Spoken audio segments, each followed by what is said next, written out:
Welcome, everybody. The moment we have all been waiting for is the 2026 Scrabble Players Championship. Josh Sokol here, joined with Matt Canick. Matt, are you excited? Oh, I am so excited, Josh. This is the flagship North American Scrabble tournament of the year. 10,000 US dollars at stake and so many strong players. I'm stoked. How about you? Absolutely. We've got a star-studded field this year. Last year's champion, Nigel Peltier, is here. 2024 champion, Mac Meller, is here. Three-time World Cup champion, Jackson Smiley, is here. Joe Edley. There's just so many names. I can't say all of them, but it's going to be incredible. And the Scrabble is going to be even better. Absolutely. Just such a treat for everybody. And we're going to try to showcase former winners of this event early on in this one. But of course, defending champion Nigel Peltier, I think, is who we want to turn our attention to first. Isn't that right, Josh? Absolutely. So for round one, we have the defending champion, Nigel Peltier. Of course, we have to bring him in, and he will be playing against a very veteran expert, Eric Harshbarger. I say that because it's not that Eric is super old or anything, but he plays so much Scrabble. He's always in the running for most games played on the calendar year, and he is here to try and win. Everybody is. It is an incredibly stacked field. So incredibly stacked indeed. Mac Meller, the one seed, I think probably the favorite to win this event, but Joey Krafchick in the field, Jackson Smiley in the field, Ori Swift in the field, Carl Johnson has been playing some lights out Scrabble as well. And of course, Nigel Peltier as the 7 seed won this event last year. So we'll see. Nigel Peltier to run it back, Mac Meller to make his third straight finals. Who knows what narrative will unfold, but we'll be watching it unfold for the next 5 days, won't we, Josh? Absolutely. Not only those people. I mean, I'm just keeping on thinking of other people. Michael Fagan, 2022 champion. Rafi Stern, always in the running. So many strong players. Chloe Fatsis is here. We're going to get to see her as well in, I think, round 3. So we have 3 pairings for you. But yes, the first one, the defending champion, Nigel Peltier versus Eric Harshbarger. Lots of things to talk about. There's also a second stream running on the Let's Play Scrabble YouTube channel. Speaking of which, sort of doing some interstitial advertising here, but there's the International Lexicon also being streamed over there if you want to check it out. I would be watching both. I wish I could. We got to commentate. Yeah, you'll just get to go back and watch that tonight. A little bonus coverage for you. But this stream, all 5 days of the 31 game main event, is going to be NWL. All NWL play here, all CSW over on the other stream. Of course, it's all high-level Scrabble, and you should watch it all, but pick your preference for the live coverage, and then go back and watch the rest on your own. Absolutely. So as in previous years, 28 games, after which the top 2 players are taken away from the rest of the field for a best-of-5 finals. And the rest of the field plays game 29, game 30, and 31. So on Wednesday, that will be the finals day. I have Matt Canick here with me today and tomorrow. We have awesome commentators coming to you. We have Kenji Matsumoto later today. We have Will Anderson on Monday and Tuesday. More Kenji. And for the finals, as is traditional, myself and Morris Greenberg. And maybe a player who hasn't made the finals will come in the booth here. There's enough space in this little room. I am live in Iowa, in Cedar Rapids, where this Scrabble Players Championship is being held. It's a really nice room, really nice venue, and I think the players are very antsy getting ready to play their first round. Speaking of antsy, it sounds like we're getting antsy right now. We're going to cut over to the board. Announcements are finished. We've got Eric, and we've got a chair where Nigel will be sitting shortly. We're almost ready to get things kicked off here at the 2026 SPC. I'm so stoked. There's always a little bit of, announcements prior to the first game.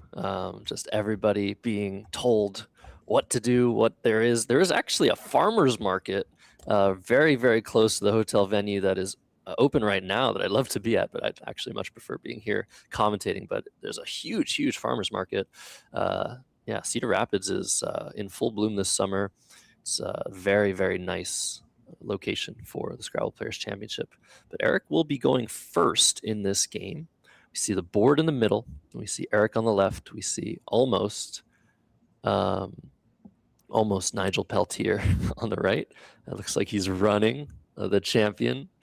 Being fashionably late when you're the incumbent champion makes a lot of sense. Yeah, when you won this event, you can kind of come back and do whatever you want. You can start your clock 5 minutes late, get some laps in before your game. You can even come into the commentary booth, right, Josh? That's right. You could. Oh man, he seems really excited.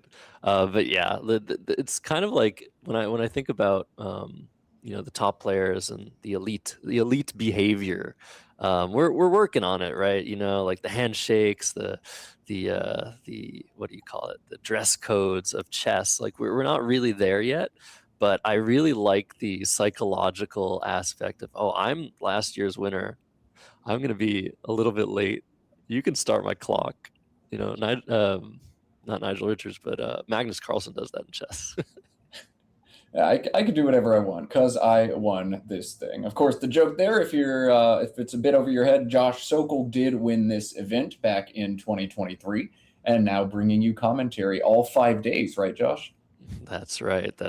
But Nigel Peltier winning last year, he's also just an absolute gentleman. That's not the sort of tactics that he uses. He just plays.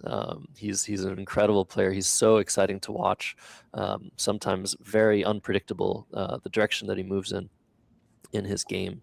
So very excited to watch him.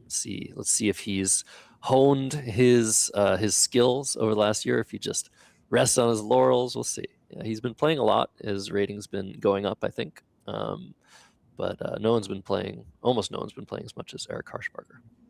Yeah, Eric holds many tournaments, monthly tournaments down in Auburn, Alabama, where I believe he's a faculty member and able to get some nice space. And yeah, he's just always throwing Scrabble tournaments in his backyard. If you're ever rolling through the American Deep South, take a peep at the tournament calendar because there's like a 1 in 4 chance Eric has a tournament. All right, we are underway.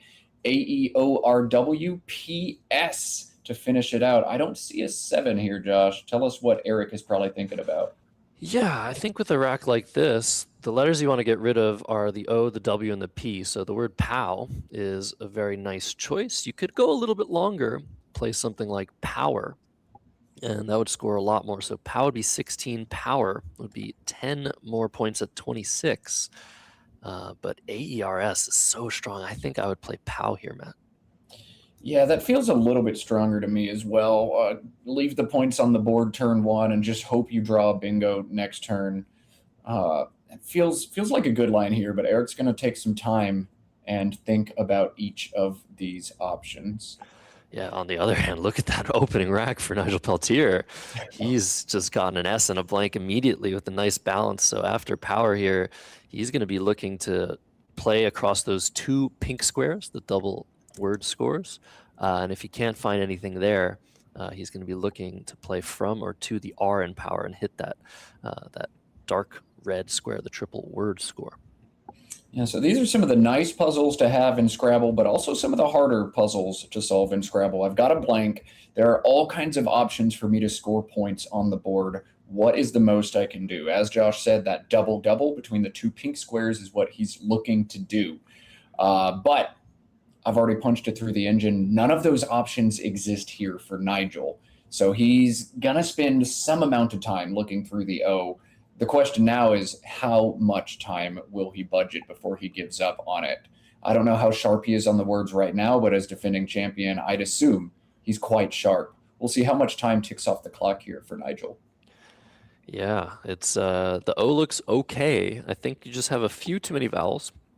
But yeah, there's nothing through the O. The highest scoring bingo here, the bingo is when you use all of your tiles, get 50 extra points, is the simple readings from the R of power. And that would score a nice 80. and we'll see. Yeah, we'll see how long he takes. Usually, on my first move of a championship, I am just like very, very antsy, and I usually take way too long on my first move, but especially when I'm on stream. But we'll see what Nigel comes up with here. The blank, definitely a time sucker. Nigel, such a calm, cool, collected player. Last year, if you missed the drama or if you need your memory refreshed, Nigel was playing for his life. I believe it was round 27, and he went down nearly 200 points to Ori Swift, who's also one of the best closed board players. I turned off the stream at that point to get some laps in at the pool before tuning in for the next round. I had written Nigel off and assumed I'd be watching Ori play for a chance, a spot in the championship the next round. When I turned the stream back on 20 minutes later, it was not Ori, but Nigel, who seemed completely unfazed and swung one of the greatest comebacks I've ever seen in competitive Scrabble, beating Ori by, I believe, a single point, and eventually making it not just to the championship series, but to become the champion. He came back from sub 1%. It was incredible. Speaking of incredible, here comes Nigel finally finding his top play. Readings, the best play by 8 points here for Nigel. You can see from his body language, he's not confident that this is the best he's got, but this is all he's seen. Exactly. You don't want to put the S on that bottom row there. It's just ripe for the taking. It's when you're opening with such a good rack, you want to do as much as you can to stay defensive. But yeah, that's what he's thinking. I'm sure he saw readings pretty much immediately, but he's just been looking for something better. When you find a good play, look for better. But sometimes it just isn't there. So 3 minutes so far, that's totally fine. I would expect he'll make his move quite soon. But anything over 5 minutes, maybe you start to worry a little bit about the rest of the game for Nigel Peltier. The good thing about play of readings is it does simplify the position. If you imagine just the word coming down from the R, there isn't really much going on the board other than either you play a bingo or you don't. And so it'll be kind of easy to find good plays. I actually wanted to mention the play of power. There are a couple of ways to extend that to the left triple there. Manpower, air power. Wonder if there are any more options there. Eric is very close to air power. Yeah, I was thinking about air power, looking if Eric could keep the AR combination together on his next move. There are 4 extensions to power, and I'll go ahead and spoil them here. So pause your vid or mute me if you like the puzzles yourself. We've given 2 air power and manpower, also war power and out power. Here comes Nigel. His first turn is a toughie, but he's gotten it correct. Hasn't hit that clock yet, but he is counting it up. It's going to be 80 points on turn 1 for your defending North American Scrabble Players Champion.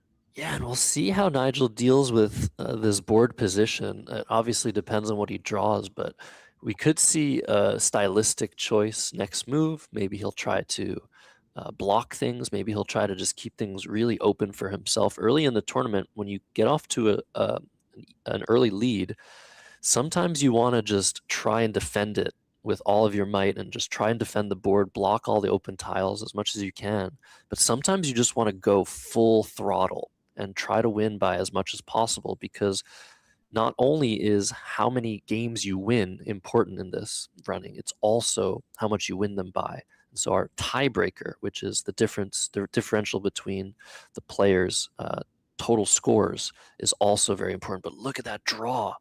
That seems like a pretty good draw for Nigel Peltier. Don't see anything immediately, but let's pivot over to Eric Harshbarger, who has a pretty good rack.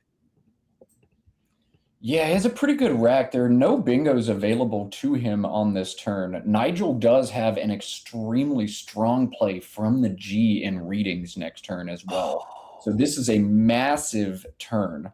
Eric's got options that might obstruct it. The one that jumps to me is Garveys, Garveys, out from the G. But if he doesn't block the G, he's about to get crushed, Josh. I think so. I think you're thinking of Gavelled. Could that possibly be good? Oh my God, with 2 L's, that is so many points. That's 92. Wow. Yeah, Eric right now, he's considering Davy, D-A-V-Y, which is a very reasonable option, keeping ERSS, extremely strong leave. He has an S to hook onto power to make powers. He has all of those open tiles. Davey looks like a fantastic play. I actually feel like Garvey's would be a mistake, but maybe in this case it would save Eric from getting bingoed on twice in a row. Yeah, the irony of Scrabble so often is Davy is the best play for Eric according to engine analysis and the strongest play. It's just not the one that's going to work out for him in this universe. But of course, Eric has no idea what's on Nigel's rack. Eric's going to do what seems best to him. Davy would be, I think, a good choice. Anything else would actually surprise me, like if he shifts over to Ovary down from the V here. But Davy's going to get punished hard. Yeah, there are a bunch of other options. He's thinking about Ovary from the O, I think maybe. And there's also, you can use those same tiles to play Ravey, Ravey, through the E of power, making YE a two-letter word.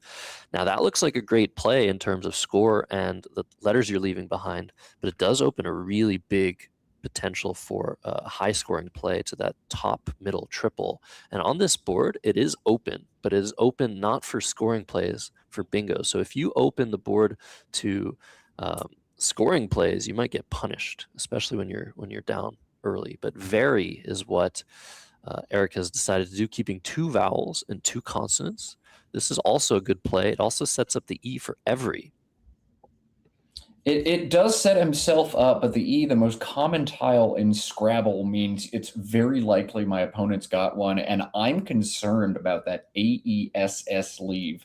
I don't think it bingos nearly as much as some of the other possibilities, such as AERS or ERS he could have kept. And here comes Nigel, gavelled 92. He's not going to miss a play like this. Wow. So quick, so confident, and he's still over 20 minutes. It's got to feel good to start 2026 off with 2 bangs, 2 bingos in a row, readings and gavelled, 172 to 49. But Eric has the option to just hammer that spot that was just opened up on the far right of the board. Zeta for 72. He's already spotted it. Yeah, it's this or ZEDS. But if you're giving me the choice between keeping 2 A's or keeping 2 S's, I'm keeping the 2 S's every day. Zeta in a heartbeat, right, Josh? Absolutely, and it's coming down. And if you're wondering, what are these words? This isn't the Scrabble I know. All of these are valid Scrabble words. You have the definitions right under the board. If you're new to this game, there's a lot of words you don't know, and you got to deal with it. All right, speaking of words you don't know, it is now test time for Nigel. Does he spot the 3-letter extension to power? He's drawn out power here, and it is easily the best play for Nigel. So, Nigel Peltier, show us your stuff. Show us you can spot the sneaky extension play here. It looks about 14 points stronger than anything else. Yeah, very important. When power hits the board, the top players tend to look, okay, can I extend that any which way? And so we'll have to see if Nigel has some medium-term memory going on. First play of the game, setting up some potential extensions. Out power is certainly a word he's seen that he knows. We'll see if he spots it. He's confident enough to play it. It is the weirdest of the 4 extensions. Yeah, definitely. But it's almost certainly a word that he has seen before. You play Scrabble as high at as high a level as Nigel does, and for as long as you do, he's seen this word before. And it's very interesting. He's considering a play, an overlap of, I think, the EADI of readings, potentially, but keeping 3 vowels. That's the first play he's seen. There's some other plays in the position that are kind of hard to spot that would make more sense if you don't spot out power, like maybe a word like outwent through the blank N of readings or outwept through the P of power. Those turn over some tiles, score some points, and don't leave Nigel potentially saddled with vowels with bad tiles. And when you're ahead, it's actually all the more important to keep yourself with balanced tiles that will score your way to a potential victory later on in the game. Now he's considering maybe Weta with every, which opens the board even further, keeping out. Maybe he'll spot now that the out is separated on his rack, that he can just extend power right now. Yeah, I mean, his eye, I think, is drawn straight to this every hook that was opened up by Eric. Eric's not going to open the board like this without keeping pretty well. you play a little bit of poker and a little bit of inference based on your opponent's last play. And if you're Nigel, your gut instinct is look up there, try to obstruct the spot, maybe even knock out the powers hook at the same time. But Wetta's not a very effective block, and I don't really see a very effective block for him here. So very complicated turn if you don't see the straightforward out power here. Absolutely. And regardless of what Nigel does, we're going to have a game. Eric has some really good tiles, and almost certainly we're going to see him bingo next turn with something like Sinopias through the P of power. Yeah, big play lined up for Eric. So even though he's been bingoed on each of the first 2 turns by last year's Scrabble Players champion, Eric's still very much in this game. Nigel with the big test here, and yet again, he's taking a lot of time thinking about it. Yeah, like I said, first round jitters are so real in such a stacked, important event. So I wouldn't be too concerned. But it looks like out eat. Wow, that's a super interesting choice. Has he blocked? There's no way he's blocked everything.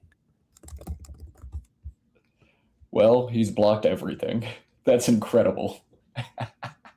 So this play does a lot of things. It keeps a W. Very, very weird to keep a W. It's not a good tile, but when you're ahead, keeping scoring tiles becomes better than usual. It plays a lot of tiles, and it eliminates a little bit of space, but it also opens the top right of the board. Just turns out that Nigel has blocked Eric from bingoing. Wow. Wow, wow, wow. So I love this. This is a great omen for Nigel. These are the kinds of plays where the computer engines don't often recommend them, but we see the very, very top players are never willing or never afraid to deviate from what the engine feels, to just go with their gut and what feels instinctively right. After an opening play from Eric, instinctively Nigel feels like blocking, even if the engine might not agree. And I think that's really cool here. If you don't see out power, out eat looks really strong to me, Josh.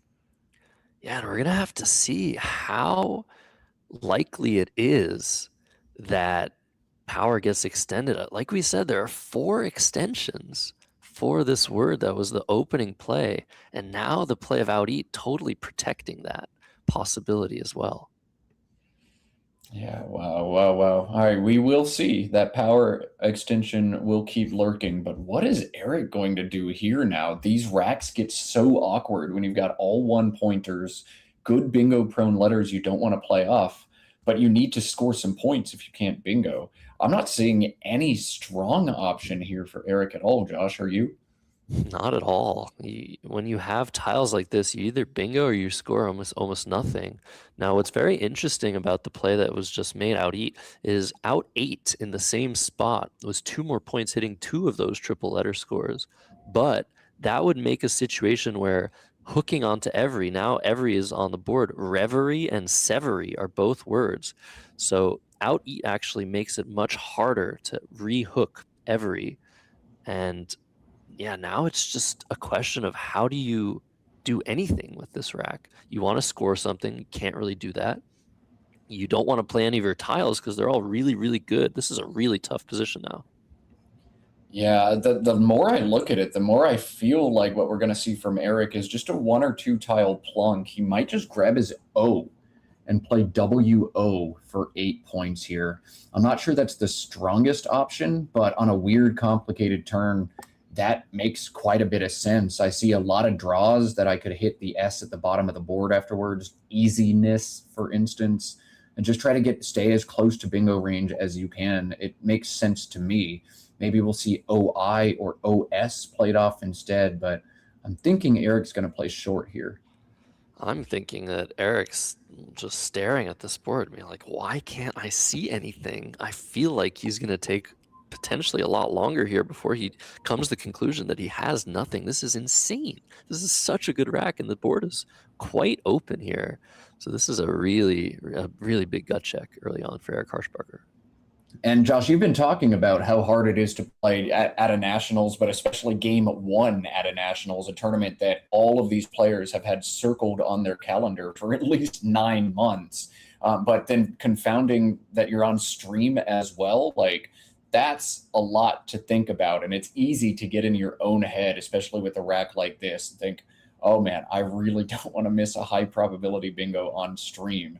There's nothing there, but I wonder how much time this costs Eric. Yeah, and this is obviously a very pivotal position. Once you come to the conclusion you're not going to get a bingo down, it is important to try and make a good play in bingo next turn. But honestly, in terms of how good the plays are in comparison to each other, every play here that is reasonable, and there's not going to be a huge difference between the options. So the problem here is just that none of the plays are good. And the solution is play something at some point and just try and get a bonus down next turn. We'll see. SO is being clutched. Maybe Eric's considering playing OS or SO, hooking onto out eat. Which would be a very interesting decision. I feel like that lane on top of the A and the T for 7-letter words is pretty good. So I wouldn't necessarily want to eliminate that. But I like your idea of just playing off the O. But you could go so many different ways here. You could. I mean, I could see a case to be made for fishing any one vowel. Even if you fish the E, I'm saying you can draw like Anoopsia as a double through the OP for 1,000,000 points. So one tile fish makes sense. OS feels very instinctive here, but I really don't like holding AEINS on this board. If I draw two vowels, I'm stuck in a very similar position to this one where I've got to score 10 to 15. So he's going to play Silo here for 10 points. Very, very reasonable choice. It looks crazy. It looks like a play maybe your father or mother would make if they're not tournament players. Like, why are you playing that S for only 10 points? But this is actually a very strong play with the second S in hand. I think Eric wants to hit the S in readings next turn, and the 3 S's in one word, not super likely. So playing off one of the S's and just trying to draw into something which he has. Looks very strong. And Nigel now, who has a 60-point lead, he's been thinking all Eric's time. I think 5 minutes he's had to sort of consider the position. So he's probably concluded what he was going to do if Eric passed his turn or exchanged tiles. But now that Silo's on the board, he has to readjust. We'll see how long he takes, though. I don't think he's going to take too much longer. So, Josh, walk us through the psychology of how do you readjust after your opponent plays Silo, SIO, for 10 points? Yeah, it's definitely a little bit of a scare. You're only up 60, so if Eric gets a bingo next turn, it's going to be a close game. So normally you'd want to block something, but that S in readings is actually really hard to block effectively right now. Except with this right here, redry. This is a great adjustment from Nigel. Maybe not the strongest play in a vacuum, but we're not playing in a vacuum. I love this, Josh. Yeah, that's amazing. I did not see the option of hooking onto YA and coming all the way down just to inhibit. This is spatial awareness 101 in Scrabble. How do I deal with a threat? Sometimes it's not addressing it directly, it's indirectly. And redry is a fantastic play. Again, keeping a W. And normally maybe in a normal position, like you said, in a vacuum, you'd want to play off WRY somewhere, play Rye, and keep a very, very strong leave. But this is really, really strong. And you can see the consequence of the defense Nigel's playing is Eric had seminars at the bottom of this board for 83 points. That's gone now. He can still bingo. Marines on top is 74, and he's already seen it. But Nigel picking up a whole bunch of points by blocking the best line. Here comes Marines now. Not game over. Marines is going to make this one 205 to 218. And look at Nigel be swift on his rack. Yes. So Marines coming down. Game very, very close. There's still a blank unseen. Will Eric Harshbarger draw it? And what is Nigel to do with this situation? Now he's got a few too many problems. The B, the W, the F. You don't really want any of those. You're not really going to be able to play all 3 of them at once. So are we going to see something like Wifty to the Y of redry? Are we going to see an overlap of Marines? It's very interesting to see. Yeah.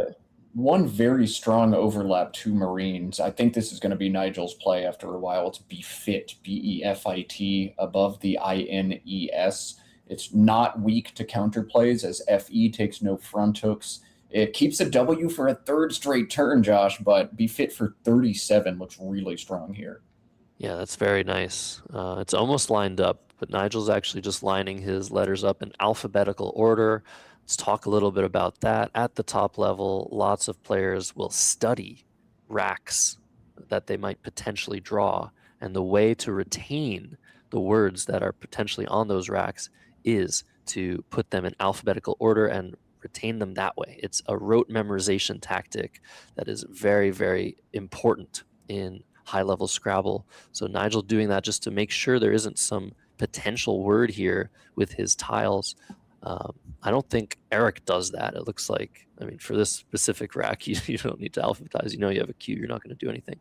But alphabetizing is a very important tactic, and also might help you find a word like befit, because it was almost lined up on his rack, and that's a very, very strong play. I love it. Yeah, it's one of those where once you see it, you're like, how could I possibly do better than this? So Nigel setting it up, spending no more than 20 more seconds. This is a slam dunk correct turn from Nigel. Absolutely.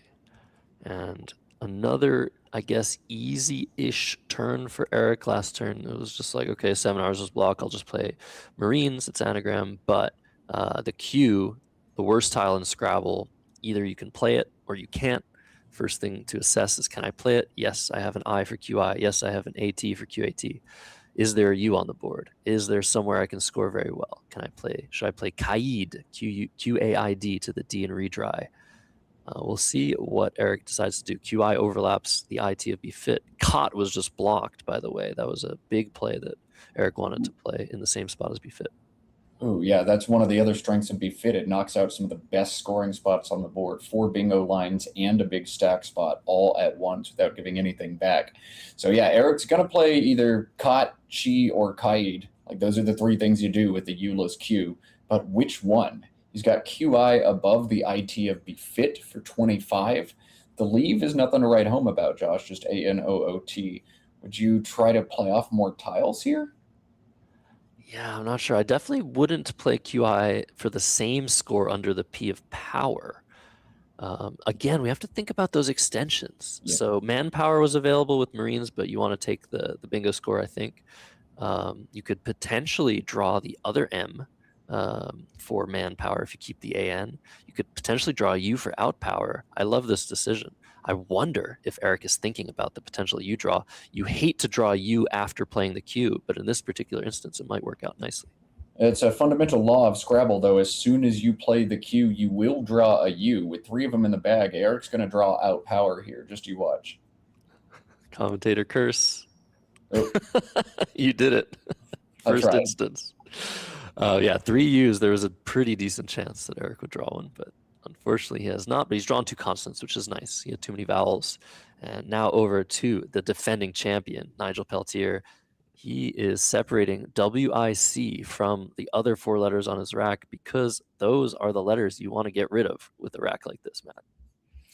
Yeah, how are you going to get rid of them? He's looking at Wingy right now, WINGY. Ooh. Sets up his S, but also sets up that other S out there. With the lead, Josh, is this calculated offense or too aggressive? I like it. When your opponent plays off the cue, more likely than not, it's just a forced play. They might not have anything good left over, so it might be the chance with a small lead, 25 points, to take a risk, take a little bit of a gambit, play wingy, and maybe Eric has an S, and maybe he can use the swingy hook, or maybe he'll just block it with an underlap to the bottom left triple. But it's a good leave, it's a good score, and it's good offense. I like this idea. Engine loves this play as well, saying after Wingy, Nigel scores about 8 additional points next turn compared to other options, whereas this does increase Eric's score next turn, but only by about 2 or 3 points. So a good calculated gamble.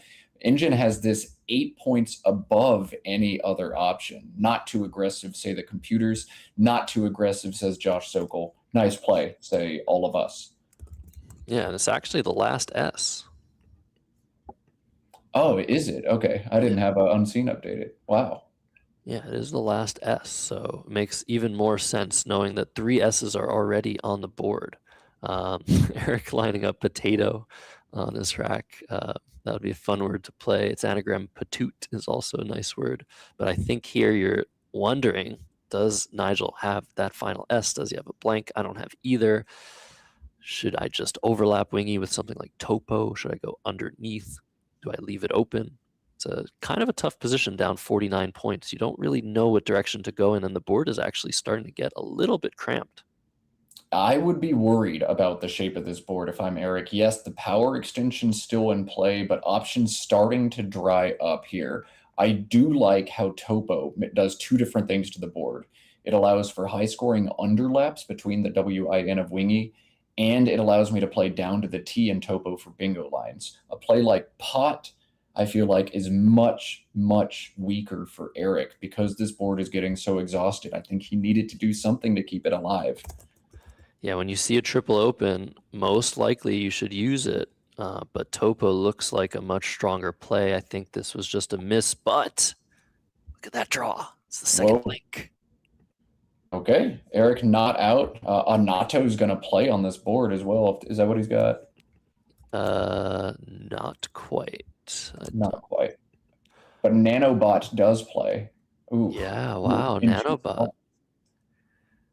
Yeah, lots of possibilities here. Surprisingly, on this board, the O is super useful to hook onto the MA in the center of the board, the BI on the top right of the board. And I don't know if Nigel's going to get anywhere close to blocking those. So this is a really, really big swing in Eric's favor if you can spot Nanobot. Wow. Yeah, I mean, Nigel's MO has been defense in this game the last few turns, but we'll see if he sticks to that plan. Up 27, unseen blank now. But he'd make a huge sacrifice to block the lines at the top of the board. He'd have to play something like KINO into the O of out eat. That seems crazy.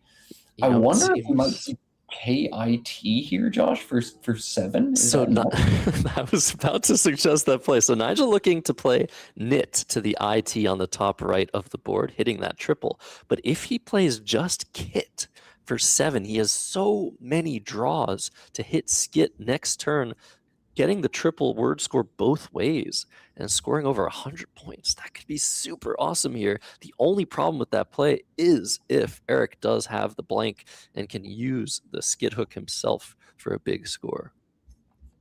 I mean, the other problem with that play is it only scores 7 points. You've got 28 available in the straightforward cuke that Nigel has just set up, down to the E in Gaveled.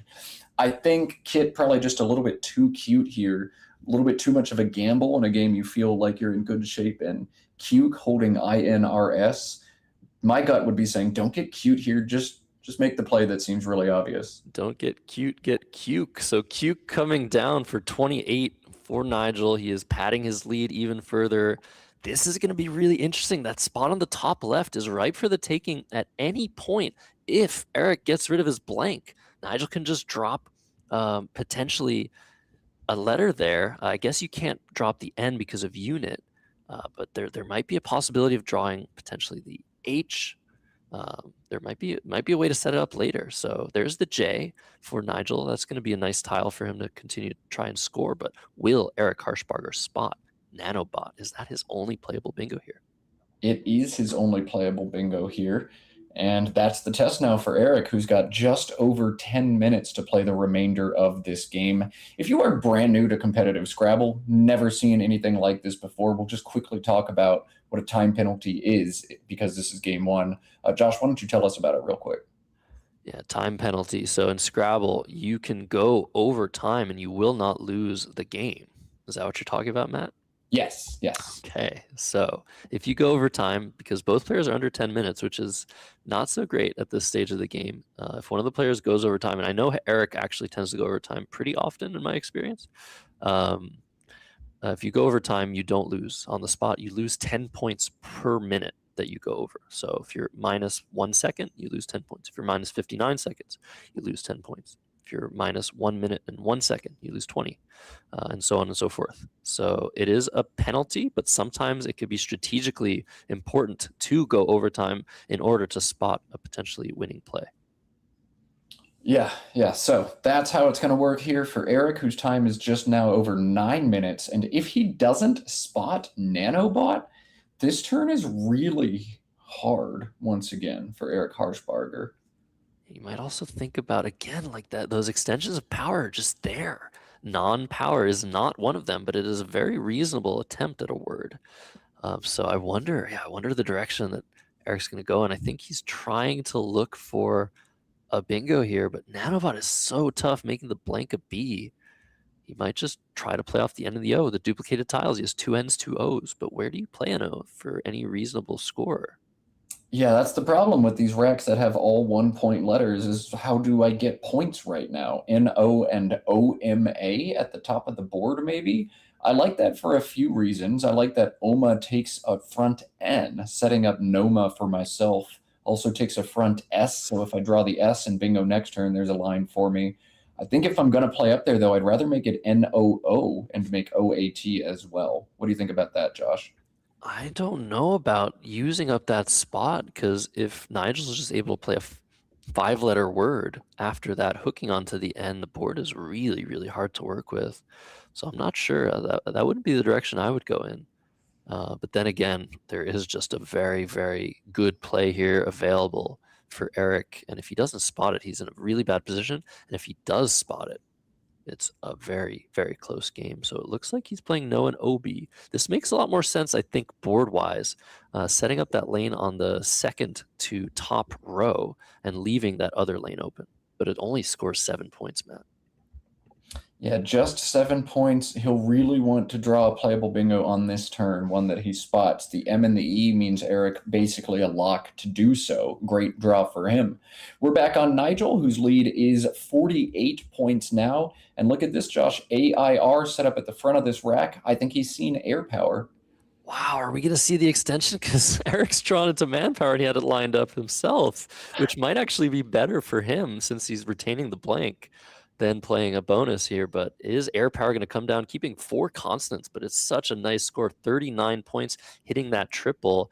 And when you're up almost 50, scoring 40, that is a very nice recipe. If Nigel can just draw a couple vowels after the play of air power, he will be in very good position, even facing a comeback bingo from Eric Harshbarger. So that's what it looks like he's looking at. But there are a lot of other plays that make sense on this turn. Yes, air power 39, but FJNS, a leave that could go south, though there are a lot of vowels to be drawn. FIAR plays into that second R of redrive for 31 points, keeps JNRS together, which feels like you're just going to score a bunch again next turn. Or just JIN, either underneath power to knock out that spot or into the N of Wingy. Those feel like good options too, Josh. So is air power a slam dunk play? Absolutely not. I guess the reason to play air power is now if you're thinking about extending power, you're thinking about, can my opponent do it? Is this all mine? Can my opponent have air? No, I don't think my opponent can have air. But he's going to go for it. Outpower is available. Manpower is available. Maybe he's seen outpower now. Hopefully not, because then he'd realize he made a mistake earlier. Air power coming down. Fire was a great play setting up gins and pots, but this makes a lot of sense to me. Yeah, no, air power is what I would end up pulling here if I were Nigel as well. The worst thing that could happen to me with my big lead is my opponent extends power himself and then gets a cheap bingo on the top of this board. And that sequence feels pretty likely with what I see unseen. So let me just take it now, go up 90. I'm feeling good about my chances. But the worst thing that can happen after air power is a bingo down into the A. And that's what Eric's got here. Wow, is he gonna spot this very vowel heavy word? Metanoia was spotted in the YouTube chat. Hello to everybody watching on YouTube. That would be fantastic for Eric Harshbarger. If he doesn't spot this, his other options aren't quite as good, but he will be able to bingo this turn. Oh, this is going to be an interesting game no matter what. Metanoia would make it just 7 points, but Eric's got bingos galore on this board. He's gonna pull within a dozen or so. And Nigel's rack, he does have the case S. He's got the high scoring J, but it is ugly other than that. Yeah, he might as well have not drawn a vowel. That U is just so ugly, like you said. So it's going to be a game for sure, but Nigel certainly with the advantage, he'll be up. It'll be his turn. He'll have that tempo, and he still has that last S, which can be super useful late in the game. So we'll see what Eric's going to manage to find here. He's under the 6-minute mark, and he's had that blank for a couple turns now, and that blank can really suck your time away from you. So if he spots Metanoia, it's a game. If he doesn't, it's going to be tough. It's going to be tough for Eric to come back. Yeah, we'll see. And just 5 minutes and change now for Eric Harshbarger, who's likely got a whole end game he'll also need to solve in this one. Setting up Omentas now, Momenta. So he's found bingos. That's half the challenge. But which one is best? And can you spend enough time to find the best one? Okay. So We're going to need blank cam for this one. Yeah. That can be a bunch of things. Yeah, it could be TLM. TLM. Yeah, it's going to be kind of important. He should have, if he's making this an L, he should play Omental and get the 2 extra points. But I think he's probably thinking of another word. But we'll see. We'll see what this blank ends up being. And once we figure that out, we'll figure out what Nigel's going to be able to do about this. Yeah, so I'm going to guess that it's an M, and we will communicate that to everybody else when we have that information. But FJHNNSU, now the rack for Nigel. 13, the lead for Nigel.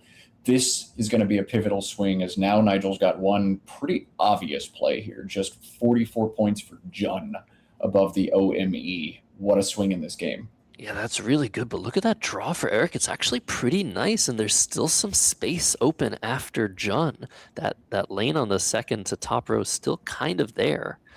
But wow, there's also the lane underneath the T of out eat that is possible. Reticuli is not a word that would potentially be amazing from the RE on the board. But it's still a game for sure. There's still some way for Eric to potentially steal this one. So Jun coming down, and we'll figure all that out. What the blank is very important. We'll get the scores updated when we figure that out. But yeah, Jun coming down for sure, like you said, a slam dunk play, and we'll see how Eric responds to that.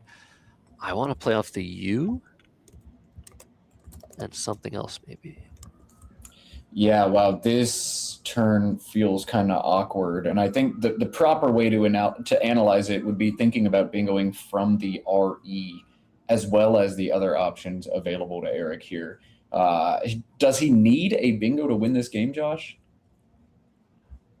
He does, I would say. Yeah, after Jun. It feels really important. But look at that draw, all consonants for Nigel Peltier. We have, I think, mostly confirmation that blank is an L. It's not really that relevant what letter the blank is at this point. It's just so hard to use.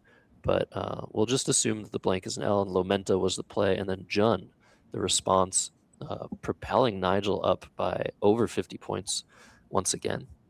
And what is Eric going to do here? How is he going to untangle in this very close game? I think there are 8 tiles left in the bag.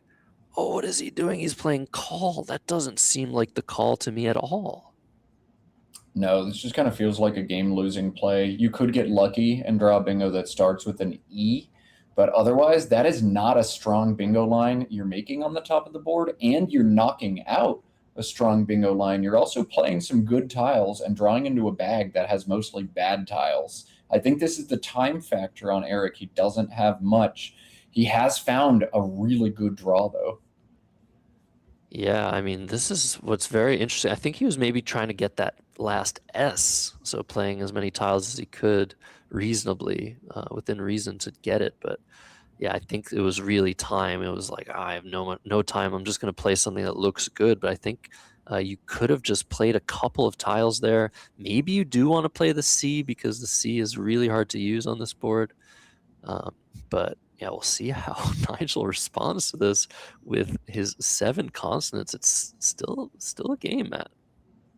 Yeah, if I'm Nigel, the first thing I do is look at the unseen pool and try to identify what could hurt me the most.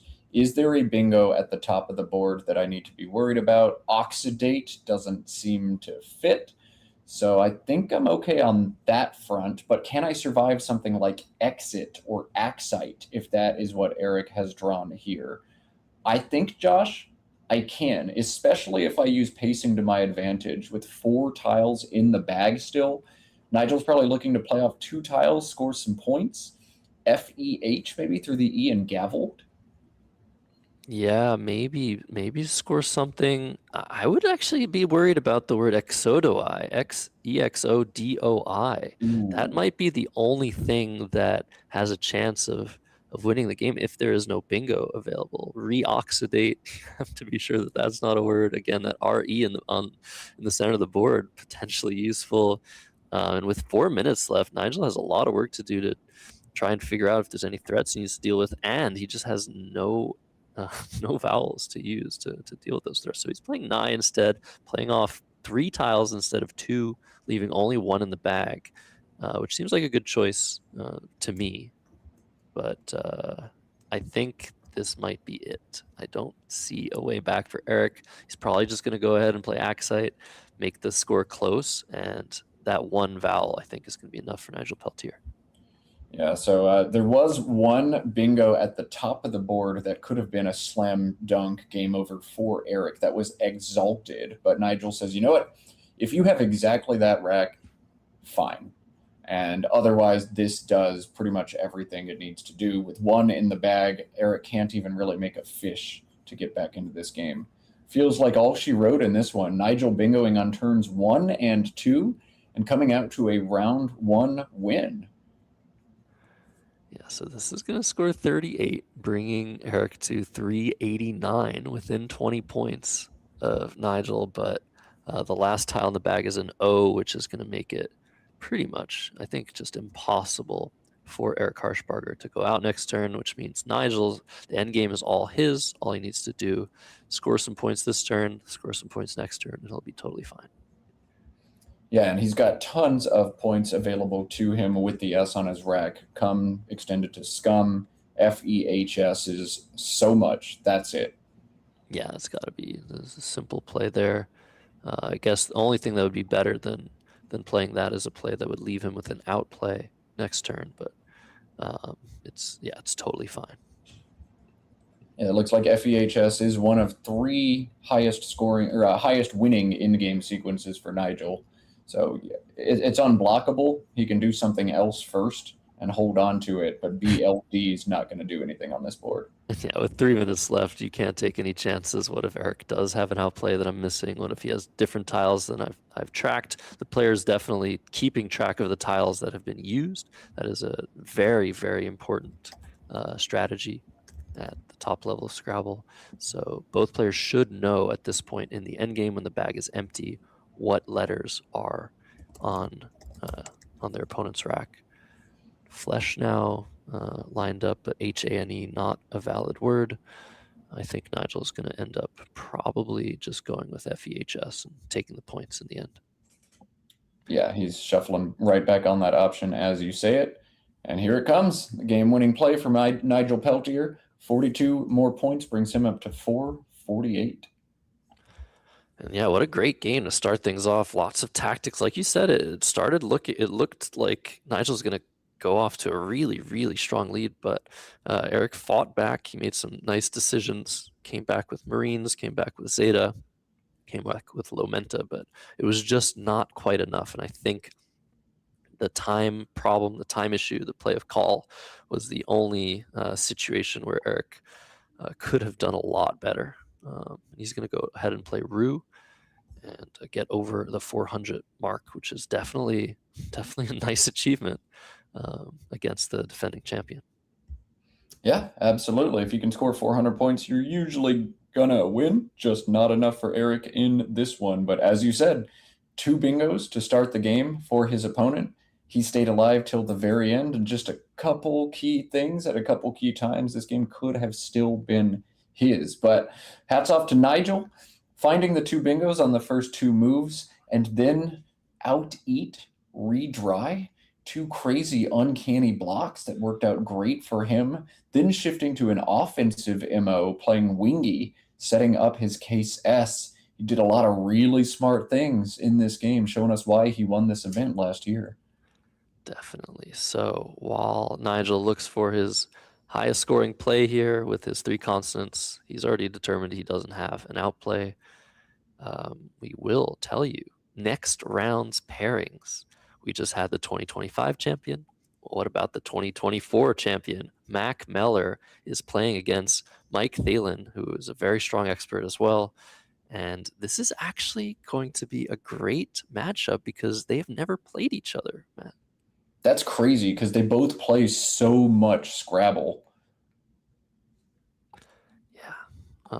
So bed is the play on the bottom right, making B and da. I think that was Nigel's best. And Eric now with 1 minute and 45 seconds. If he doesn't want to go over time, he'll be able to find his potentially highest scoring spot for the eye. You just want to scan the board at this point. Just try to find the best spot. I see 5 points. Maybe there's better. No, 5's the best it's going to be. So assuming Eric finds that as well, we're going to end up with a 52-point Nigel Peltier victory in game 1. I'm so stoked for round 2. I know Mac Meller has some fans in the chat. Mac has a YouTube channel. We'll plug that in a minute. But let's cut to overhead mic as this one is done. Good game. Good game. Both of my bingos are when I drew MAN front. And this one also had air. I mean, I saw that, I'm like, I'm surprised you didn't do out. I wrote it down because I wasn't sure about it. Okay.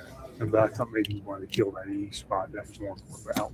Like, no, I liked it, but I wasn't certain. Yeah, so okay. I didn't want to do anything too weird. Is HANE good? I can never remember. No, but Okay. that's so funny because I thought Flesh. Yeah, that's what I was like. Oh, I always screw that. But Yeah. HA, yeah. Yeah. Yeah. Yeah, and no S hook on that. Yeah, because it's past it.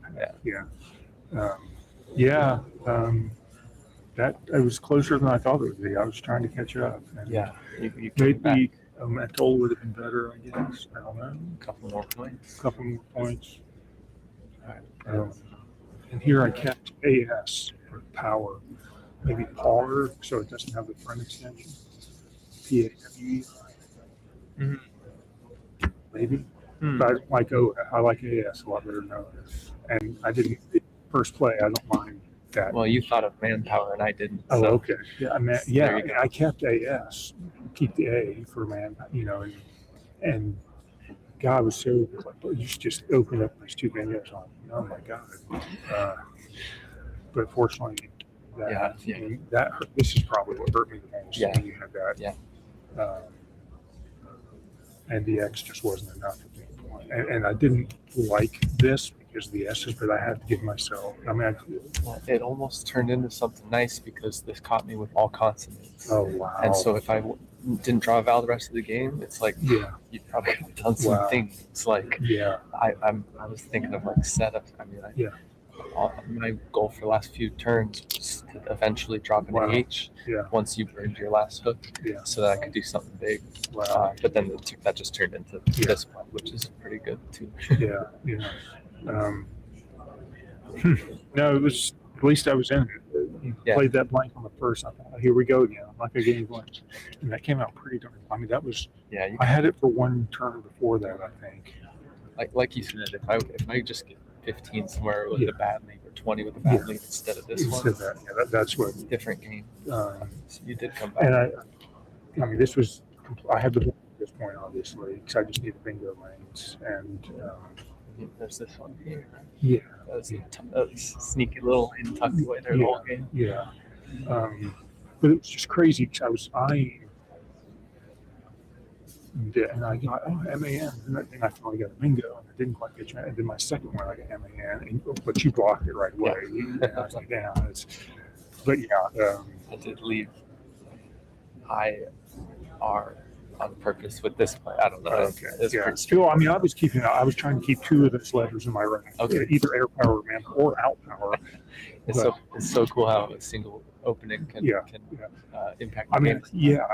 I thought, let's play volatile. Let's see. And I thought AS was one of my best lead there.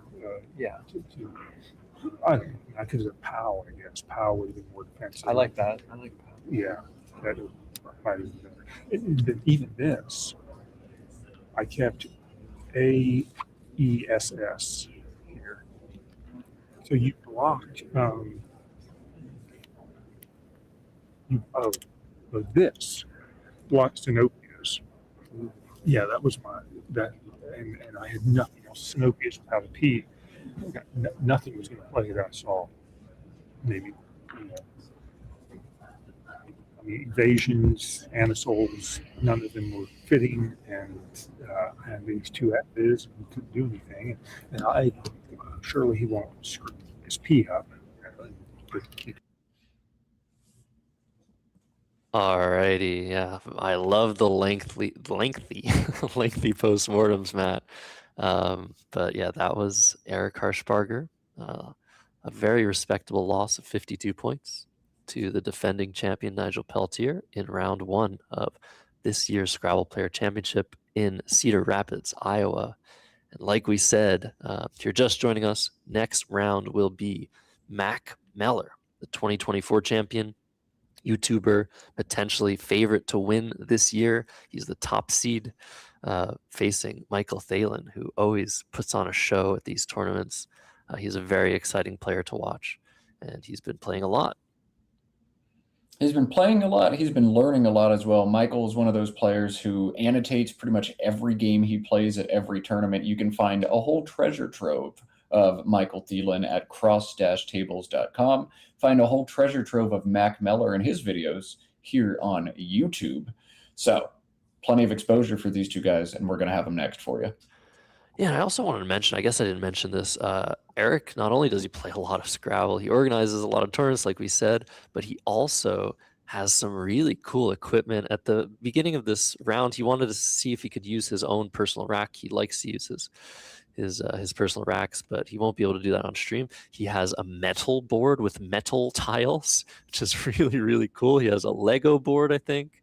He's got a lot of cool equipment. But anyways, moving on from that, like we said, round 2, Mac Meller versus Mike Thielen. We'll probably just take a small break between rounds just to get everybody set up at the beginning of this tournament. Everybody's scrambling. The staff are doing a great job making sure everything runs smoothly.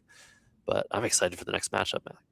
Yeah, me too. One more note on Eric before we cut away. Not only does he have his own cool equipment, he sold me my board. I fell so enamored with his equipment that he went back into his wood shop, made me a custom Scrabble board out of pure mahogany.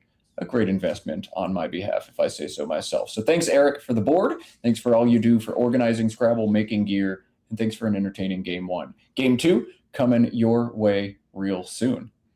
Yeah, we'll see you guys in just a couple minutes while we get that set up. And don't go anywhere. Mac Meller is next.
Welcome back to the 2026 Scrabble Players Championship in Cedar Rapids, Iowa. Everyone is just chilling. Michael Thalen, Mac Meller, round 2. This is going to be a banger matchup, Matt Koenig. Yeah, it is. Yeah, it is. If you don't know who Mac Meller is, then you really don't know competitive Scrabble that well. So we're going to tell you. Mac Meller won this event in 2024 and finished second in this event last year, losing in the final matchup to Nigel Peltier, who we saw in round 1. So a first and a second place finish over the last 2 years.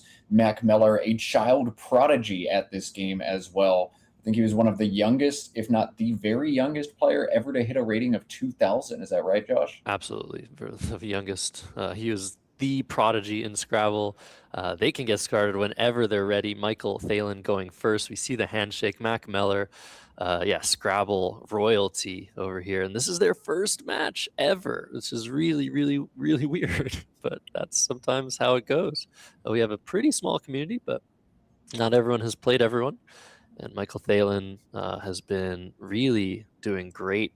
He just had a great performance in the Swillens tournament. He's had many, many good performances. And what's most impressive about Michael Thalen, I would say, other than his ability in Scrabble, is his creation.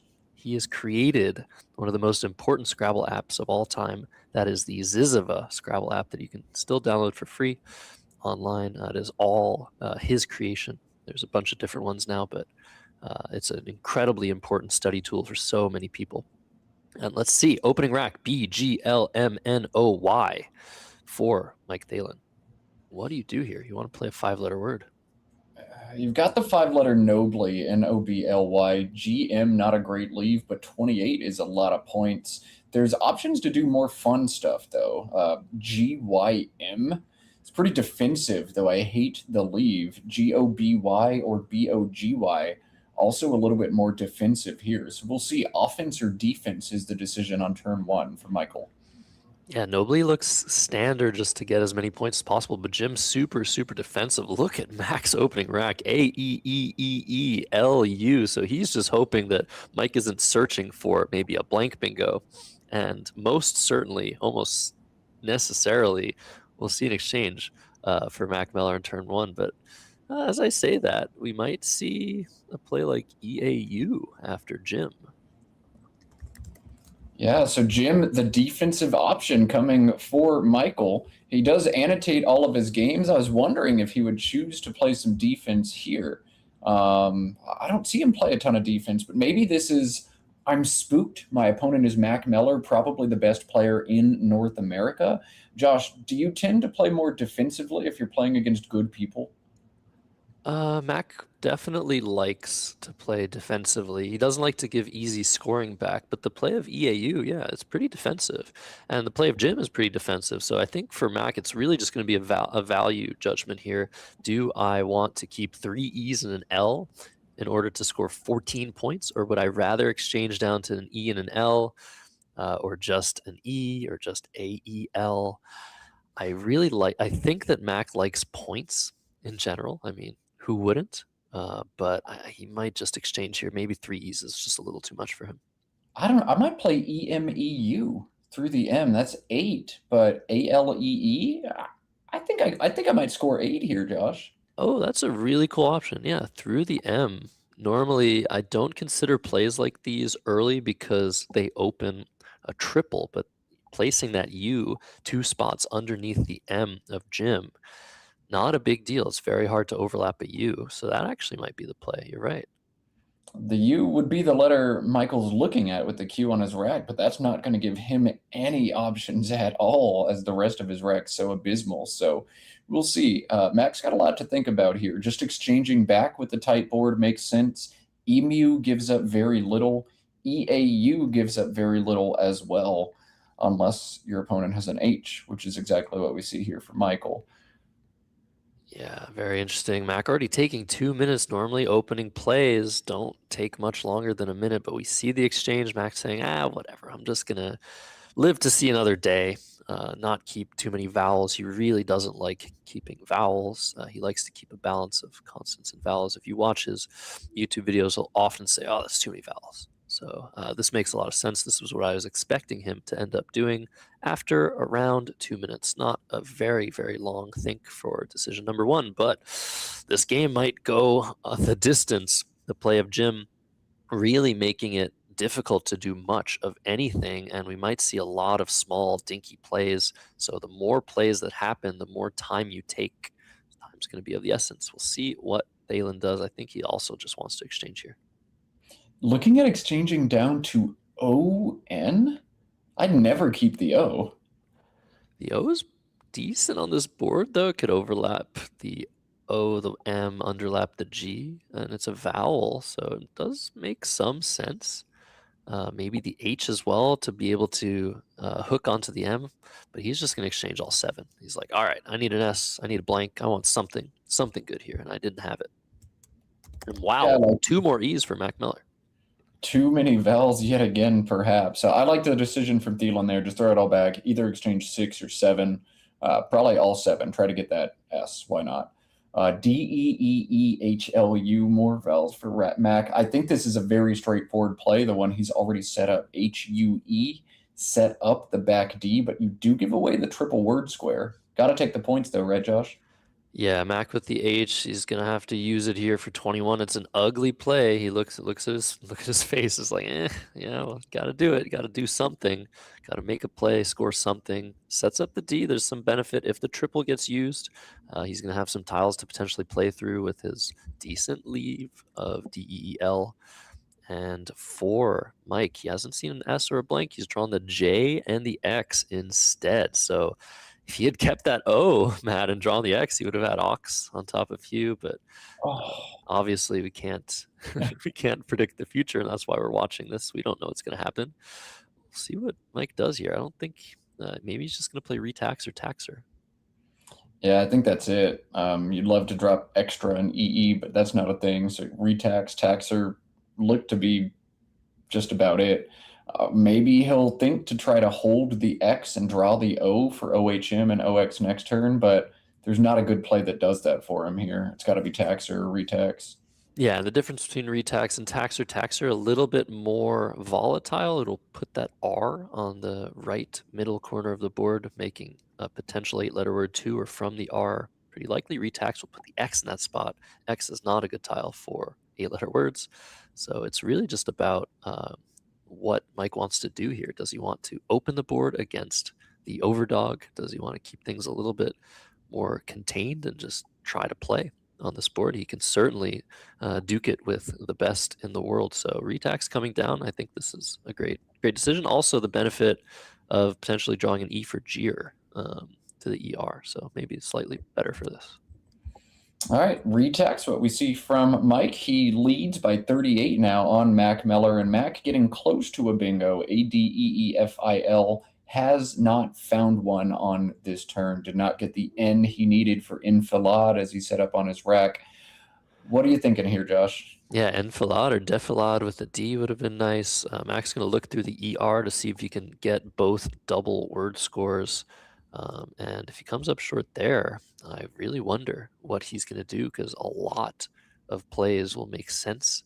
There's still no S out. There's still no blank played. So I know Mac likes to play a little bit more traditionally and playing a lot of tiles, trying to draw a blank or an S. So we might see a long play to the T or from the T of Retax if those exist, or something like Fielder.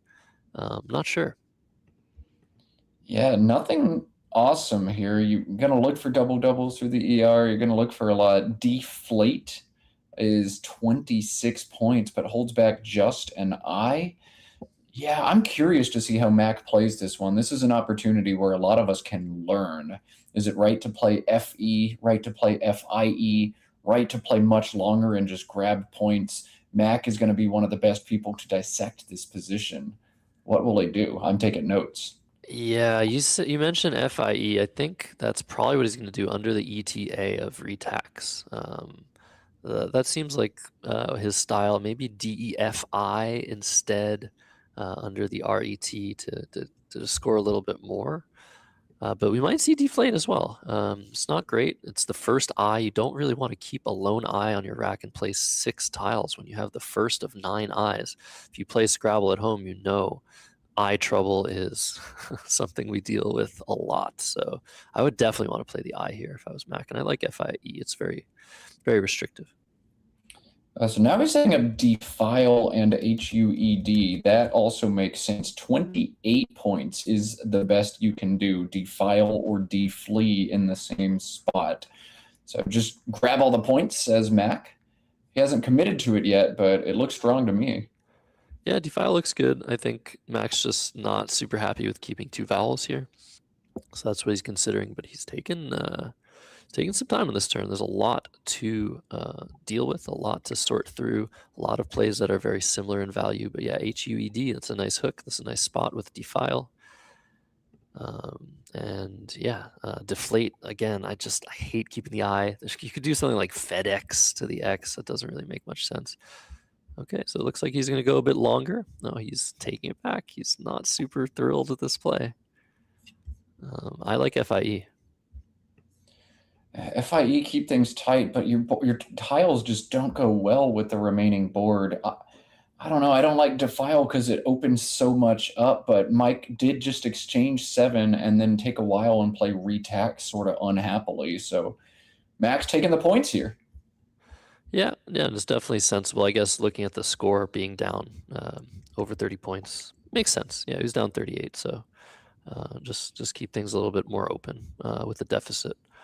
I have reconsidered my position. So over to Mike Thalen, EEHJNRW. So lots of scoring tiles available, but no great spot for the J that I can see. Where with Defiler is what Mike is thinking of now. That's a pretty good play. It's a nice 41 points. Yeah, and that's one of the big things. Defile better than deflee because it plays the I with 8 more to go, but worse because it takes this R hook, and that gives Mike a big score. So Mike pulling ahead by over 50 points. It's 100-49. AABERSW now the rack for Matt gives him another pretty awkward turn, just like the turn before.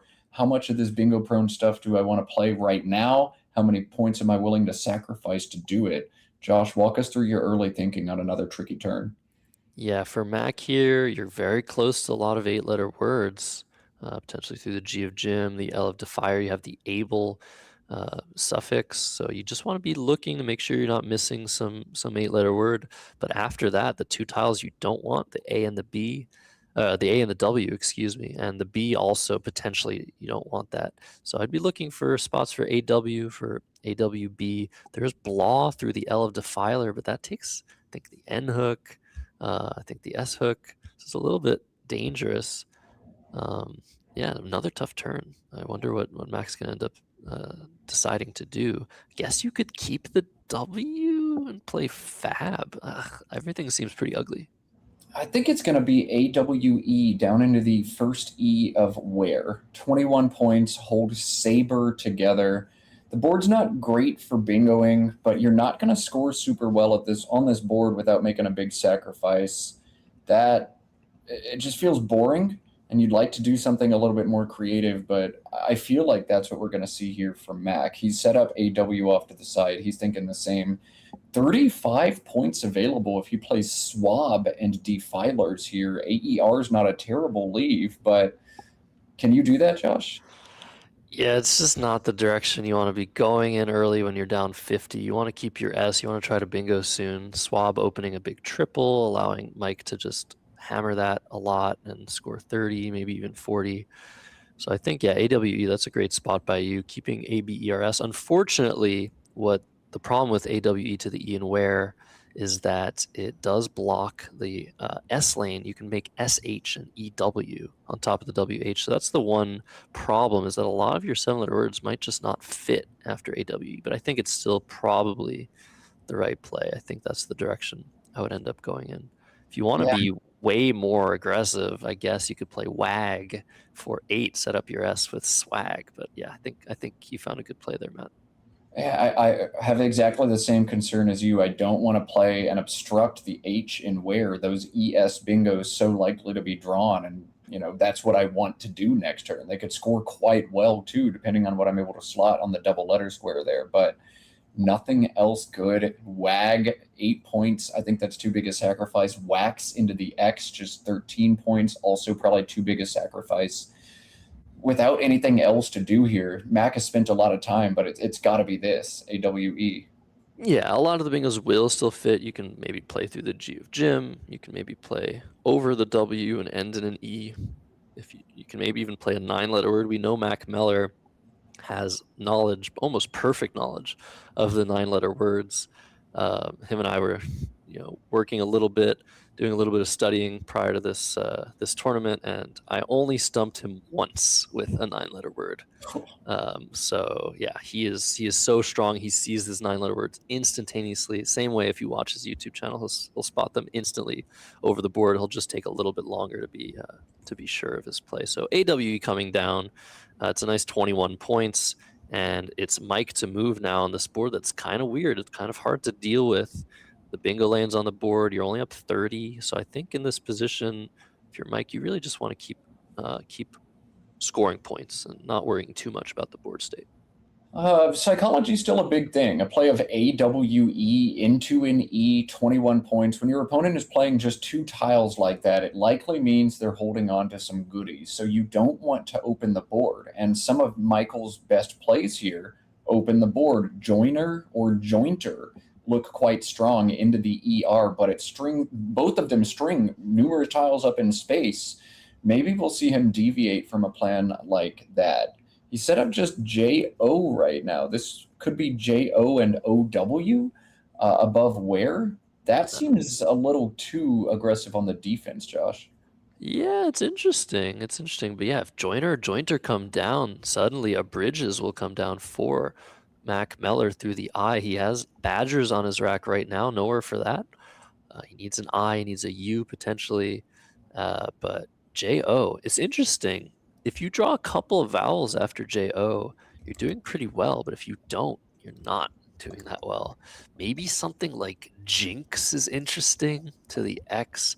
Maybe you just take the points and don't open anything with Xiao through the A every tax. But yeah, we're seeing the play of JO and OW. You can draw into a decent amount of 7-letter words with this play, but yeah, maybe a little bit too consonant heavy for Mike Thalen. But I think it might work out for him. We'll see. I don't know. This leave gives me a lot of concerns. I think the one strong option for Mike on that turn was PITON above the HU of huge. Keep things very defensive, but score 27 and keep the J to do damage later. Mike opting for this, though. We'll see if it works out. He has found a vowel, which is huge to keep him flexible next turn. We'll shift over to Mac with Badgers on his rack. Yeah, no for Badgers, but I know you said shift to Mac. Compting does play to the G of Jim. Will Mike see and know the word compting? But yeah, we'll see. We'll see what happens with that. Mac down to under 15 minutes with more than 2/3 of the game remaining to be played. He really doesn't like the B and the G, so he's separated those two. Is he going to play Beg and Web? That would be really interesting, setting up the first S of the game. Is he going to do this? He's maybe taking a note from the engines. He plays the engines a lot. The engines like to play aggressive early, even when the opponent could easily punish it. We'll see if Beg comes down. That's really interesting. I don't know. Beg makes sense. It's 14, but this is 30 more points. Breads underneath the WHER of Defiler. Actually pretty tough to punish this play back without a 7 ending in an E. I like this, Josh. Wow, Breads making OWEHA, AWED, and Defilers. What a great find for Mac. And like you said, the B and the R is going to be right above the triple word score. The R only taking an E for a 2-letter word. And so it's going to be kind of hard to score super well underneath with a lot of racks, especially after a play like JO. It does feel like maybe Mike isn't really keeping all that great stuff to go underneath Bread. So that's what Mac's thinking about, and it's going to bring him very, very close to Mike's score. Wow. Wow, yeah, Max showing this is how you approach a tight board with bingo prone tiles. You either play something like beg, give yourself a line that's hard for your opponent to do anything about, or you just say, forget it. I'm going to keep the worst tile on my rack. I'm going to keep that G, but I'm going to score 44 right now. I'm not going to get caught up trying to bingo. I like this for Mac Miller. Absolutely. Very, very, very awe-inspiring play. Really, just very tough to find that underlap, scoring so well. Beg would have, from our perspective, worked out really great for Mac, but he couldn't know that Mike isn't sitting on one of those 3 remaining S's. And now Mike's got a little bit of a problem if he doesn't play Compting or see it, or if he's unsure. Maybe you just play Palm, OHM, and MU. But you're You play leaving that. comp. COMP. Oh, comp. But the point being, you're leaving that triple open, and that does not feel great. Just with the R right above the triple, I think you're okay. Like an IES or an IED word is about all that really hurts you. Maybe something like Yowie or Dowie or God forbid Zowie, you know. But that R is actually pretty tough to do much about. That's why Mac was okay making this. And look at Michael has spotted Compting, 69 points. Well done, Mike. Amazing. Great find and great confidence to pull the trigger on this. 69 points for Compting, and suddenly Mike Thalen potentially in a great position here, though Mac has drawn pretty well. He doesn't have a playable bingo, does he? Well, he has the option to attempt agatoids, which is not valid, but what he set up, this would play with WHERES, which is valid, but agatoids is not. Now, if you're Mac and you're going to try a phony, you need to play this pretty quickly, I think, Josh, don't you? Yeah, I mean, the letters of Compting were just open, so you have to assess whether there's an 8-letter word through the C, O, M, P, T, or even I that were just opened on the board. Brand new floating tiles for Mac Miller, who's under 12 minutes already. He knows that agatoids isn't a word, but will he attempt it? And let's talk a little bit about what it takes to play an invalid word on purpose in Scrabble, the poker aspect of things, Matt. So what is the risk of playing agatoids? Well, I mean, if you play an invalid word and your opponent challenges it off, you lose your entire turn, which is huge, especially when you've got 27 points available through the C and Compting right now. But the bonus obviously also huge. It's like 70 some odd points that you could get right now. I've played Mike several times. He's in Boston just like me and also annotates a lot of his games. I see uncertainty in the words quite often. If you're Mac, I don't know. It's pretty enticing to play this phony, but every second that ticks off of my clock, if I'm Mac, makes it less and less likely to stick in my head. Now, Josh, talk about the ethics. Is it unethical to play an invalid word on purpose in Scrabble? Absolutely not. It's part of the game.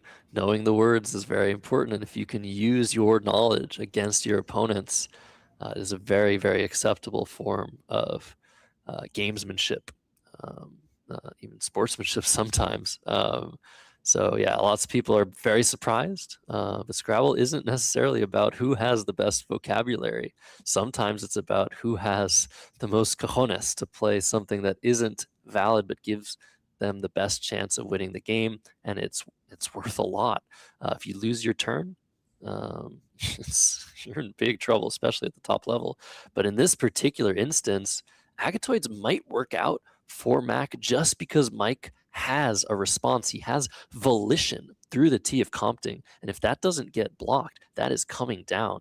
So a play that doesn't block volition is going to be sort of swept aside psychologically by Mike Thalen. And so when you have something available that puts you in a great position, rather than challenging and potentially losing that availability, we might see. But I think Mac's going to play COG instead, or GO to the left of OM. Yeah, those are fine plays. I mean, COG is probably the best you can do outside of this. That are dacoits, DACOIT. But oh man, yeah, a tough turn here for Mac. Do you try the phony? Will Mike know? Pretty much everybody in this field, save maybe Mac, has holes in their word knowledge. But you never quite know if you're making a play into one of your opponent's holes. So often you think it's a plausible phony, and then your opponent's like, oh yeah, I tried that myself 2 months ago, and I'm certain it's no good. You Mac, never know where the holes are. is there a chance that Mac is going to play go with to the next to the IN in Compting to set up a potentially better lane for himself? But that And blocks the that, tee because he already has a tee. He doesn't really need that tee to stay open. That would block Volition. That's the only possibility. Is Mac going to have eyes in the back of his head, or is he going to play the 2-point higher scoring GO, which makes, I think, a lot more sense here. Oh my goodness. wow, this is actually a huge moment. If you're a fan of Mac Meller, he's played 5 tiles lower. Oh, so Volition's going to come down now. I believe so. I mean, if Mike hasn't spotted Volition, he's probably not going to spot it now. So I think that should come down pretty quickly. Mac keeping ADIST. Yeah, there we go. Lined up. Yeah. It's coming down. It's going to set up a pretty volatile hook, S hook, but that's actually not really that important here. The triple to the right of the C is open. Volition is 72. Let's see what Mac Miller draws. Is he going to draw a bingo and stay in this game, or is Mike Thalen running away with it? Yeah, Mike is now nearly doubled up, but R blank for Mac Miller. Wow. No way, he found it so fast. Distract. Wow. Wow. No Wow. freaking way. Wow. This is 153 points. And if you're Mike, you just tip your hat. All right. Wow. Well done. Oh my goodness. So Volition was 72, bringing Mike to 263. But Mac Miller suddenly in the lead by 20 plus points. But that draw from Mike Thalen looks okay. EEIILNT. But if he doesn't have anything here, that was an insane swing. That was quite the swing. Yeah, Mike literally doubled Mac's score, or 1 point away from it. Not anymore. Mac ahead by 22 now. But Mike could pull back ahead on this turn. EEIILNT. And no playable bingos to Mike here. Another one of those tricky all 1 point tiles. How much do I score? How much do I leave behind turns? Wow, what a pull from Mac as well. Locavore. Wow, I cannot believe that just happened. Was that part of Mac's idea? Not playing Cog, not taking out the scoring spot, just to give him a slight chance at a triple-triple. He was probably thinking about that possibility when considering his plays, just the tiny little nuance to play Go for the same score as Cog leads to a triple-triple, a grand slam of Scrabble proportions, and suddenly Mike Thalen not in a great position, Matt. Yeah, you literally said out loud, will Mike Thielen run away with this game? And then Mac scored 153 and then drew an 80-point bingo on back-to-back turns. And that's Scrabble, baby. That's why we love this game. Definitely. So if you're Mike Thalen now, you got to sort of mentally recover from what just happened. But you could play something simple like lie underneath the BR of breads for 19 points, keeping the nice leave of TINE. But what was that other play you were talking about?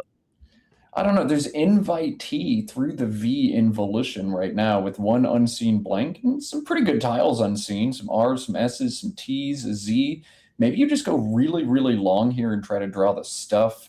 Invitee creates a ton of volatility on the board, but I think, yeah, the far more human play is LAE at the bottom for Mike. Yeah, I think this makes a lot of sense. It's still a game. Obviously, with Mike being down 22 on his turn with some good tiles out, he's a little bit behind in terms of winning chances. Probably he can assess that at this moment. But in Scrabble, you can't just say, "Oh, I'm in a winning position, losing position" when the scores are close. It really depends on the information you do not have, which is what is on my opponent's rack. And little does Mike Thalen know, Mac has another bingo, another blank bingo. So regardless of what he does, unless he plays something weird, Mac Miller is going to bingo for the second time in a row with the second blank and take a very strong lead in this game. How the tables can turn, Matt. Indeed, indeed. And that's, again, why we love this game so much. LIE coming down for Michael Thielen just makes so much intuitive sense. EINT is a strong leave. I'm taking away the triple where my opponent could do some serious damage. But at the same time, a slight underdog in this game is Michael Thielen, and this exhausts one of the best lines remaining on the board. Now that he sees a second bingo's coming down for Mac, he's going to regret this play. And this is exactly what Mac needed. Two pretty simple, I mean, you have to find Locavore, you have to find Distract, but once you find them, you can play quickly. Mac was down to 8 minutes before he drew into Distract, and now so much of the game has gone by in the blink of an eye, and Mike Thielen has drawn the cue. The dreaded Yeah, cue. it looked so promising. Orient, the first 6 tiles out of the bag, I was getting hyped. And then the cue, the final one he pulls. There is no I on the board to play QI. There is 36 available in Trank through the A and retax, but that blocks the remaining lines on the board and keeps EIO. Josh, are you exchanging this cue, scoring 36, or doing something else? Oh, I think you have to play Trank here. You're down a bingo. You have to score something. The D in Distract is open. The lane on top of the ON of Volition is open. The V, I guess, is open. There's some hope left on this board. You really hate to block the A and the X of Retax and just give Mac clear targets to try and block for the rest of the game. But I think if you see Trank, that's the first thing. Seeing Trank, getting rid of all of your consonants. Trank is one of the harder words to spot to begin with the Q, but I think you have to do it. If you see it, I think you have to do it, but we'll see. Look There at is that. another. Oh He's my found it. gosh. Yeah, very good, Mike. Very good. There is another not so crazy option, actually. Playing the 6-letter Norite alongside the ORE of Locavore sets up the Q, and QAT, QI, quite likely to be drawn. Even QUA, which comes out of the bag a lot, would play. Is Norite insane, Josh? It's not insane. It's a very interesting idea. I don't think it's the right idea, but it's a very, very nice second option. But unfortunately, we see, look at what Mac has set up. Biza to the A and Locavore for 78. Are you kidding me? 152? Oh my God, 152, 72, 78. How do you fight against that? Yeah. I mean, Mac just all of a sudden exploded for a ton of points, and any top player is able to do this. I think most players in the room would spot Distract, and even most players in the room would see words like Locavore, but Mac is absolutely going to capitalize on these opportunities when the bag gives them to him. And wow, what an explosion we've seen. Is Mike Thielen gonna not play Trank? Is he gonna just exchange the Q? He has spotted it. I think you just have to go for it at this score, but unless something insane happens, which it already has and can happen again, Mac Miller is in fantastic position for a ridiculous comeback win. He was down over 100 points. Yeah, it was 132 to 263, and now Mac is in commanding position just 2.5 turns later. It's insane. Completely insane. I think that last tile on his rack is an E. We don't quite see it there, but TEN, a fantastic leave to go with the play of Biza, which is just not getting blocked ever. So Mike Thielen down to around 10 minutes, does not know that he's about to get smashed again for the 3rd turn in a row. Trank coming down 318 to 359, but about to be 437. Yeah, Biza is about the insta-play-iest of all insta-play plays you could have. 78 ENT leave, and there's the insta-play for Mac. No emotion from Mike yet, but AEU, the first 3 tiles out of the bag. Oh, God, yeah, this one's going to be ugly now. Yeah, it seems like as close to over as possible. You might as well just extend Distract and play Distraction at this point. Just say, hey, whatever. But no, Yes. Of course, we're not going to see that. I was also thinking about potential breads extensions, like gingerbread, something like that. But we're just going to see Mike trying to fight for his life here, down 120 I think you want to play off the O, the U, and the E if you can. You can play Euro for 3 points through the R and Locavore. Oof. Oh my gosh, and Max drawn into another bingo. Stop it, Mac. He's already dead. Goodness. So unless Insulter gets blocked, it's 153, 74, 78, and then 68 on 4 straight moves for Mac Meller when he was down 130 going into that sequence. That's just absolutely insane and absurd. And sorry, Mike, that's how it goes sometimes. Absolutely. Yeah. Scrabble can be very up and down, and it's good to get these games finished early in the tournament, so you don't have to suffer when the losses and the wins become far more important at the end. But it's Mac Meller. He was probably going to win the game around 2/3 of the time, maybe. But yeah, wow, crazy stuff. Are we going to see Euro blocking Insulter and just giving Mike one last chance? Runlets doesn't fit on this board. I don't know. Yeah, I have no idea how Mike's supposed to catch back up, and he's going to spend a lot of his time trying to find a way to do that. But since we can see Mac's next rack, we know what the truth in this game is going to be.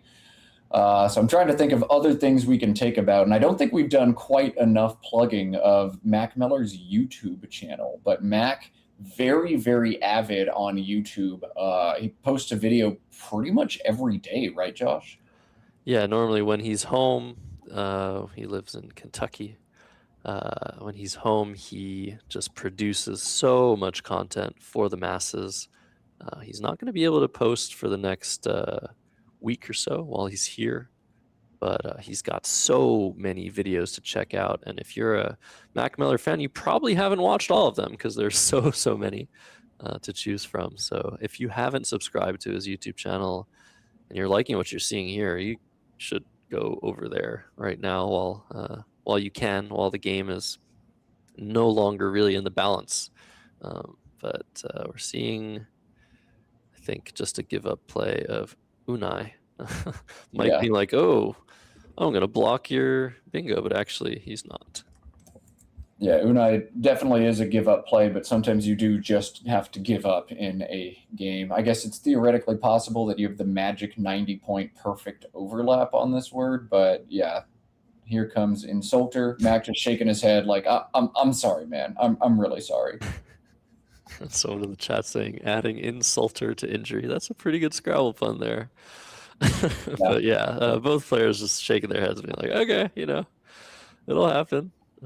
Just something to look back at. And like you said, Mike Thalen loves to look back at his games. One of the best ways to improve at Scrabble is to analyze your games, record your racks. But when you're on stream, you don't have to record anything. Mike Thalen can go back, listen to the commentary, or maybe plug his game into to one of the analysis tools that we use and see maybe there's something I could have done here. Maybe I erred somewhere. But wow, 505 to 328. What is this? 505. And 4 moves ago, he was at 132. It's just silly. And he's found another pretty good rack on top of it. I don't think he's going to bingo, but still nice stuff. He's got the FED to play alongside Locavore for 30. Like, all right, gross. EEKNOUY, the rack for Michael. So we will at least be able to score very well. Yerk or Unyoke is really nice. He's found 44 points at the top right of this board. Yeah, Unyoke looks great in a game that's otherwise spiraled out of control for Mike. Yeah, with 3 tiles left in the bag, you can see above Mac Meller's camera, it says 10 tiles are unseen. That means 7 on Mac's rack and 3 in the bag. You'd rather play 6 than play 3. This gives Mike the best chance at threatening or being able to play out next turn and get some points from Mac's rack. And like we said earlier, the amount you lose, the amount of points you lose versus the amount of points you win by is very important early in the tournament. So just trying to minimize your losses here is a good idea. Oh, man, I'm trying to see how this game's going to play out. And Mac has a fun potential puzzle. There's a really cool play for him. You can play a 7-letter word for a huge score, 42, but I don't think it's the right end game. So I was curious if he'd spot it. Ooh, all right. Yeah, a little puzzle for you guys at home. Yeah, I think the normal thing to look for is either on the bottom left using that triple or hooking the S onto volition. But in endgames like this, you first have to see what can my opponent do. And you have to track the letters, so Max should know that Mike has A, A, E, G, and he has to look to see, is there somewhere that goes? Algae, a gate, is there somewhere that those letters can go out next turn, close to agave or savage through the S and the V on the top of the board? I don't think Mike Thalen has an out, so then it's up to Mac to try and go out before Mike here. Yeah, that's exactly what Mac is thinking. There are no outs indeed for Mike. So now that you know that, you're going to get the last turn. You want to find a high scoring out in 2 sequence. Mac setting up DIPT. This would play above Unai and keep FES to go out alongside Locavors. That looks very strong here. Yeah, that and surf at the bottom left. So he's showing us what he's thinking. Surf through the Ard and Salter. Dipped looks fantastic. That might just be the best play.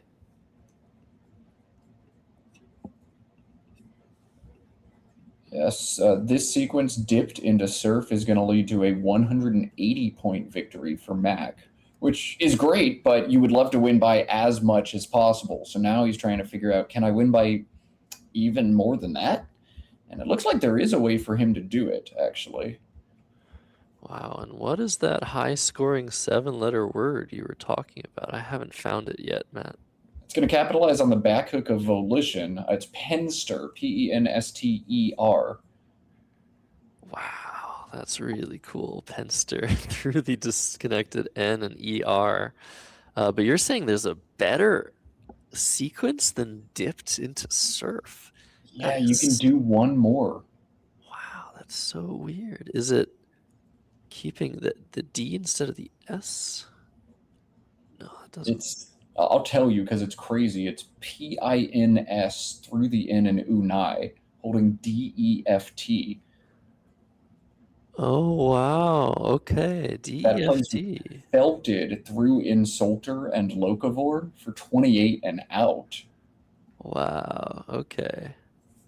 But this is a 180-point win. That's 181. So whatever. That's so weird. Where else does DEFT go? Deft alongside Locavor also plays. Yeah, but can't Mike just block? That's such a weird sequence. Well, there's only one person in the world that would reliably find that sequence, and he is not present at this tournament, unfortunately for you all. But we do have, like we said, a star-studded field, the best of which probably Mac Meller. He has performed so well this year. He's played in so many tournaments. He stayed at the top. He's the #1 seed, the 2024 champion, and he showed us his chops in this game. Oh my goodness, what was that? A 400 to 100-point run? Yeah, let's do the math on that. Over a 4-turn sequence, Mac picking up about 375. His opponent picking up 13, 26, 66 to 335. That's crazy. Absolutely crazy. Mac, last year's runner-up and 2 years ago the champion. I think anything but a top 2 finish would probably feel like a disappointment to him this year, Josh.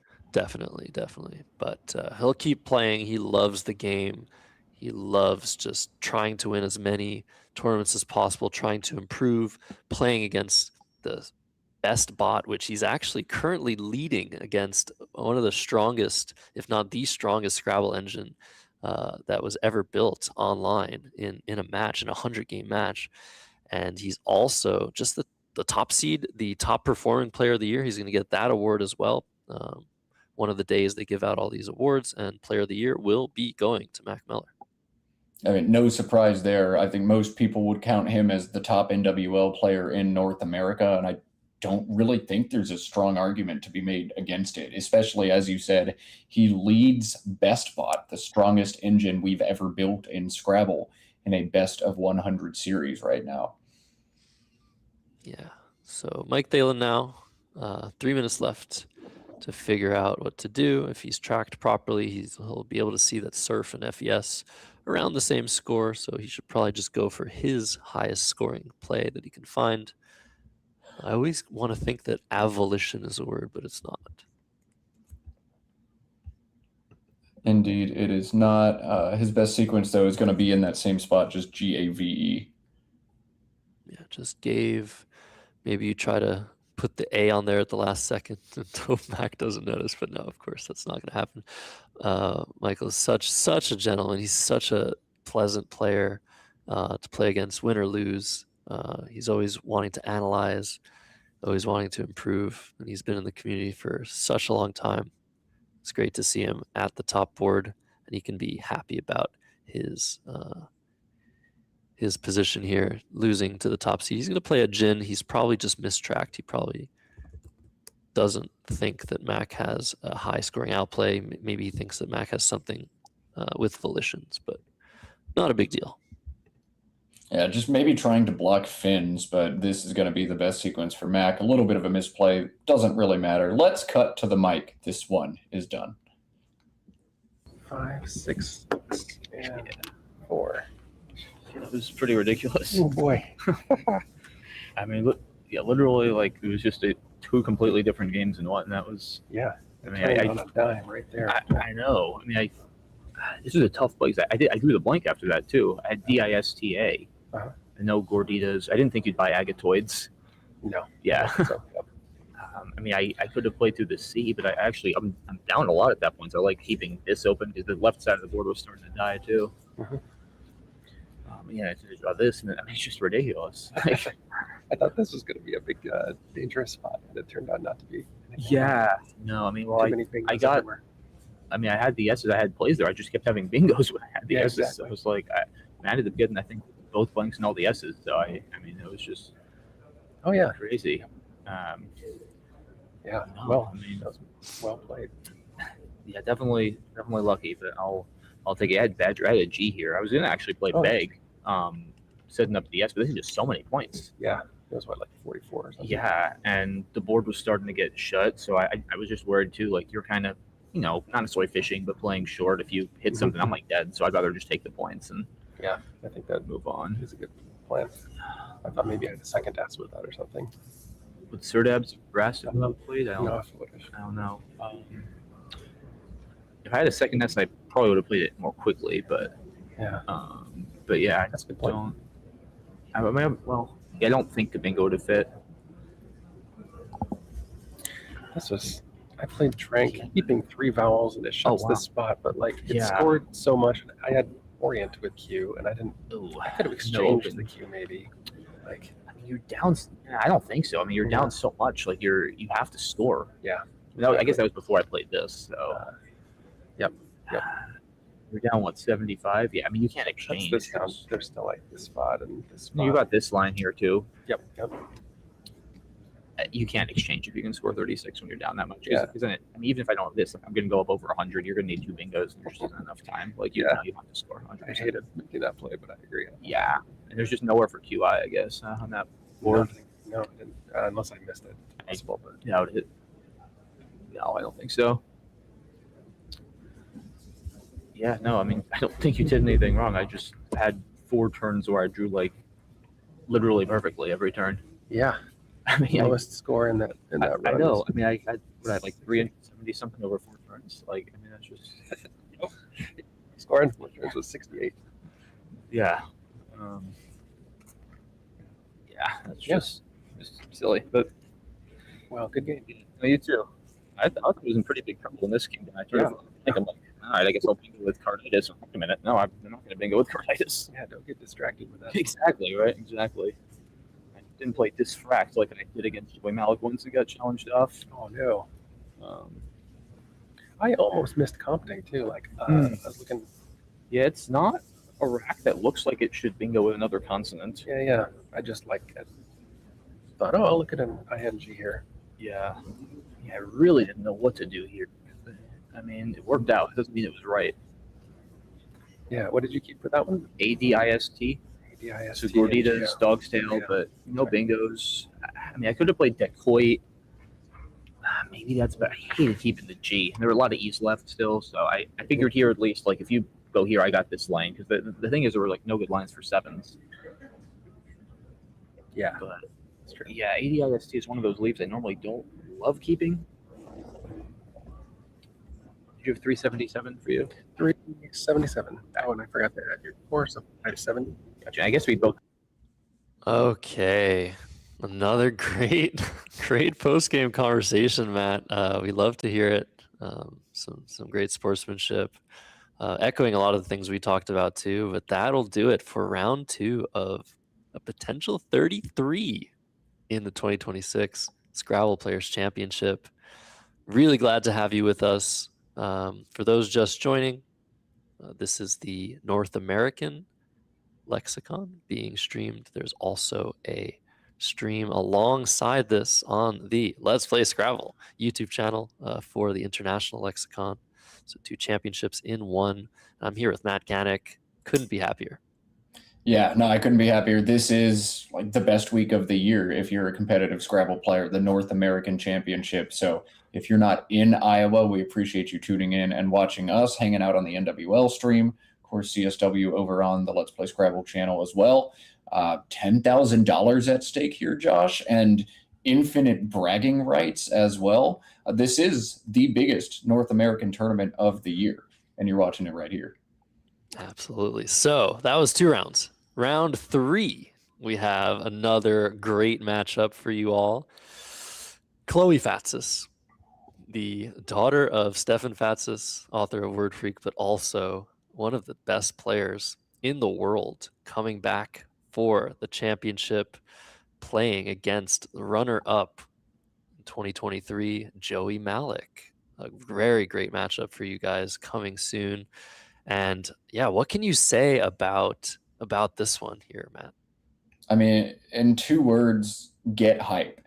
Chloe, a very strong player. Joey, a very strong player. Joey's had so much success in this tournament. He finished runner-up to you, Josh, in a very exciting best-of-5 finals.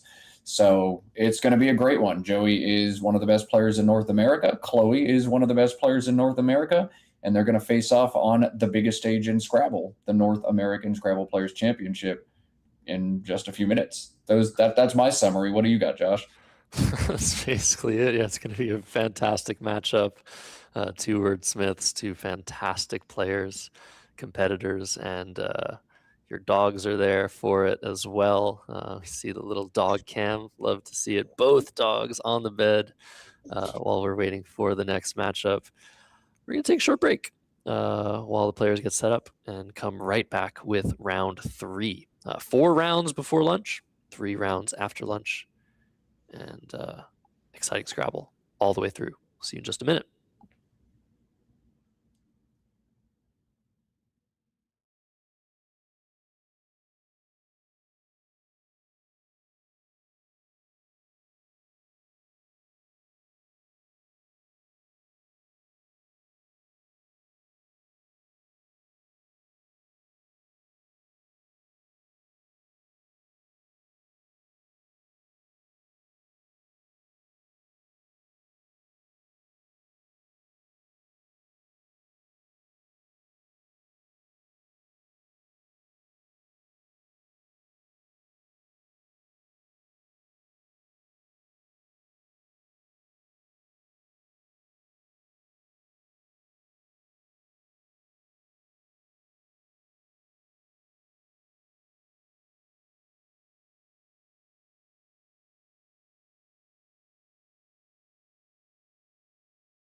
All right. Sorry about that delay, guys. Welcome back to the Scrabble Players Championship 2026 in Cedar Rapids, Iowa. Rapid fire commentary here. Josh Sokol, Matt Kanik. We have a great matchup for you guys. Not the one we expected, though. Yeah, we're doing a little bit of a pivot, showing two players from my home state instead. Ori Swift, one of the favorites to win this tournament, against a face that should be familiar to some of you if you have read Word Freak, Jim Geary. Jim was a very, very, very strong player for much of the 90s and 2000s, took quite the hiatus from Scrabble, but has been back in the last year or so. Don't write him off at all. I'm very excited to see the return of Jim Geary, and I'm very, very excited to see it here on stream at the SPC. You ready, Josh?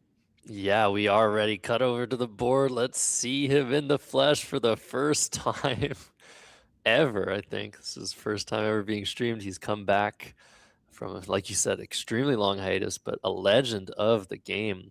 And Ori Swift right now is in third place in the standings. Of course, it's still early. Only 2 rounds have been played, so anything can happen. But yeah, Jim has been a legend of the game for a very long time, since I think before I was born. Matt. Yep. Played his first tournament in 1992 and was rated 1841 just 3 months later. Broke 2,000 for the first time just 3 years into his playing career, which is downright crazy. So Jim Geary, absolutely a titan. He took a 17-year hiatus from 2009 until 2026, though I do have a hilarious Jim Geary story. In the middle of said hiatus, he donned a fake mustache and snuck into the Houston Scrabble Club under the pseudonym Jeremy Saga, an anagram of James Geary, his real name, and went undefeated, dropped several 500 games, even won himself a post as, look at this hot new newcomer we've got at the Houston Club, dropping 500 points. And then he pulled off the mustache and revealed he was really Jim Geary the whole time. True story. That is real. It's such a beautiful story. And yeah, I've never heard anything like that. It's such an amazing feat. I love his little mop hat there too. But yeah, Jeremy Saga has revealed himself to be none other than the legend himself. And he'll be going first. So you get a slight advantage going first in a Scrabble game. So yeah, against, I think, still an overdog. You can't really take a 17-year hiatus and be at peak, but so many legends in Scrabble that can just come back and start taking names. So this is anybody's match to win. Very excited. Yeah, Jim Geary behind the famous Water Zooey play that I think was the first famous Will Anderson video. So maybe you recognize the name from that situation way back when. Jim is definitely welcome addition back to Scrabble. And we are getting underway here in the Battle of Houston. Jim from the Woodlands just west of Houston, and Ori has just thrown down a homestead on 19 acres near Beaumont to the east of Houston. So a matchup of 2 Texans. Jim Geary, QHBU to start things off. Will he find another vowel? Whoa. No. Yucky, though. Y-U-C-H-Y. That's a thing, right, Josh? Yeah, you must. I guess you play that with the first Y on the star. So normally you don't ever want to separate the Q and the U. Yucky's not valid. They're good friends, but he's looking at it. Oh my God, Ori would know if this is valid or not, I think. Wow, but that does, okay, so there's yucky, there's so many words like this. So yucky, invalid, but he's about to start the game off with the phony and played in the right spot. Is Ori going to take this off the board? Wow, all right, what an interesting first turn. Yeah, I thought this was a word, you thought this was a word. Ori's got the play on hold. Jim has not drawn his replacement tiles. Wow, all right, a very interesting start to this one. Yeah, Ori like, what? Oh, do I recognize this? Well, this is going to be a very good test for Ori. His word knowledge is fantastic, but everybody, like you said, has holes. It looks like Jim is drawing his provisional tiles. Ori emoting very hard here. This doesn't mean that the play was accepted, but Jim can draw his 5 tiles, keep them separate from the 2 tiles left on his rack, while Ori debates on his time whether to challenge. And also, given that what Ori has, does he have a 7-letter word on this rack, Matt? Yeah, he's got Fuggliest for 68, Stageful for 67, Golfiest for Right. 65. No, but that's what I'm if he saying. leaves this on, but if he doesn't, no sevens available. So maybe you just seed the play and get the bingo down. That's the thing. It's such a crazy position. Even if you know this is not a word and you have to be so sure to challenge it, if it comes off the board, Ori has nothing. If it stays on the board, Jim has 40 and Ori can get 70 with his blank, but I think you have to challenge and just not bingo. If you challenge, what do? Do you play Elf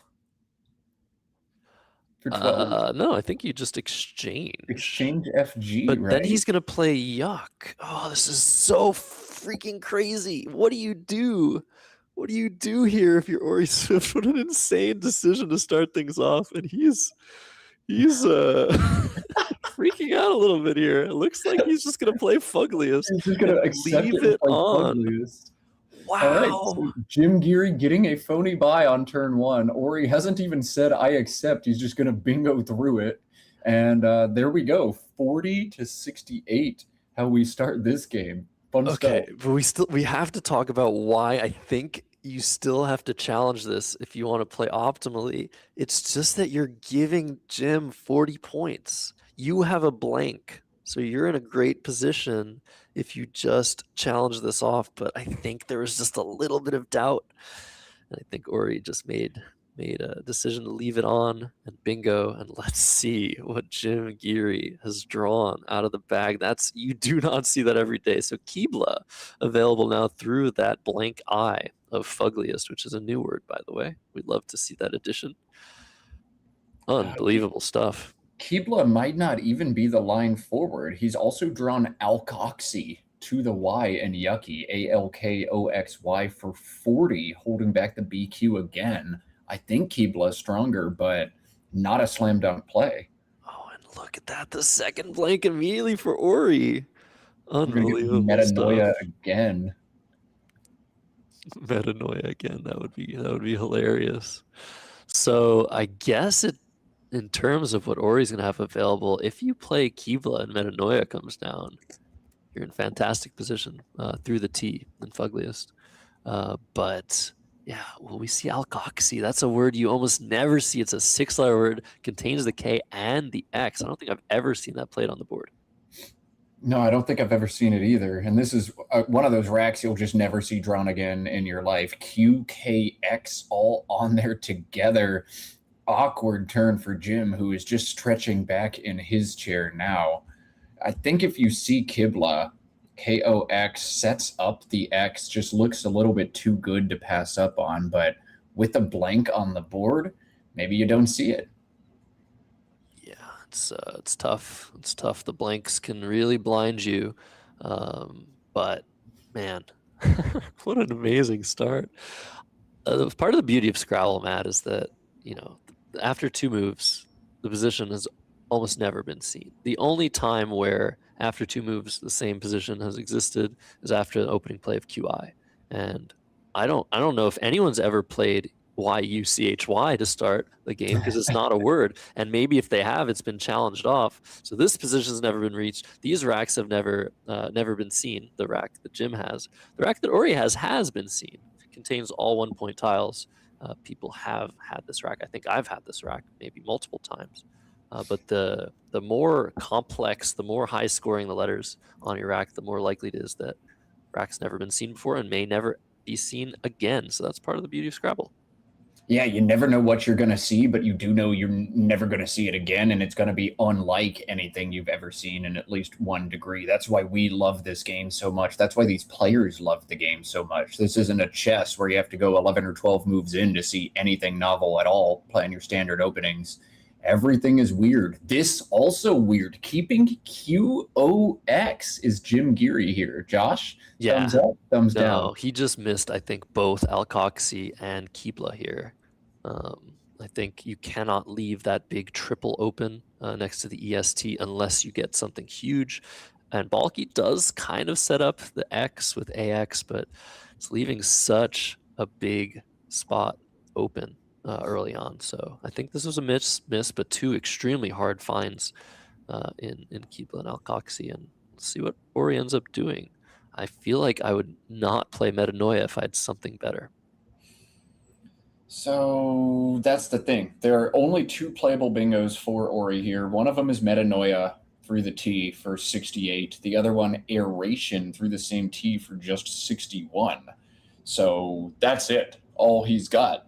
If we're going to see another bingo, it's going to be a second sighting of Metanoia through 3 games. But you have to think about non-bingo options if your best bingo with the blank is just 68.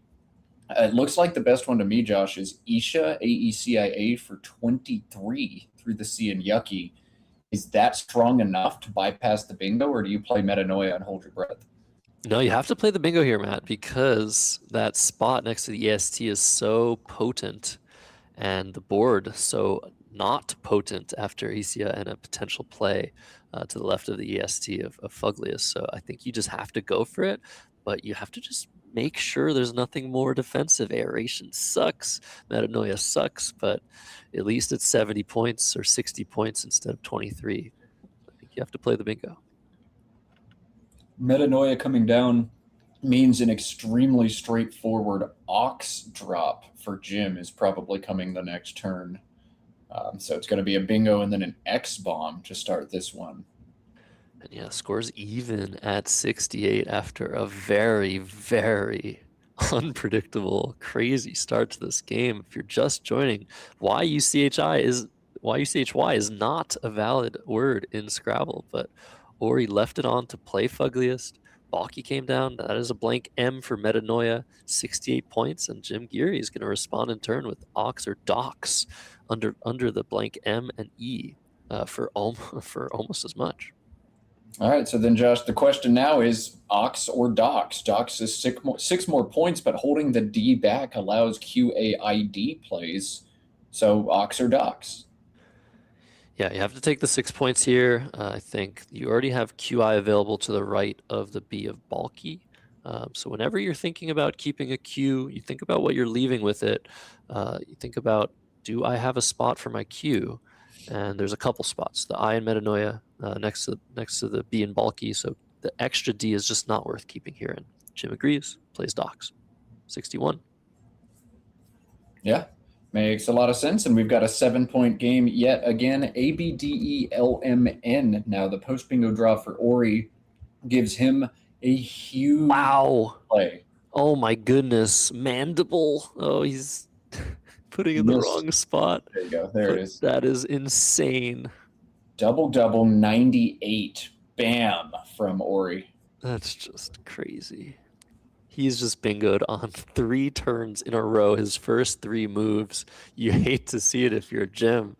You love to see it if you're rooting for Ori in this game. We'll see what Jim gets.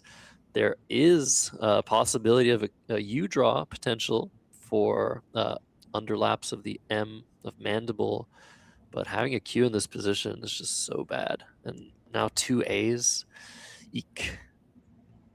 Eek, indeed. He's got QI in 2 different spots. He's got Niqab either with 1 or 2 A's to the B and Balky, so he can shed the Q here. I don't know that he's going to, though. There's a high-scoring play, 27 for Noria, Noria, alongside Balky. The Q's the worst tile in Scrabble, Josh. Should Jim play it here? Oh, this is a tough one. So Noria on the right of Balky, overlapping the whole way, keeping the Q back, and I think it makes a lot of sense. The reason for that is if you keep the Q and the A together, imagine if you draw a T. If you draw a T, you'll be threatening the word COT, QAT, on top of the IA of Metanoia, making QI and AA for almost 50 points. And you'll have many other options to play the Q elsewhere on the board. So it might be an instance where you just have to hope for a better option for your Q next turn, take a slightly higher score. We'll see what Jim does. Noria also turns over 5 tiles, and the 3 unseen S's with Metanoia sitting there seem like a pretty big deal as well. So even if I miss one of those 5 T's for QAT draws, I have a lot more chances at an S to get me back into this game. I've got more chances at those E's that are unseen as well.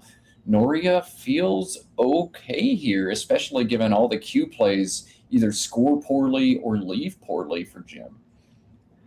Yeah, and again, when you have the Q, it is all about what is your ceiling and what is your floor? What are you likely to draw with it? What do you have immediately if you're going to keep it? And that will help you decide whether or not to play it. Oftentimes when you have the Q and you don't have a good play with it, you do want to play a lot of tiles, like you said, Matt, just to potentially draw something good out of the bag, either a U or an I or something that will work with the Q on the particular board you're working with. But it can never feel good to keep the worst tile in the game and only score around 25 points. But I think you found a fantastic idea. Noria, we'll see what Jim decides to do. He's just kind of staring off into space right now. Some players give us a pretty good sense of what they're thinking by arranging the tiles, and Jim just looking at it all. Jim, no stranger to poker faces and trying to avoid information. He is also an extremely talented poker player. And there's a lot of overlap between poker and Scrabble, isn't there, Josh? Yeah, and you saw it, right? With the play of Yucky to start the game. That was a poker-like move. I wonder if Jim knew that it wasn't a word. If he did, that's such an incredible bluff. And QI coming down, keeping 2 A's, an N, an O, and an R. Jim has some chances at turning that rack into a bingo next turn, but he's just drawing a J, which is a decent draw, but he's not going to bingo next turn. And Ori with CEHIITU. What do you do if you're Ori Swift? You don't have a 4th bingo in a row. Oh my God, you have to make a non-bingo play? Well, this is it. I think that's how you pronounce it, right, Josh? Yes. I'll let you do the pronouncing of this one. 34 points for HUIC, which is a really nice defensive play, blocking the S hook on Metanoia that Ori doesn't have, putting a C there in space on the double letter score. It's going to be kind of hard to make a good play to that C, but Ori has nice letters to do so next turn. Yeah, you hold the I back for icy threats while you knock out the big Metanoia spots, and you score really well, and you get rid of one of your I's and the U. Okay, yeah, that does everything, and Ori doesn't waste any more time on a very straightforward turn. Is an interjection used to encourage hunting sounds. So I'm thinking my pronunciation's pretty spot on. Jim, AAJNORT. Looking at Raj right now. What are you looking at here, Josh? I'm looking at the board. I always want to look at the board. What can happen on this board? I'm down over 100 points. How do I keep the board alive? How do I keep options open? I'm looking at the top left part of the board specifically and saying, oof, I would really like for that part of the board to stay open. Is there a way for me to accomplish that? And it really doesn't seem like there is with the rack like this. But options are so limited for Jim to bingo on this board. Maybe you just go for, Taj. I mean, where does Taj even play? Taj and Bit? I hate that. I think I would play something like Jota, Jota, to the left of the BAL of Balky. Jota is 33 points, keeps A&R, which is great, but doesn't open that top left of the board. And I agree, Josh, a huge concern is getting out into that space. What Jim is thinking about right now is Raja into the A of Mandible, and that's going to make it way easier to get to the left and the top. It is a short-term sacrifice. You're leaving points on the board, scoring just 27, and you're keeping a less strong of a leave. But it keeps your long-term chances alive a little bit better. He's saying that's too much, though. I'm going to go play Jota. Yeah, and it's not all over yet, obviously. The board is still young. You can draw a 7-letter word ending in E, that blank M of Metanoia making MO. Emo is a word as wow. Oh, that is an incredible find. What a cool play by Ori Swift. Hold your coffee cups. Gaussy for 60. Incredible. That is fantastic. That is a very, very unused word, a 6-letter word, doesn't take any hooks, contains an S. Beautiful stuff by Artie Swift, showing us Nice. why he is always in the running to win this thing. Well spotted, well known. There is also the 5-letter GAWSY, as well as this one. And man, that is not a play that I think even some of the very strongest players in the room would spot. Well done from Ori, seems to be firing on all cylinders.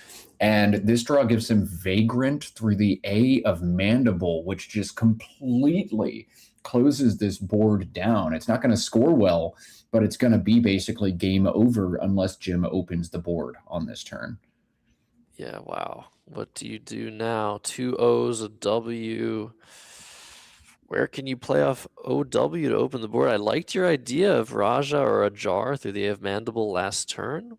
Now it's getting even more important to keep things alive. I think maybe an overlap of Mandible would make sense here. What are you thinking here, Matt?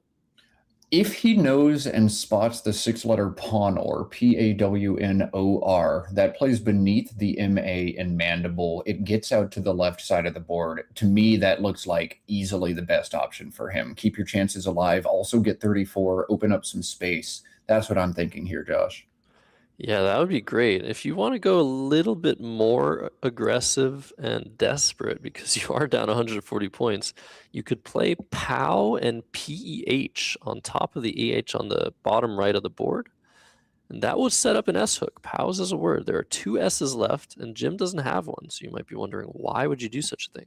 Well, when you're behind by so much, you really need things to go your way. And drawing an S is one of the things that can go your way. This play, Prow, just doesn't accomplish what you need to accomplish on this board down by so much. I think this is a miss of Pawnor. Yeah, Pawnor is just a stronger play here, but Jim is starting to feel a little bit of desperation time. If this took a front hook, it would feel like a stronger play to me, but because it doesn't, as you said, Josh, it just doesn't do a lot of the things you need it to do. But it's all Jim saw here, and crucially, it does take away Vagrant, meaning Ori's going to have a harder time closing this board. We'll see what Ori opts to do here. I don't know, maybe he's just going to drop the V? That seems crazy to me. Yeah, Vaw for 17 is what maybe you're thinking, just to eliminate counterplay mostly. If you draw an I, you get tarring and obit at the very least. So that's an interesting idea. If you're Ori, you do want to try and clamp down on the remaining spots on the board. Right now, Prow has blocked the biggest lane, the 7s lane we were talking about making emo.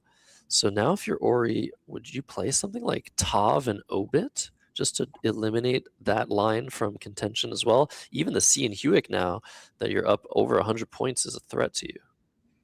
I'd be looking at the unseen pool before I make a play like Tav and Obit. There are 2 S's out, but I'd wonder what kind of letter comes down with a 4-letter word making Obits. If there were C's unseen, I'd be scared. I don't want to give another line ending in a C for big 8-letter words. I do see 2 unseen D's, so something like DIFS and Obits could be pretty annoying for me to deal with long-term as well. I don't want to give Jim the opportunity to score 30 and open up a 90-point bingo line. That seems like the one way I let a game where I'm in commanding position sneak away from me. But I also want to block the C and Hwick pretty quickly, and Tav is like the ultimate way to do that. Yeah, so when you're up by so much, the threats to you losing become more and more specific. So that's why, Matt, you're thinking about these specific possibilities. It looks like Ori putting a lot of thought into just dropping the V. Honestly, I think it's either that or Tav. I'm not seeing any other options that are really nice here. So maybe we'll see the V drop. But again, you don't really want to rely on such things when you're ahead. Relying on a good draw, a vowel draw after Va is pretty much necessary to continue to throw punches against Jim. So I do like Tav. I understand the logic of not wanting to allow a play opening the top right of the board. I think you can handle something like that. Yeah, and it's like specifically DIES, DEES, or DIFS, and none of those are crazy. Or he's going to play VAW, and part of the reason here, if you looked at the unseen pool, the most common tiles, EIO, each of those draws 7-letter bingos. And while only tarring would fit, grantor or grantor or regrant are likely to go down if Jim opens the board. And you know Jim wants to open the board. So now you make him scared. You make him poop in his pants a little bit. You do a 1-tile fish. Can Jim still open the board? He must if he wants to win the game, but now he's got to conclude, or he's got a really good 6-tile leave. Psychology. Yeah, wow. We'll see what Ori gets here. He's drawing 1 tile. He needs an eye for tarring. I don't think there's anything else he can draw that hits anything.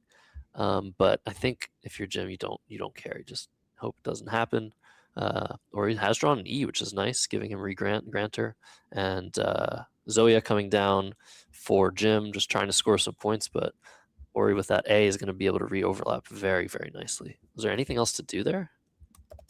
I didn't even punch it in. I was trying to look at our next matchup already, but looking at the inflexible rack, it doesn't seem likely. No, Zoya pretty forced for Jim. So Grant or Regrant, both drawn for Ori. Neither one fits on the board, but as you said, yeah, 33, 38, even 40 available to Ori with the underlapping plays here. Which one's your favorite, Josh? Yeah, I want to play the G, the A, and the R, but can't quite do that. It doesn't really matter at this point. I think I just want to play. I don't want to play off my E, so I'll play something like Rat, and just keep a vowel. It's very important at this stage of the game to keep a vowel and a consonant at all times. I actually don't know if I agree with you there. Looking at the unseen pool, 17 vowels, 18 consonants, 6 E's, 5 I's still coming. I might actually just grab points here. It's an interesting thought. I just feel like with such a commanding lead, if you just draw consonants after a play like Gate, somehow, you could draw. There's more vowels, or pretty much as many vowels as consonants. You could draw 4 consonants, and then if Jim makes some sort of setup, you're going to not be able to block it. So I like safety in number 1 in these positions. But in terms of just raw value, I agree that maybe you don't want to keep a vowel. Yeah, raw value versus safety. I guess that's what you're deciding here. You have to decide if you're Ori, like, am I 100% to win this game? In that case, I'm probably going to grab every point available to me. But if I'm 95, 97, then I do want the safety net here, trying to optimize that number. So is it already game over? To me, kind of feels like yes. Yeah, it's very, very close to it at the very least. There's not that much game left to play. The board is in a fantastic spot for Ori, but it's Jim Geary we're talking about, the Water Zoe guy. He can come up with ridiculous plans to get back in this game, so I wouldn't count him out just yet. Yeah, and I mean, there are still huge threats on the board. A play like Vittles, Vittles, making QI an obit, or a play like Veristic, unseen down to the C and Quick. So like just one punch from Jim, and this could be just a 20-point game or so. Or he says, I'm going to put a bunch of points on the board and just try to stay ahead of you. And we see on Jim's rack, no, he doesn't have what it takes, at least not this turn. Another tricky turn for Jim. Maybe just OOF into the F of Fugliest, Josh? You got to do something, right? You got to open the board somehow. There's still enough time, as we see a 2019 champion and 2025 CSW champion, Alex Seaholm in the background, looking at this game. There's still some time to get 2 bingos down. So I like the idea of oof, trying to open things up. You want to try and draw something specific, maybe into the C of Hewick. If I was trying to make the decision, don't know if you can really do that with just dropping the 2 O's, but that looks pretty good to me. There is 33 points if he wants to play Franco here through the C and Hwick. Do that, Josh, or don't do that? Yeah, Franco, I mean, again, it's early in the tournament. Trying to not lose by too much is a pretty good idea in a position like this one. We'll see if Jim is trying to win at all costs early on, or if he wants to just try and score his way potentially back into the game, but not do much to retain chances back into it board-wise, board control-wise. Franco is a new word. Of course, Jim, an older generation of player, the new words are always a little bit tougher to get back into your vocabulary.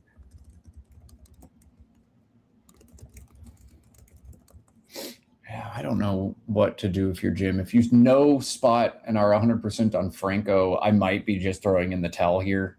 But oof, makes sense. This doesn't. Foy instead. Interesting. Is he going for a proof word? That would be interesting. A 9-letter word to the OF on the board. Maybe just trying to get exactly TI for anoretic. Maybe he's just like making a play. Mm-hmm. Yeah. Reasonable, but yeah, not quite what we expected. Oh, that's a U. That's not good. So yeah, it looks like closer and closer to victory for Ori Swift as the moves go on. What do you do now? Is there a way to block that C, block the OB's lane for Ori? Is he considering playing? Yeah, there is. Gall? VLEI into the I and Hwick, just 9 points, but crushes everything left on this board. Interesting. Yeah, that looks very nice. VLEI, that'd be a very tough find, but looks like Gall instead. Just trying to block that lane that way, but leaving the C open. We talk about, we could talk a little bit about a C in late position. You might think, oh, there's so many IC words, ANCE words, ENCE words, but actually a C in late position is really, really tough to hit. So it's not a huge threat, and there's unnerve on Ori's rack. So if Jim tries to open a lane now, he might get punished. Ori is a great closed board player. We see him often make sacrifices in the early game, whether up or down, just to get him into these positions where he's the most comfortable in. And this is what you do on closed boards with a lead. You block some of the highest scoring threats, and you try to stay flexible so that when your opponent does make the opening you're expecting, you just punch them and win the game. So Jim, under the 10-minute mark, is it time to try and just throw in the towel, play something like Anuric to the C and just say, all right, we'll see if I can draw something crazy here, but you're probably going to win this game? Or are we going to see a fighting move that might backfire tremendously? We will see. We saw him gunning for the seed last turn. He may gun for it again this turn, but he's going to have to distract Ori. He's going to have to open another spot. And I don't really see a way for him to open another spot. Yeah, he's looking at Uranic, which is also a word to the C in Hwick.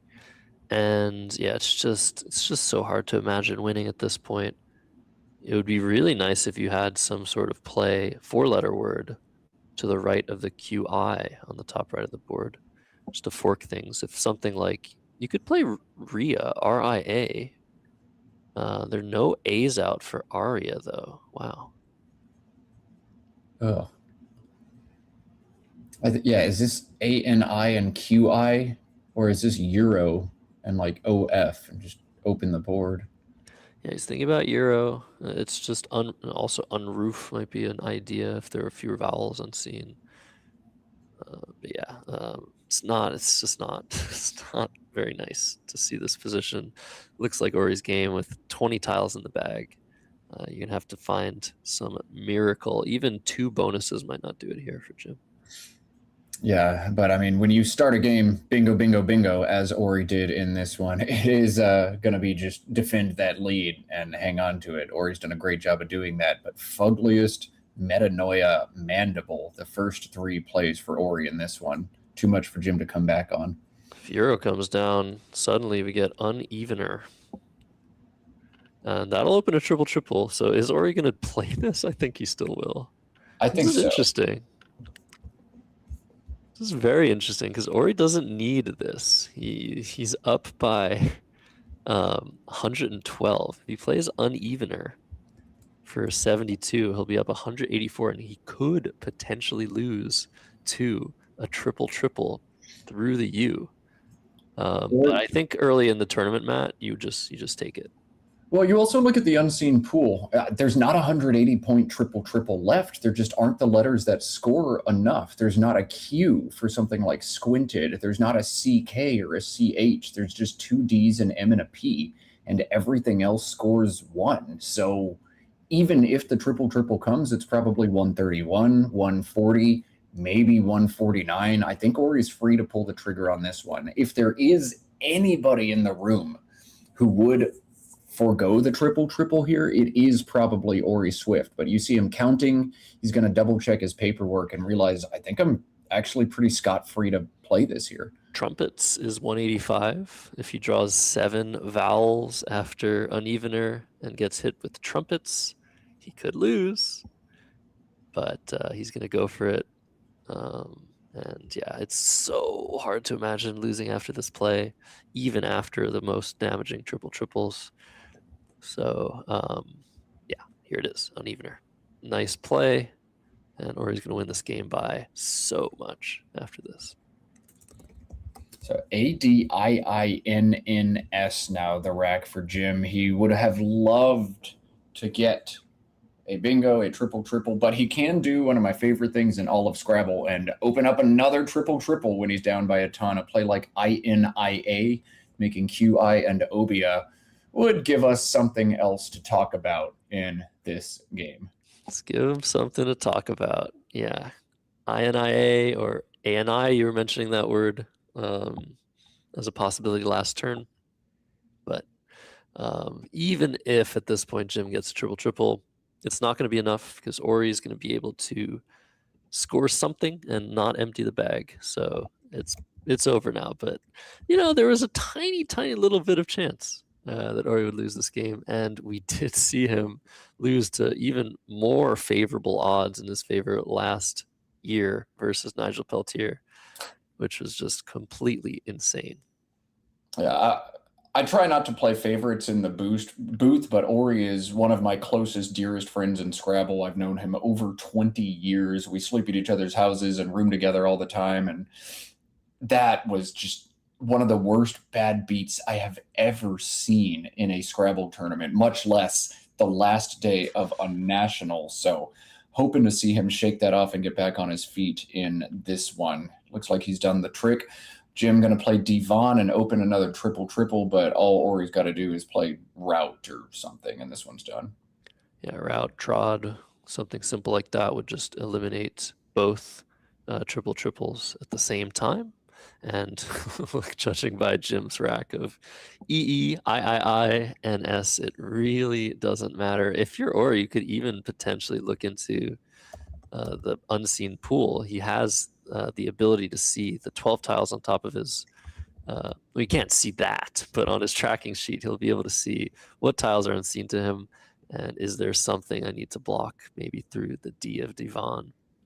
Yeah, if he does his 2 threats through the D and Devon, either seed time or neediest, if all 3 of the E's are on Jim's rack. So 2 triples he must defend through the D, none through the U. And those are not enough to win. Seed time, the highest score there would score 149. Ori's up 162, so that would not be enough anyway. We'll see what he does here. Is he going to try for one himself, seeing how bad the unseen letters are? Maybe you play off an R and a T, go for something yourself. We'll see. We'll see how greedy Ori Swift is here.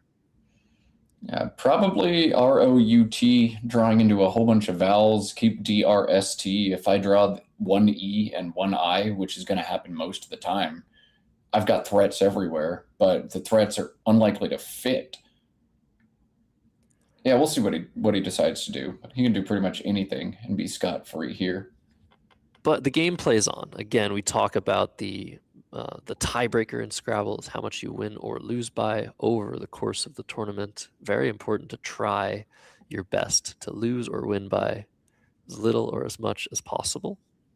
And it's a puzzle regardless of score. So we'll see what Ori comes up with while we're waiting for that, while we're dealing with the unfortunate news on Jim Curie's rack. Next pairing, I think, has been decided. We're going to see the 2022 Scrabble Players Champion Michael Fagan face off against long-time expert Lisa Odom.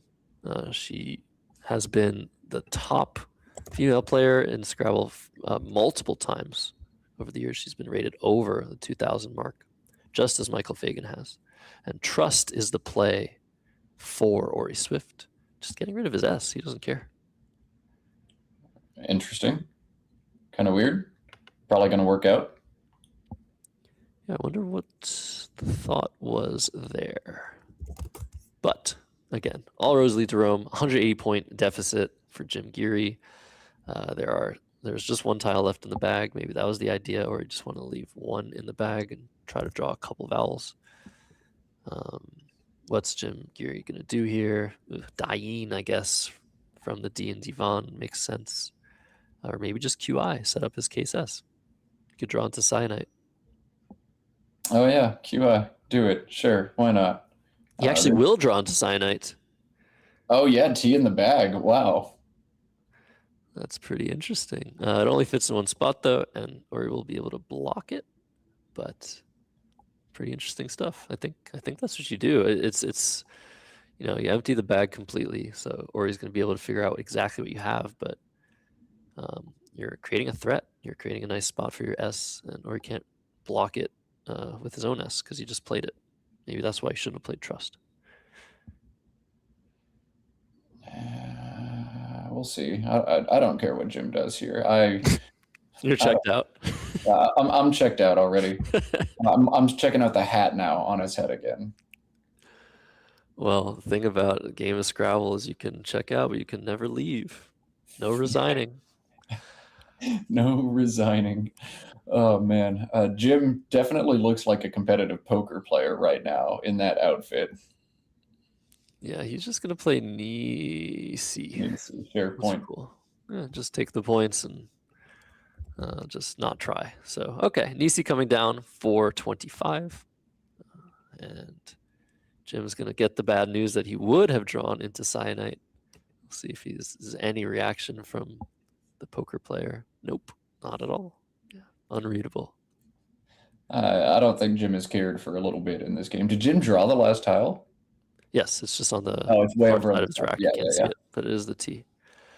So, Ori Swift, endgame time, EEI. Very similar endgame to the one we saw last round, where there was no way to go out.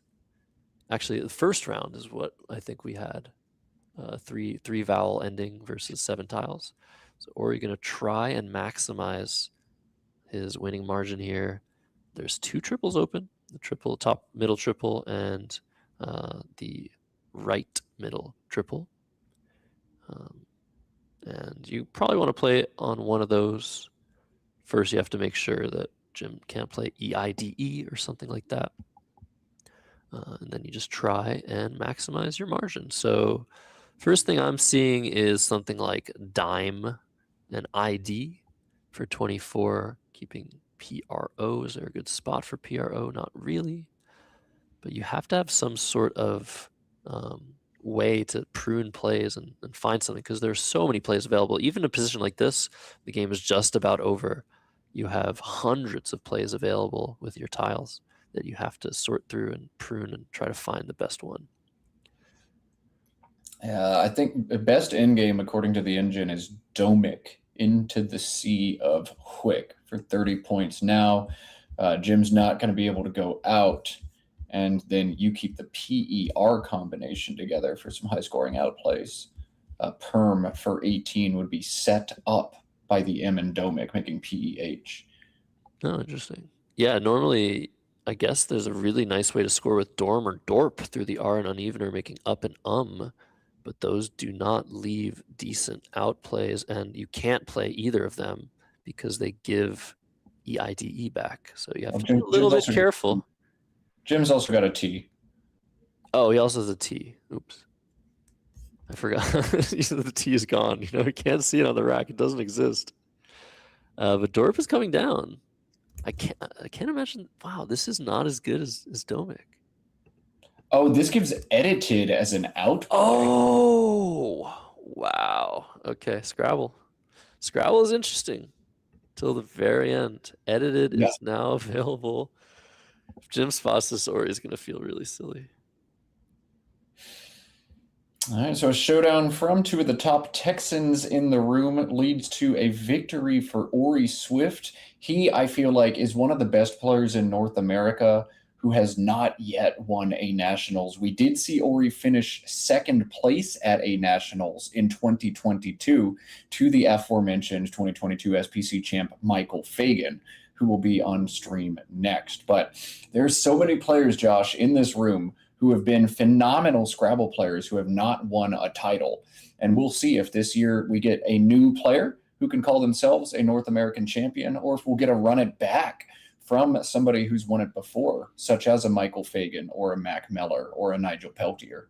Yeah, and if you're paying attention to the player cams, you see Michael Fagan pacing a little bit in the background now. He's right on top of Ori Swift.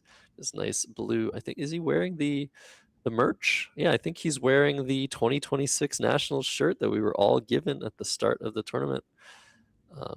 Yeah, a nice blue shirt designed by Jeremy Hildebrand, a player from Ottawa, Canada. Love to see art still in human form. So we will be seeing Michael Fagan playing against Lisa Odom in the next round once this end game is over. Is Jim Geary going to spot edited? He has a T off to the right. We can't quite see it on his rack. We'll get that camera adjusted for you in the future so we can see every single tile. But he hasn't spotted it yet. If he had, he would have already played it. And it's sort of a double blindness thing, Matt, sometimes when two top players are playing and one of them makes a silly oversight. It tends to be the other player that doesn't even see the oversight was made because both players assume very, very close to, if not optimal play by the other.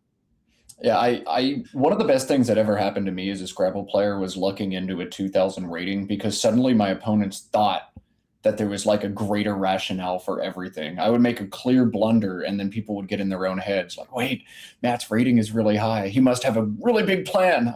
Surely Matt would never just accidentally give me a dumb out for no reason. No, Matt is pretty dumb. But the more you trust your opponent, the more likely you are to be blind to their blunders. Great point, Josh. Yeah, and it's interesting. What tends to happen also, at least for me, is I'll make a play like Dorp, hit my clock, and be like, oh, shoot. Yes. And if that does happen, you also have to keep your poker face if you really don't want your opponent to see, because tells are a thing in Scrabble. They aren't really used to the point that they're used in poker because there are way more important things at play. But yeah, it could be that your reaction is going to incite your opponent to do something.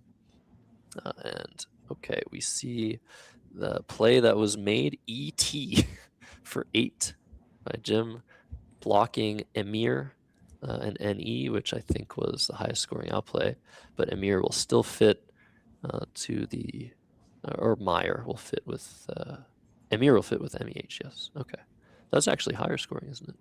Indeed it is. All right, we'll cut to overhead mic as Ori's going to go out in this one, giving you a final of 335-541, a 200-point win for Ori, looking to do damage here.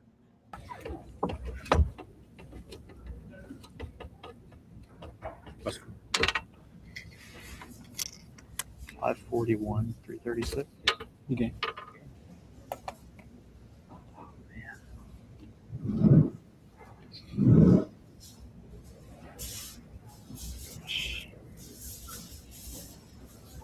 I suppose we follow the same protocol up here. Okay.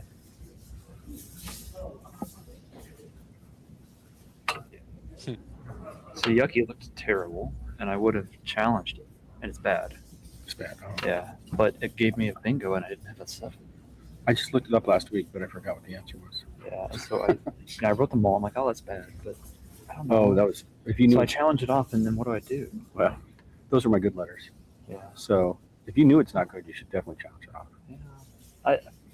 I guess I wasn't 100%. I was I quite know, sure. I know it what was the that. number is, but it's Yeah. you're pretty sure. I mean, there's, I don't know. My BQ left over. Wow. So Yeah, if I just challenge and then I exchange challenge FG. and play like FG. I gotta probably exchange. Yeah. And your net, so you net 27 this way, and I get out of some like 5 bad tiles. Yeah. Yeah. It wasn't quite 100%. So maybe You're like 90%, then now it's getting it close. was at least, yeah. I wrote them all. I was like, man, that looks so horrible. But,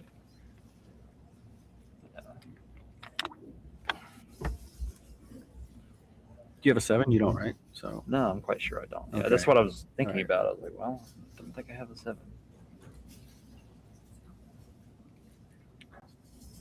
Yeah, 40 is a lot. I should just challenge it in exchange, I think. but if you're 100% sure, you should challenge it. I just you're was, I 80, was, yeah, I You wasn't, should. If you're 90, you're getting in the range. I wasn't quite 100%. It looked really bad. It's like 90, 95%. Hard to remember all those. That's on my list, I think, too. There's a long list, though. I was blocking a mirror. I didn't see a spot. So I should have just played Veil or Kite. Yeah, well, I mean, I've got it right here. No, but this way is like a lot. I thought your choices were this or Dimer. Okay. Oh, you're here 9, 13, 9, 12, 14. So I only saved 2 points and I gave up like 7. Okay. All right, yeah, I made a mistake. Okay. I knew that I was probably overlooking something. I should just take the points.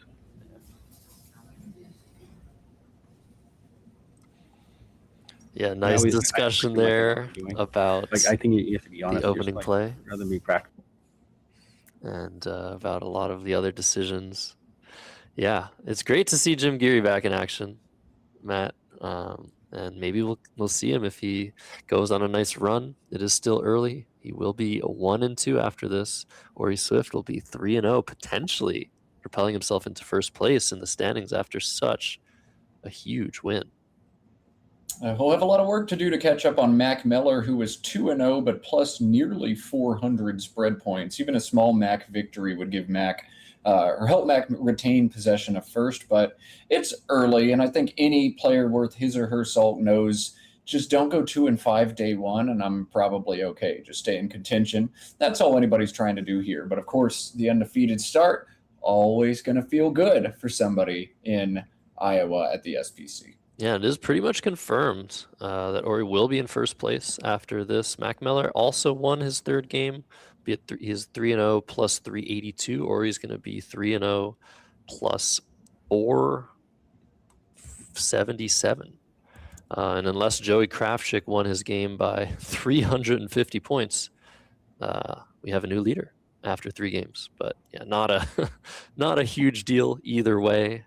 Players still discussing their game, but we've had 3 really nice post-mortem discussions, Matt.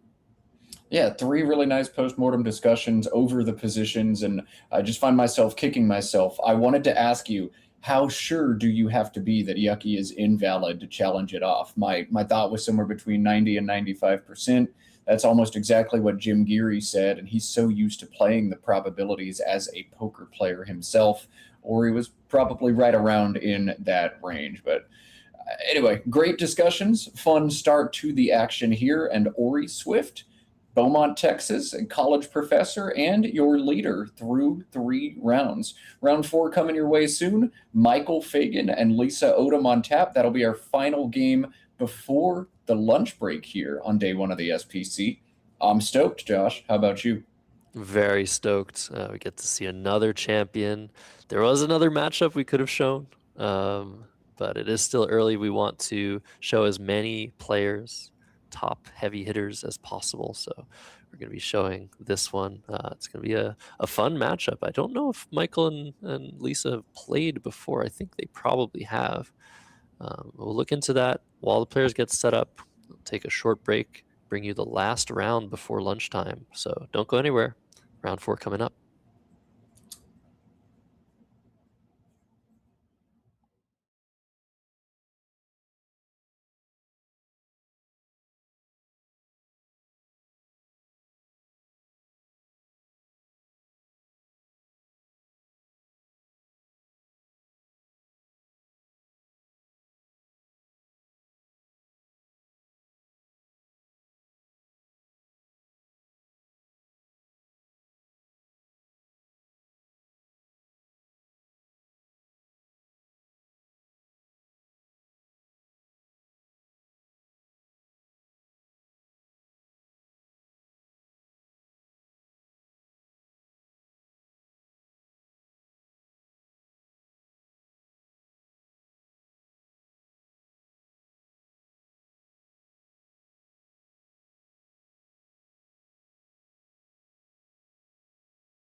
Alrighty, it's the final game before the lunch break on day one of the Scrabble Players Championship here in Cedar Rapids, Iowa. I am live. Josh Sokol here with Matt Canick, and we have a champion, another champion on board one. Indeed, Michael Fagan won this event in 2022. I think it was one of the most unlikely finishes, as Michael at that time was rated in the low 1800s. Kind of came out of nowhere, surprised everybody, but he's shown he can certainly put it together and win an event of this magnitude. He's got a tough task in his opponent, Lisa Odom. Josh gave her a strong introduction last round, but an extremely strong player as well. ILMNPSU, the opening rack for Michael Fagan. No bingos, no reasonable 5-letter words here as well. Is this ump, lump, plum, or something else, Josh? Yeah, I'm assuming Michael's going to go with something like ump or lump here. I think, yeah, linum, the only 5-letter word that makes any sense, is a slightly higher score, but I think you keep the INS combination together and you'll be really happy. I'm a little bit concerned if I play ump that LINS will not materialize into a bingo. And when you have racks like LINS that don't materialize into a bingo, you're probably not doing super great. So I'd take the 2 extra points here, play lump or plum. Wow, look at this opening rack for Lisa. Could not have drawn it up any better if you wanted to. Wow. Yeah, that is incredible. There's probably over going to be like 500 options for her next turn or something. With a rack like that, that's just totally insane. And yeah, Michael just, he's going to look through his options, make sure he's not missing something. He might be thinking, oh, is pylum a word, for example? Is there maybe some 7-letter word here? But I think lump makes the most sense. That's what he's had set up on his rack for the last half a minute. We'll see if he decides on this. But regardless of what he does, Lisa is going to bingo with something good. Yeah, definitely. Michael shifting back and forwards between plum and lump. In a vacuum, plum definitely makes less sense as it takes the E back hook, but lump does give back double-double opportunities. If my opponent has a double-double with an S in the 4th spot, I'd be shocked. Yeah, Christe at least for Lisa. So coaster, Christe. Lump is actually going to get hit back harder for Michael, even though it's probably the stronger play in a vacuum. Yeah, wow, he's interesting. Shifting to plum. There's so many hooks. Plume, plumey, plum, plump.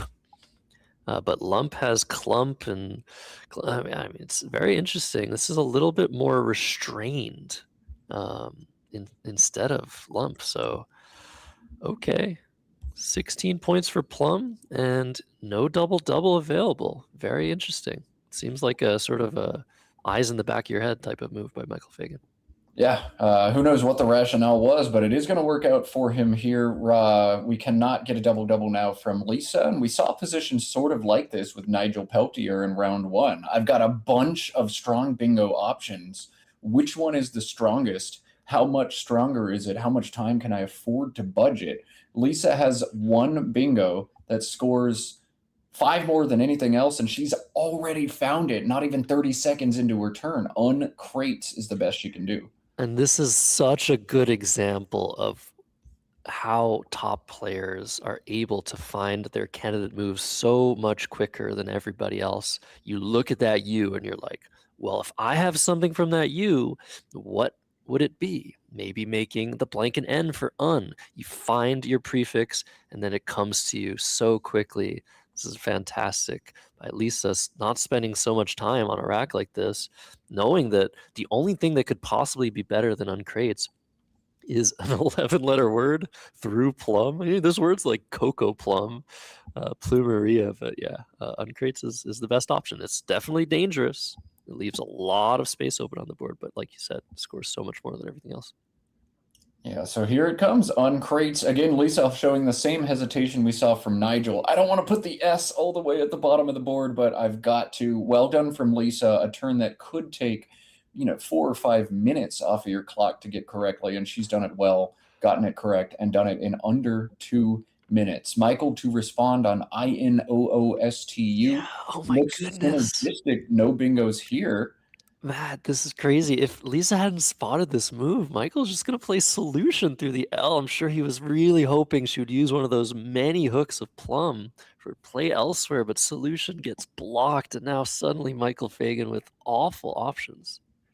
He does have 28 double available through the R in Uncrates and Nitrous, but it holds just an O out of a rack that's otherwise actually pretty synergistic. This is a hard turn for Michael. There's a case to be made for playing off just his U or just an O, maybe two O's, maybe an O and a U, or just score 28 right now.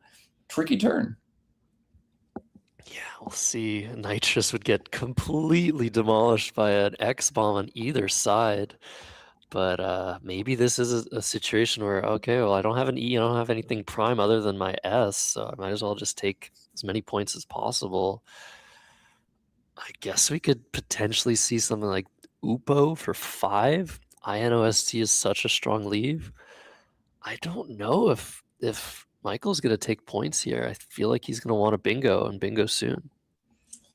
Upo opens the board up in a lot of ways. You keep all the floaters RATES available. You keep the back hook on Plum available. You keep yourself in range with INOST, having RATES floating to you. That feels great, but it only scores 5.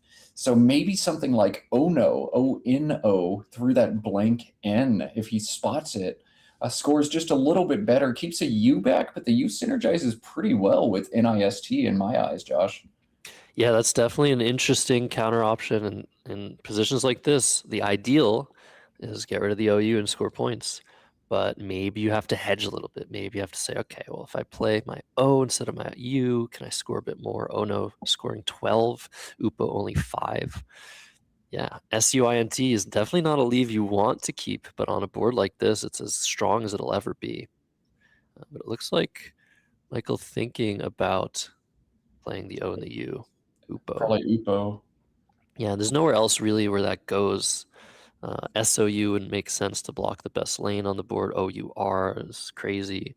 So I think, yeah, that's what he wants to do. We'll see if he pivots away from it. It's very important not to play Nitrous here. I don't know if it's the best play, but it'll get, like I said, totally hammered. Nitrous also just sims very poorly, even without inferring an X on Lisa's rack. So not a strong play, according to computers, is Nitrous, even though it's 28 points. And I'm inclined to agree. Yeah, for those that are newer to Scrabble, points aren't everything. Often your high scoring play is a very good play. In this particular instance, is a good play, but because of the position of the board and the tiles left behind, playing for only 5 is a much better option according to the engine and according to both of us in the booth here. Yeah, you're playing the short term versus the long term in Scrabble. Short term is how many points do I get this turn? That's only half the equation. The long term, how many points do I set myself up for next turn and even down the road? You've got to have a short term and a long term plan in the game. And this, some good long term planning for Michael. Yeah, but speaking of long-term planning, taking such a long time on the first 2 moves is not great in the long term. It's a very awful thing to have your bingo blocked, and it's such a blow. But yeah, you got to make a decision. You have the rest of the game to play. It's really tough. It's really tough for Fagan. He needs to make a move soon, though. Yeah, we'll see how much more time he spends. These moves are very, very hard, and it feels terrible. Like, I can't be playing for 5. That's got to be fake. There's got to be something better, and yet that's all he finds. And here it comes, 18-10 on the clock through 2 moves. Upo for 5. Michael, a strong shot to convert on the bingo, but there are some nightmare draws he could pull. Yeah, very likely. I think it was mostly, like, am I missing something? The confidence level, dude. Am I sure there's nothing else? Even I saw solution, it got blocked. And there's a W that is not great, and an N. Is that one of the disaster draws for Michael Fagan? Indeed. No 7s, no 8s in INNOSTW. Michael was 69% to bingo after Upo. The 31% just hit for him. Now, Lisa on turn, BIILRTX. She's already lined up ticks. Is this something you play quickly, Josh? Yeah, you got that XU spot. I think Lisa was thinking of playing ticks to the right of the ATE of uncrates just to eliminate some space off of the board, but now you have an even better spot, scoring more points. But I guess the issue is that you're not blocking as much, so I don't think it's an insta play. But I think I would make it within a couple of minutes max. And you have the time advantage. That is another thing you can use when you're up early. Just keep the time pressure going, keep the scoring pressure going. And it's really important. I guess after the play of Upo, you really want to block as much as possible. So maybe something like LIRI to block the RITES as best as you can is a sensible idea, but the board I think is just too open. I wonder if you really want to obstruct the S in uncrates, which is the biggest threat. XI is not insane. You hold BILRT, but with the B to play plumb next turn, maybe that made some sense. Though Lisa's going to be relieved. If Michael drew a bingo, he'd play it probably within 30 seconds, and Michael missed after his 5-point fish. Yeah, that is crazy, and I don't know how long he's going to take on this turn, but this is such a disaster for him, and it's another situation where you just sort of can't believe. You can't believe that you have nothing, but you have to do something if you're Michael, and I'm a little bit worried. I'm a little bit worried about his time. I'm a little bit worried about his psychology in this game. It's such a bad position to be in. Yeah, this is not ideal for him at all. He's set up NONI, which would be crazy. Okay, yeah, switching now to WON. This probably playing with a pawn, UPON. I'd shift this if I were Michael to OWN instead. Set up town, set up zone, open up the left side of the board a little bit more, and keep the floaters ATES available. I think he's just taking the double. Yeah, he's just taking the double with one. Okay. It's one more point, I think. But yeah, you're right. Maybe playing own instead to set up more hooks would have been a good idea to keep this board wide open. Not much in it. We'll see what Lisa does with ABIFLRR. So the first thing I want to do, if I can, is play to the E of uncrates with maybe a 6-letter word and just block the board. Yeah, friable is easily the best play here for Lisa. FRIABLE. 36 points, blocks the TES almost completely, scores super well. So will Lisa find friable? That is definitely her strongest play. And that's such a tough one. Is it fireable? Is it friable? Fireable is a word, but only with 2 E's. So playing fireable might be a fireable offense if Michael Fagan ends up challenging that. We'll see if she lines it up, but I don't think she spotted it. It's kind of tough to see, but you do have the ABLE suffix to work with. But yeah, definitely the best play. It does open a triple, but it blocks the E, blocks the S, scores way better than anything else. She's seen barfly. She almost has barflies in both spots. Barfy is a nice play. BARFI. You could play that to the left of the ON of 1. But yeah, friable is definitely the thing to do here. All right, and the block would be a huge decision. Michael has tennists, TENNISTS. Should Robin block those floaters, that'd be a huge swing. She's looking at Phyla, FILI, which blocks everything. There's also the nice block of Barf or Barfi down from the ON in 1. But whichever one of these Lisa chooses, Barf is not a complete block, and this will cede the bingo to Michael. Yeah, I don't know where she was thinking of playing. Lisa was thinking of playing FILA. Alongside the ATES. Oh, no, that make LE. Yeah, so I think maybe she noticed that. But yeah, this is not going to block tennis, and this is going to come down instantly. Exactly what Michael Fagan needed to stay in this game. He spotted it. It finally wasn't blocked. And there we go. Back in the game. We'll see what Lisa draws here to LIR. It could go very well. It could go very poorly. See what Michael draws. He's still going to be down after this play. 108 to 133. 25 points between the two players. Back to Lisa. That's a J. That's pretty good. You're going to be able to score with that. Okay. So that's a good draw, I would say. JEE fits in a variety of spots. jefe through the F of barf. Something like G's, Jees to the first S in tennis, also, or jete through the T. What are you thinking, Matt? JEE and plume looks pretty strong. Maybe you play Jeer instead to avoid seating the Aji front hook with 7 unseen A's. But G and plume or Jeer and plume is where my eye goes. I would spend more time than Lisa's doing thinking between those. EILR is a much stronger leave, but that Aji front hook is pretty big to seed. I don't know if I agree with that, but yeah, that's a great spot. Just the E hook on plum has been there the whole time, but she's not thinking. Oh, she's not thinking about it. She's playing jefe instead.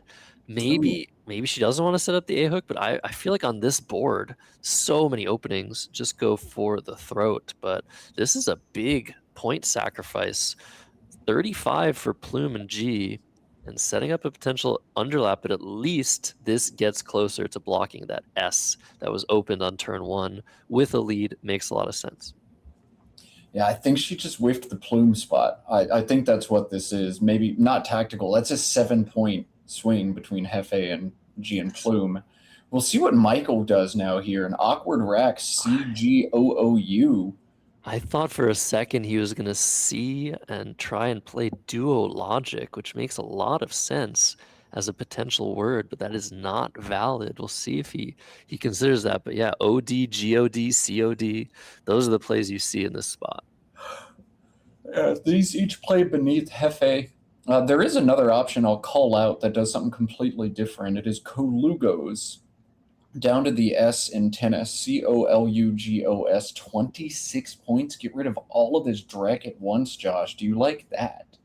It's interesting. I think I probably prefer this in the position we're in now. If Michael just scores twice in a row and Lisa has some awkward tiles, he can just come back into the game.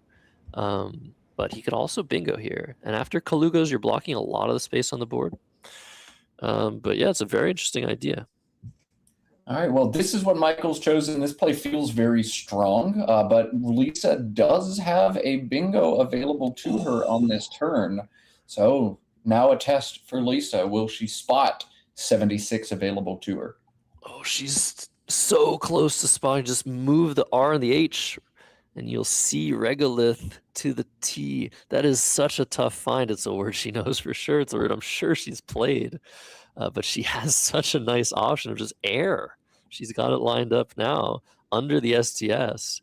Feels like you can't get much better than that unless you have a bingo. So maybe she's going to think, okay, do I have something better? Can I play Hoer or air? Do I have a bingo? Just trust yourself in this position and you might miss it. These are the exact circumstances by which a player would miss a play. You see something really good. Oh, a juicy spot, and I've got the H for it, and I've got 2 words, and then your brain jumps straight to air versus Hoer, and you forget to do the thing where you look for a bingo. That's what's going to happen here. Indeed. So air coming down, keeping GOL. This is a miss. But honestly, 46 points is a lot. It's definitely worse than the bingo, but Lisa's still in a fantastic position. Indeed, she is. So HEIR makes the game 207 to 139. ACFLOOU now the rack for Michael. He's already found a strong play in a foul, making UT and LI over to the left side of Tix. This is 20 points and unclogs a really messy rack. You like it, Josh? Yeah, it's a decent play. And Michael's so fast at finding these candidate moves. And he needs to take less time in his next few moves because he did take such a long time the first few. So it's good to see him firing on all cylinders. He's getting a lot of that time back that he spent on his first 2 moves of this game. Remember, we saw Michael spend nearly 7 minutes on Plum and then Upo to start this game, but now playing pretty quickly is Michael. He's got 14-18 on the clock to play the second half of this game. A foul for 20, what he opts for here. Michael trails now by 48. Lisa looking to add to her lead on ADEGLOW. And I think this one's going to be a pretty quick turn, Josh. Yeah, it's super nice to just play the O and the W in the bottom left of the board, keeping GLADE, which is not the strongest but not the worst set of 5 tiles. And it's such a big score, 37 points. Unless you have a bingo, you're not doing any better than that. And there we go.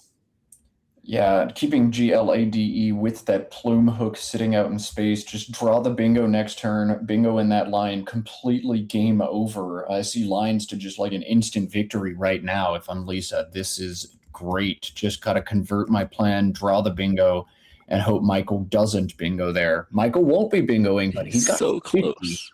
But he's so close to Zoologic. Oh my goodness. Needs the Oh, but look at that draw. R blank, another R blank draw for Lisa Odom this time. We saw Mac draw that against Mike Thalen. So this is huge for her. But yeah, 50 points for Zig. Looks fantastic here.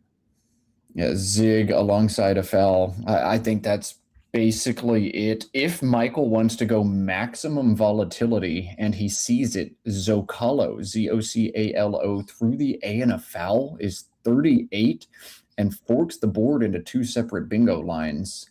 But Zig just feels too strong, I think, Josh. Yeah, I think you just do it. Cool is really not a terrible leave, especially there's only 1 O unseen from Michael's perspective. We obviously hate keeping duplicated tiles. It reduces our options for next turn. But when there's only 1 O left, you're probably not going to draw the third one. And COOL is actually pretty fine. You can draw into a lot of 7 or 8 letter words with those tiles, or just an easy way to dump some tiles and try to get a bingo soon, which Michael needs. Even if he gets to 50, most likely he's still going to need to bingo, especially knowing that Lisa has what she has. But even without it, he'd still be down quite a bunch of points. So Zig coming down, and there's still the possibility, Matt, of playing through the ZA later and forking the board. Yeah, something like LAZAR or LAZARET even, you know, or a play like IZARD, all kinds of stuff Michael could threaten in the future. So it's not slamming this board completely shut. Now, slamming the door shut and bingoing is what Lisa is looking to do here. The big question is, will she now spot the PLUME hook that she's overlooked once this game already? We'll see. Yeah, it's very important. I think she'll at least spot gladers and plums, which looks pretty good. Maybe just sacrificing. Is not a word. What? No, yeah, there's no 7 with an S. Well, good thing I'm not playing this tournament, Matt. Wow. So just Gladier is available. So yeah, you have to make Plume here if you want to find the best play. Oh my goodness. Thanks for So an catching me there. opportunity for a big swing in this game for sure. There is Garbled and Plum, PLUMB. So she doesn't have to spot PLUME and be confident of that word. Yeah, no, she'll certainly bingo this turn. But yeah, we'll see. There's something like lagered as well through the ALAAGERED. But I think she's going to spot the plume hook now. Earlier with Jefe, we think she missed it. But now that you're looking for bingos, you're looking for open space. It's going to come to you. We'll see. Or you could play Gladers and Plums and lose a turn. Or not lose a turn. Anything is possible. Yeah, it could be another double blindness situation. But wow, Glader, Glare, both not words. Looks like Lisa's spotted lagered through the A. Actually, I'm very surprised if she doesn't spot the plume hook this time. If you miss it once, you're a lot more likely to miss it again the next time. I think she's focused on lagered now. That's a cool word, LAAGERED. But is it your best word, Lisa? Yeah, but for Michael, his rack is not so good. He has AVCL, OOU, a little bit of alphabetical, but not a lot of good. So it looks like, wow, lagered, this is definitely a little bit of a miss. Is she going to move this over 1?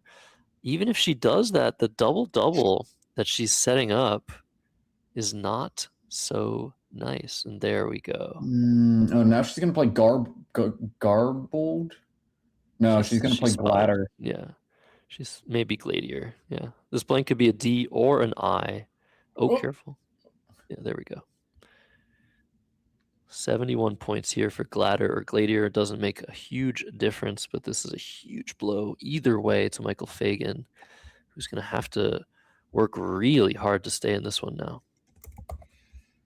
Yeah, what do you do if you're Michael? You're now trailing by 106. You've seen your opponent draw both of the blanks already. You've seen most of the lines on the board evaporate.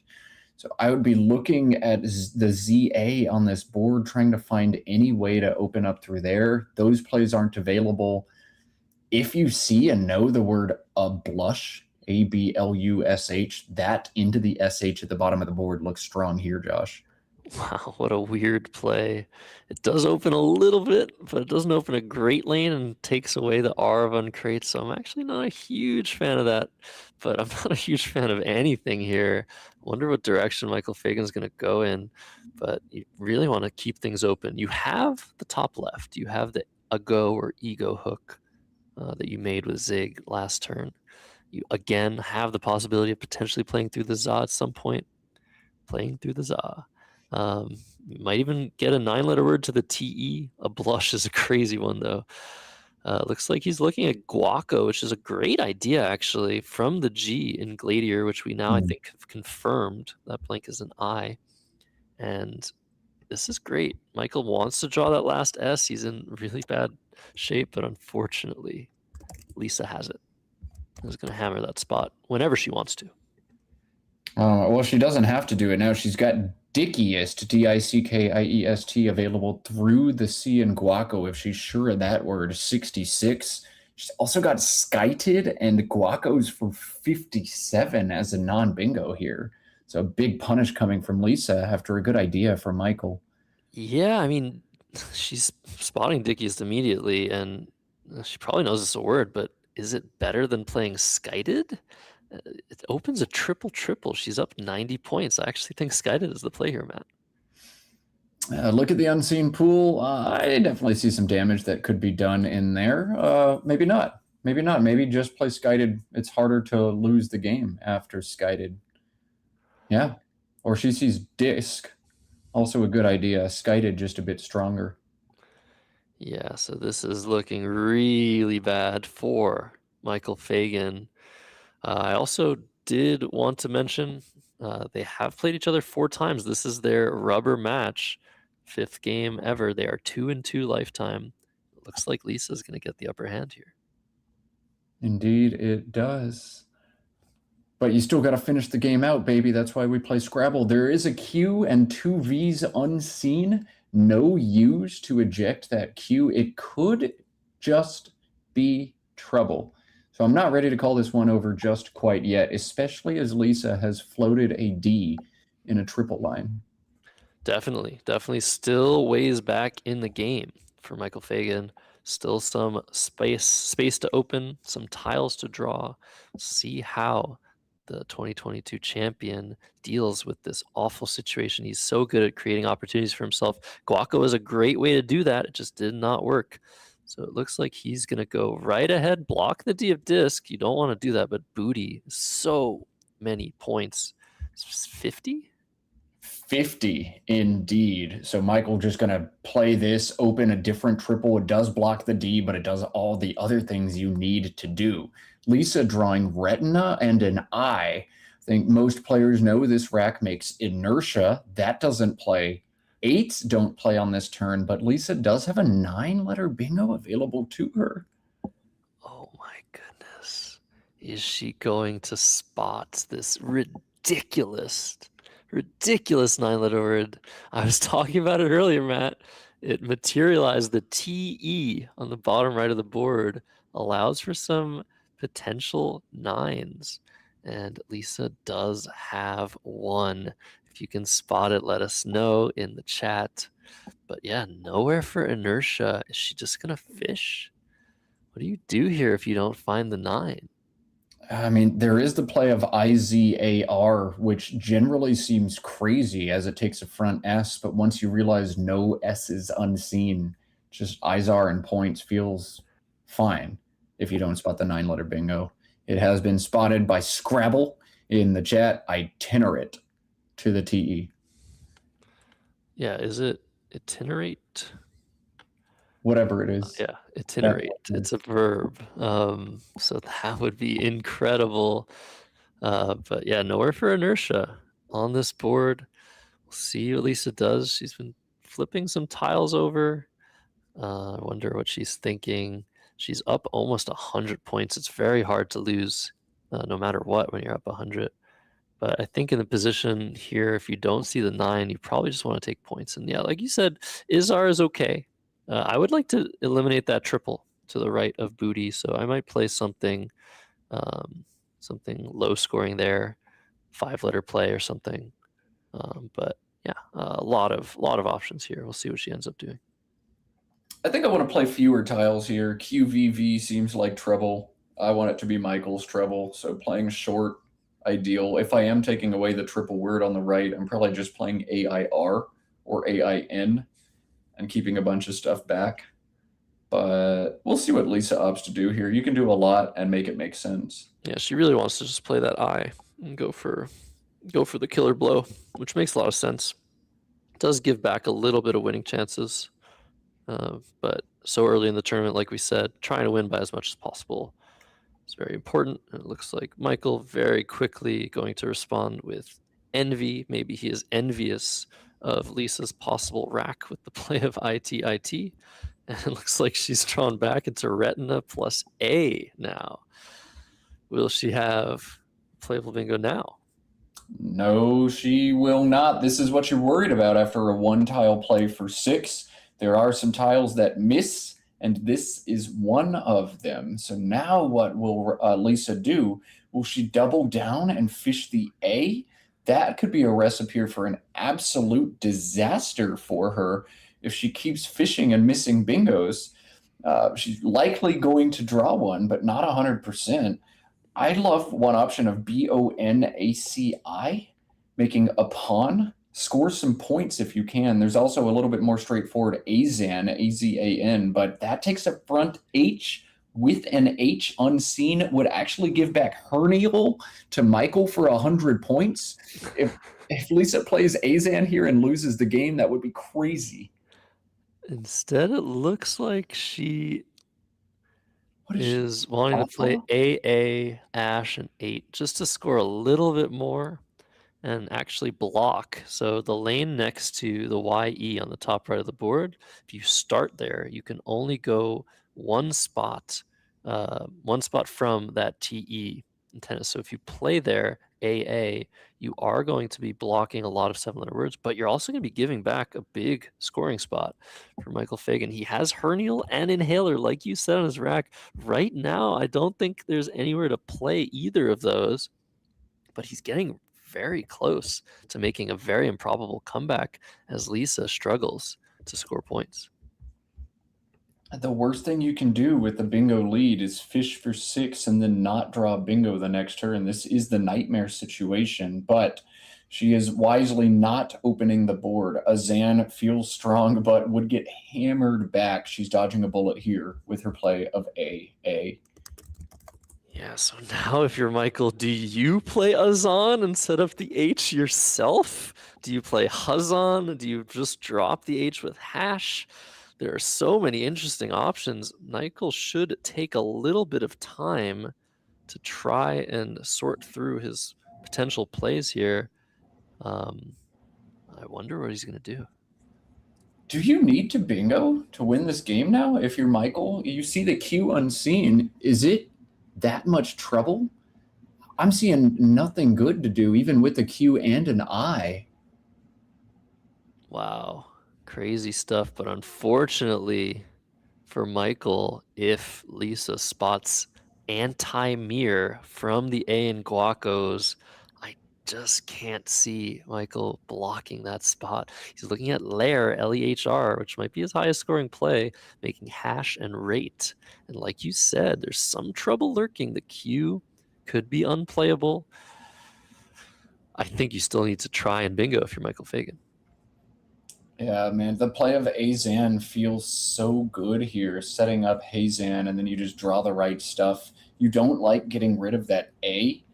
There's only one more to come and a lot of E's, but setting up a line to bingo for 100 in this game state, that's what you have to do. Yeah, you're only down 78 now. Suddenly you just need a bingo to tie the game up. So definitely a big disadvantage still for Michael Fagan.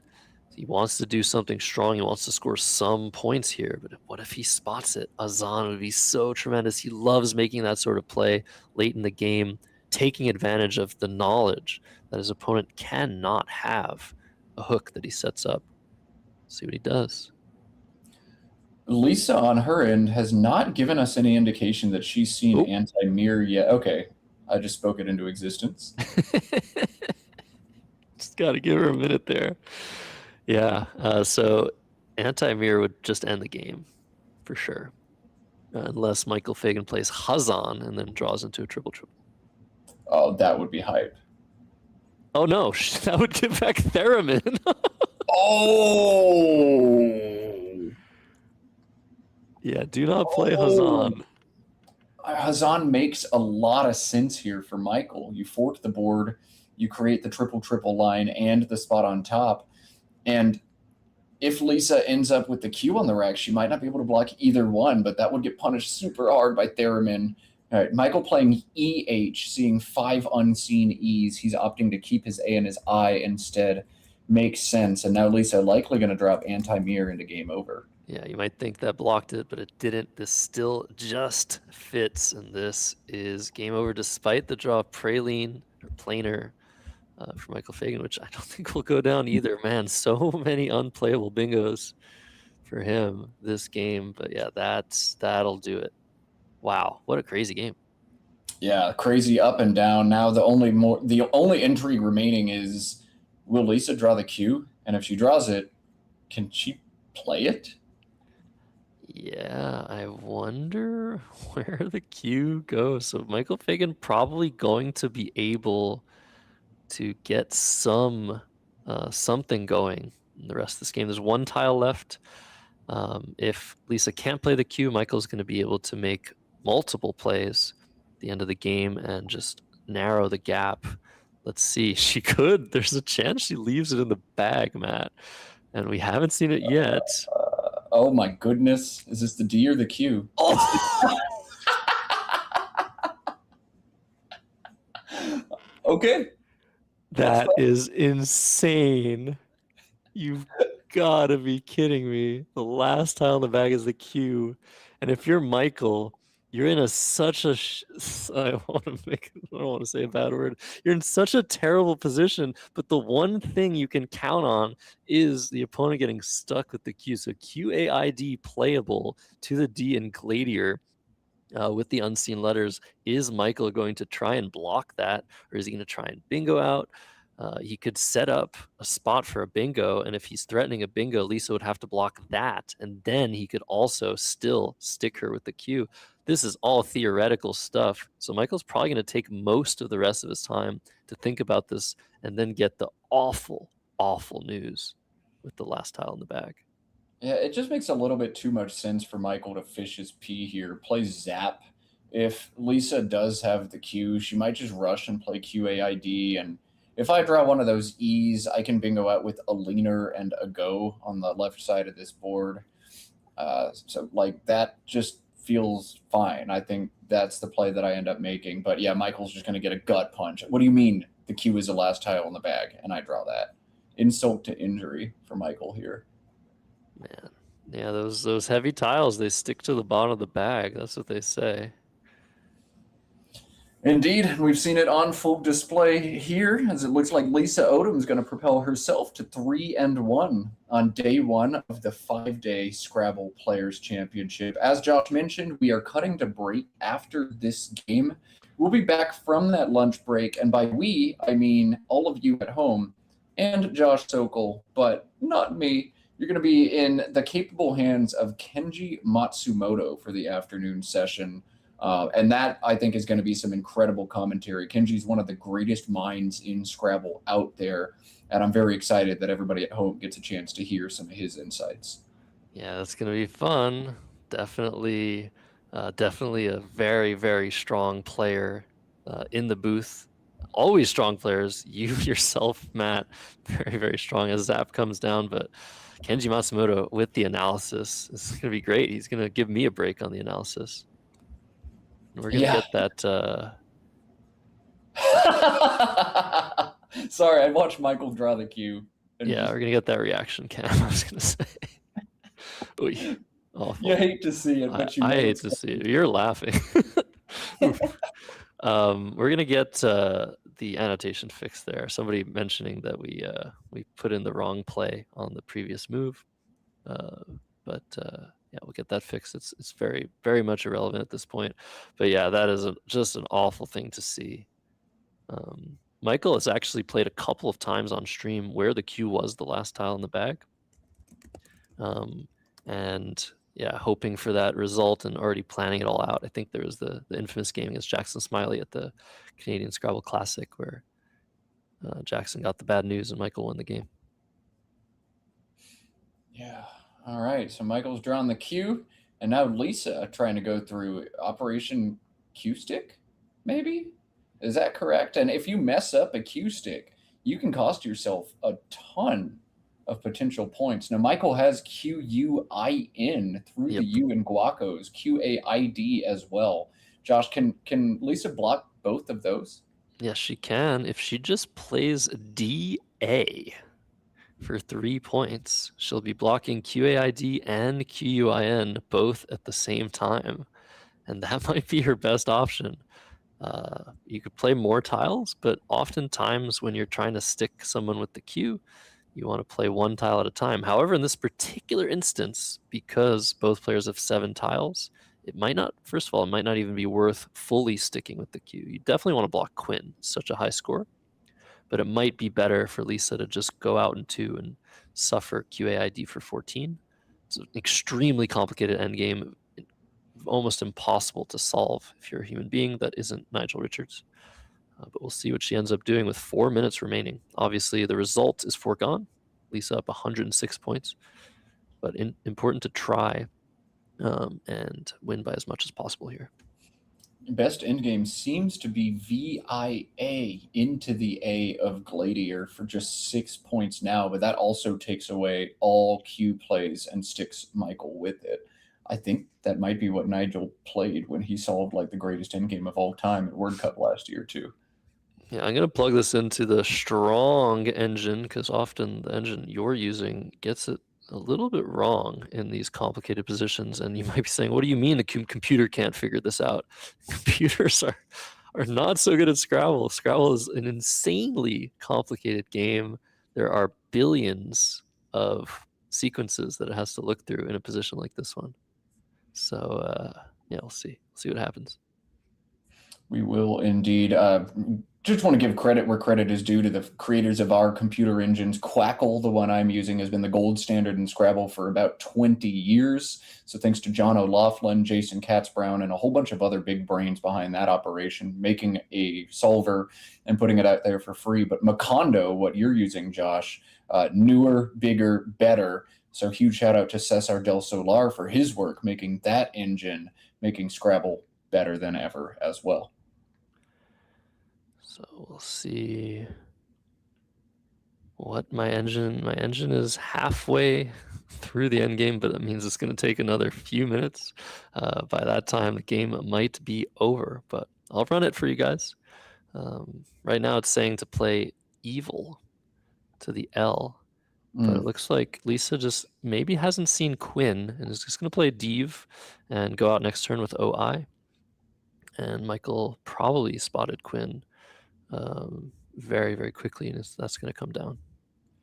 Yeah, Michael's gonna play that and get this game over with. And I don't know, it can be a little frustrating when you watch your opponent mess up an end game and also they're beating you by like 130 points. But hey, that happens sometimes, and not everybody gets everyone right. Here comes Quinn for Michael. It could have been more painful, but instead he's able to get 30 points. You see him smiling there and getting the last laugh. So yeah, Lisa, I'm going to go out with OI for 9, and that'll be curtains. And my endgame machine is not even close to finish, so you won't get that answer until maybe after lunch. Let's listen to the overhead mic to see what these players have to say about this. 89. Oh, That's so what I have. I'm off on my score, so we need to go over mine. I'm Yeah. sorry. Okay. Did I have, I think we did 207 Yes. and 244 Yep. and 315 Yep. and 366 Yep. and 372 and 380 Yep. and You bingo. 460 Yep. 480 Yep. and then 9 Yeah. That's good. and then 8. Yep. I'll go 505. And 389 for me. Yeah. I could just play 80 right? Stick you.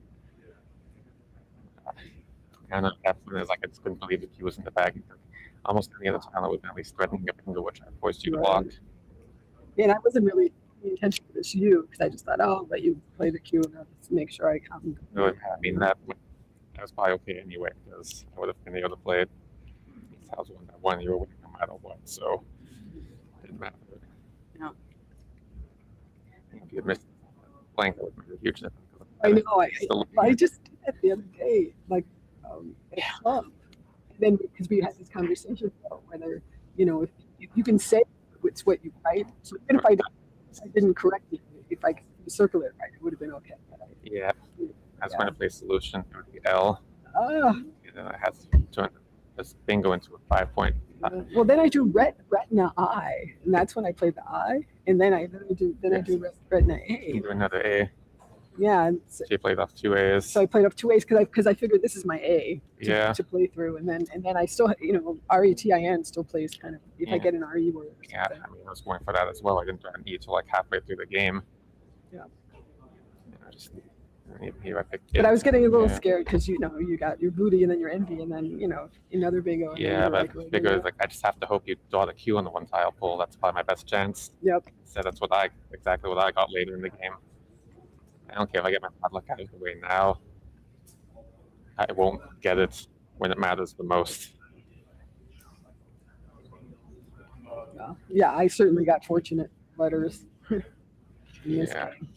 So 505, 389. Yeah, so there was a 116. I feel like on my first track I kept eyeing this. I just feel like there might have been a bingo there. That's why it took so long. I feel like I probably blew it before you even had your first turn. Let's see what I missed. Yeah, like I said, the confidence just wasn't there at the beginning of the game, Matt. I noticed if I get an E. Michael thinking he missed something on the first move. You hate to have that just lingering in your brain for the whole game, especially when it's all being broadcast on stream. But there we go, Lisa Odom getting a very big W against a previous champion of this tournament to end the morning session after 4 games. So, Matt, that means the end for our nice little joust for the morning session on day 1 of the Scrabble Players Championship. But we'll see you again, right? Yeah. I will be back in the booth tomorrow, assuming I don't die in the mosh pit that I'm going to tonight. It just started dumping down rain, and I'm going to an outdoor huge concert with pit tickets. So I will be back wet and smelly, hopefully, tonight. Have a good time. But Kenji's going to bring you guys some great entertainment. And if I don't die, I'll see you again, bruised, battered, wet, in the booth tomorrow for day 2 of the Scrabble Players Championship. Josh, it's been a pleasure, as always. Thanks very much for having me.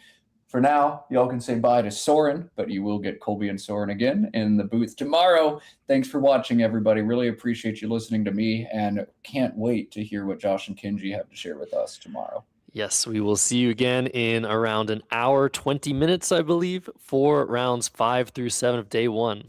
Scrabble Players Championship 2026. See you soon. Bye.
Welcome back, everybody, to the 2026 Scrabble Players Championship live in Cedar Rapids, Iowa. I'm Josh Sokol, and here for me for the 3 games this afternoon is Kenji Matsumoto, the one and only. How's it going, Kenji? I'm all right. How you doing? Doing great. We had some good games to start off the championship. 3 more this afternoon, and I'm very, very happy to bring you in. Kenji is one of the foremost analysts of Scrabble. He has written 2 books, Words of Wisdom and Breaking the Game, and has created so much strategy elements and teachings for the game of Scrabble. So what are you working on these days, Kenji? I'm working on trying to actually I'm trying to write another Scrabble program at some point. It's pretty far away from being done, so this might be something that's like years out. I'm not even sure how long it's going to take me. Other than that, just hanging out, watching, kind of wishing I was there, kind of wishing I wasn't. You know how it is. Yeah, because you played in you've played in like a dozen nationals, right? In your time over than that. And you've come very, very, very close to winning multiple times. But lately it's been less about playing, right? And more about trying to share your knowledge of the game. And players like myself and the 2 players you're about to see, Jackson Smiley and Chloe Fatsis, for our round 5 matchup, have learned so much from Kenji. Basically, Kenji trailblazed the entire modern era of Scrabble strategy, in my view. So that's overstating it like a lot. Yeah, he's gonna say that, but that's how I feel. And so it's an honor. It's always an honor to be able to share the room with you. And yeah, we're gonna hopefully have some really cool games for you. And you'll be back also. Is it Tuesday for? Yeah, I'm not commentary? sure if it's in the morning or the afternoon. I don't remember right now, but I'll look it up and let people know when I figure that out. But yeah, sometime on Tuesday I'll be back. So look, this is a long tournament. The format's usually similar, 31 games or like 30 games, something like that. It's changed a few times. Now there's a finals. You feel what you may about that format. But early on, I think we're seeing the Jackson and Chloe not super high up in the standings so far. They're both definitely contenders to make the finals. But how would you be feeling right now in round 5 if you're Jackson and Chloe? I'm going to pull up the standings on my end just to see exactly where they are. I think things are never really critical on day 1, but things are starting to become a little bit critical. I imagine Jackson has different expectations than Chloe, although maybe that's not something I should be saying. But generally, at the beginning of these tournaments, you think generally you need to not have 9 losses. And day 1, in theory, is supposed to have easier pairings than you're going to have later on. Even though that may not be the case right now, like once you get to day 3, day 4, you're going to be playing basically the top of the field the entire time if you're going to win a tournament. Mm-hmm. So you really don't want to get into 3 or 4 losses on day 1. You really don't want to get into like a 5th loss on day 2. Like those are kind of like the standard benchmarks of where you don't want to be and where you start really feeling it. You start thinking like trying to get like not hit those sorts of hurdles, those sorts of things. Because if you need to win, all of your games on day 3 or day 4, you're going to be in for a really hard time. Yeah. So right now, both Jackson and Chloe at a 2-2 record. So it's not critical, like Kenji said. They're still very much in contention to make the finals after day 4 and 28 games. And also just a little bit of information about the 2 players we're about to show. Jackson Smiley is a 3-time national champ.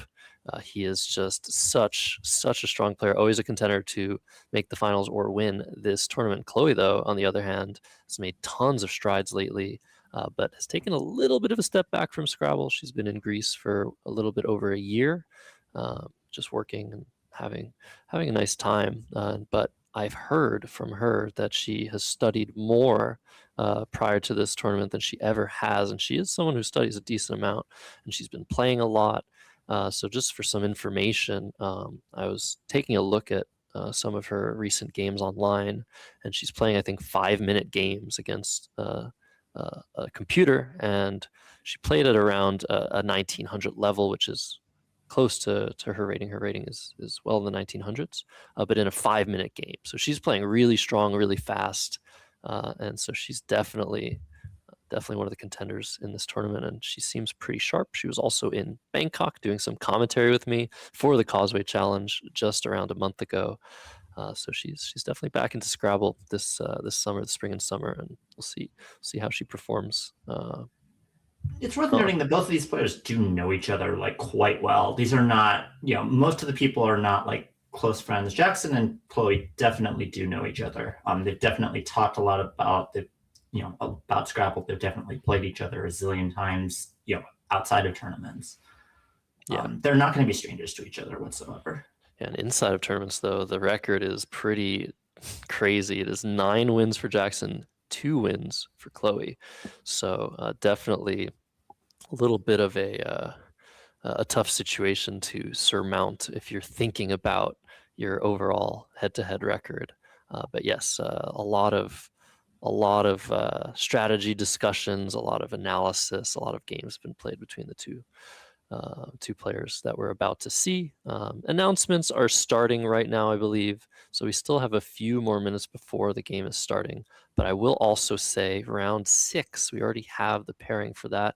Round 6 will be Rafi Stern versus Ori Swift, who we saw earlier in the day. But that is just such a marquee matchup that we couldn't miss, and we haven't seen Rafi yet. But yeah, very, very strong players in the field. Everybody is a contender, some more than others, Jackson, for example, but we'll have to see how things play out from here. Players are seated and they are almost ready to start the game. Tiles get squared before every round, so that everybody knows the 100 tiles are there. We can pan to the board whenever players are ready. We get to see maybe situation. The tile's already bagged. It's ready. Everyone's ready to play, Kenji. Amazing. It's like when you walk into a restaurant, the food's already prepared for you. Have you ever walked into a restaurant where the food was already prepared for you? Exactly. You It's magical. It's a grab and go situation. But yeah, Jackson at 2-2 minus 99. Chloe at 2-2 plus 114. You see the handshake. We see the smiles. Chloe going first. That will incur a small advantage. And Jackson will shake the bag first. Jackson's the only person who does this behind the head tile shaking thing before that I've ever seen. I've never seen that from anybody else. There's a few people did it. I remember Avery Mokika used to do it, but it's not a very common way to shake the bag. So let's take a look at first rack the Q with SEELY, and this is such an easy decision. The most common opening move in Scrabble, QI, vertically. The eye on the star for Chloe Fatsis to start things off. The only decision. There. Yeah, do you play it vertically or horizontally? And there is a blank for Jackson Smiley. A great draw to start things off for him. I don't think there's a 7 or 8 letter word here. Might be mistaken, but you have the eye to overlap the Q. You play something like wit here, Kenji? What are you thinking? Wit, wait. I think those are really kind of the only 2 real options here. Yeah, it's going to be one of the 2. Generally, you don't want to put the A next to the triple letter like that, but it is actually kind of creating a better sort of like board dynamic, and you do get rid of a vowel. So it's one of those decisions that you want to make pretty quickly. I think that advantages and disadvantages are pretty obvious. It's more of a stylistic thing, what kind of board Jackson wants. If he does play wit, he's going to have to play on the board that happens after wit, which is generally going to be pretty shut down. Yeah, I mean, not the T-hook, but it's never really going to manifest itself without that T-hook. That sort of like tree in the top right is just going to stay there until the T gets played. Yeah, speaking of trees, a little segue there. Jackson started making custom Scrabble boards. Smiley Board, I believe smileyboard.com is the domain name. He's selling them at this tournament. They're really, really beautiful. They're wooden, handmade wooden boards. And wit is the play. So being a little bit more cagey, not opening the triple in the top middle, Wait takes an A hook. Wit takes a T hook. Jackson has drawn another T, and Chloe has drawn 2 I's. So she's thinking of just playing L-Y-S-E, Q-I-S, and W-I-T-E. She's probably thinking Jackson might be setting up a T here, and Lice is a great way to eliminate that possibility and score a bunch of points on this otherwise very difficult to use board. What do you think of this play? Yeah, and I mean, I think most of the options are going to be making QIS and WIT. You have the option of playing something like SEI and just completely shutting down the left side of the board, especially the bottom left entirely. If you play SEI, the odds are it's going to be very hard for you to access the top left for quite a while. Even though you probably will be able to eventually, you probably will be like 5-6 turns down the line before you get to the bottom left quadrant. Whereas Lies, it's much easier to access the entire board because you have the White's hook, you have the Lies' hook, and you can play through the L. So it is actually creating a more open dynamic. Lies also keeps a worse leave. Like SEI, LEIY is not great, but it's kind of balanced. Whereas Lies, EEI can really fall apart really quickly, although you do have a Val Heavy Rat to hit that triple forming EL. Yeah, EII would be the leave after LYSE, and it's pretty ugly. It does lead to a more open board. So SEI, a very interesting option, making QISWITE, will set up a situation where there is just one spot to go, and that is maybe hooking an S onto SEI. And there's no telling whether Jackson has an S yet, but Chloe knows that she doesn't have one. So making a play like that could be a little bit worrisome in the short term, but maybe also in the medium term, just because who's going to draw the S? Is something going to come in and block the S hook? But you're right that the balance of EILY is a lot better than the EII you would be keeping with Lies. And I guess the other option here is you could just exchange EYI and just go for a bingo immediately. You could also play WYE, although that would end disastrously because Jackson would have several bingos, including double doubles. But that is like not a terrible option per se. I could see it happening, although it's not an option I would select in this particular situation. Just in general, I think it's too open. Your range is not good enough. His range is better than yours anyway.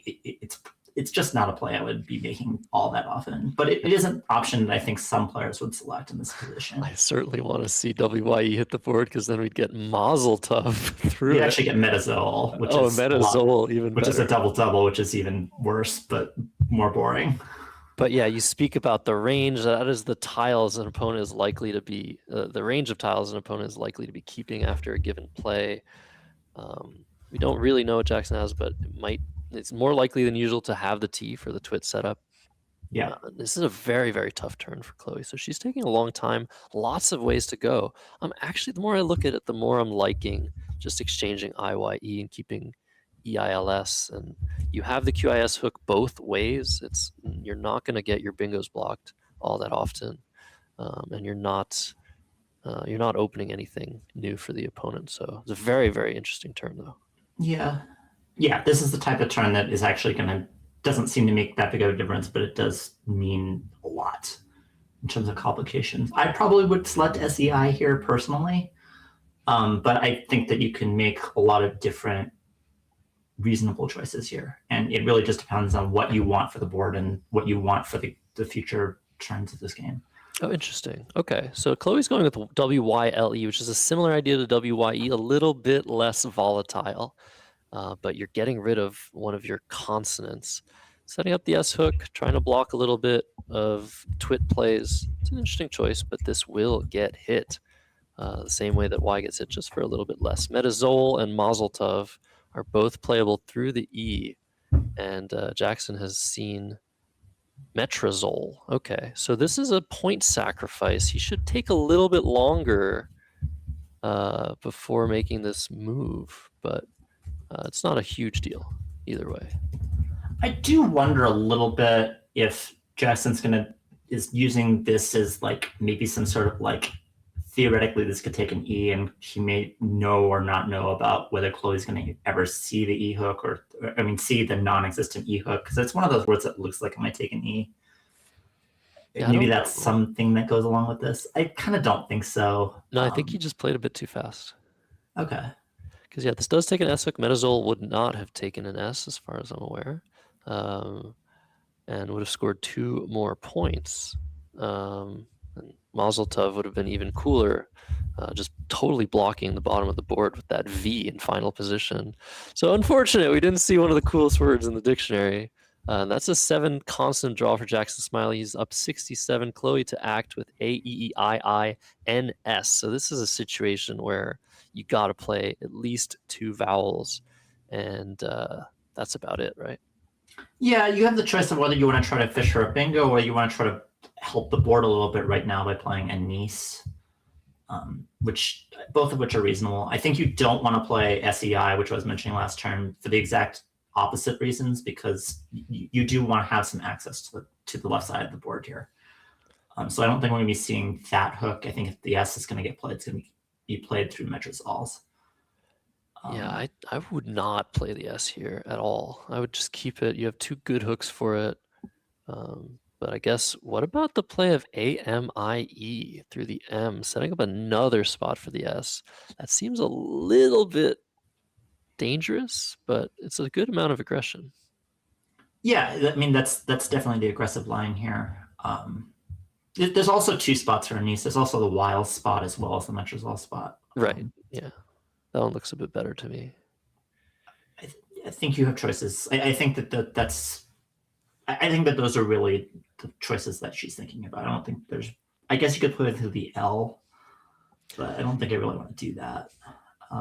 Yeah, in tactical positions like these, there tends to be sort of a dynamic with what sort of S hook exists, right? If you're playing AMIE, you're setting up mostly a scoring spot for the S. It's more likely your bingos will end in S rather than have the S in the middle.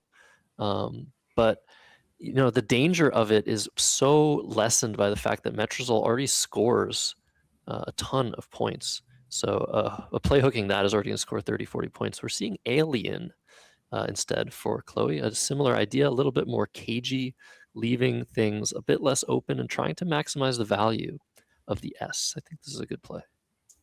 Yeah.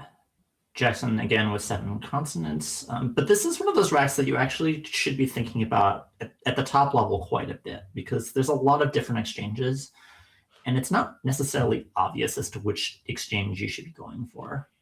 You could play through this, I guess. I would be very surprised if this gets played through, at least with what I see right now. I mean, the only options really are playing through the O and Metrosol.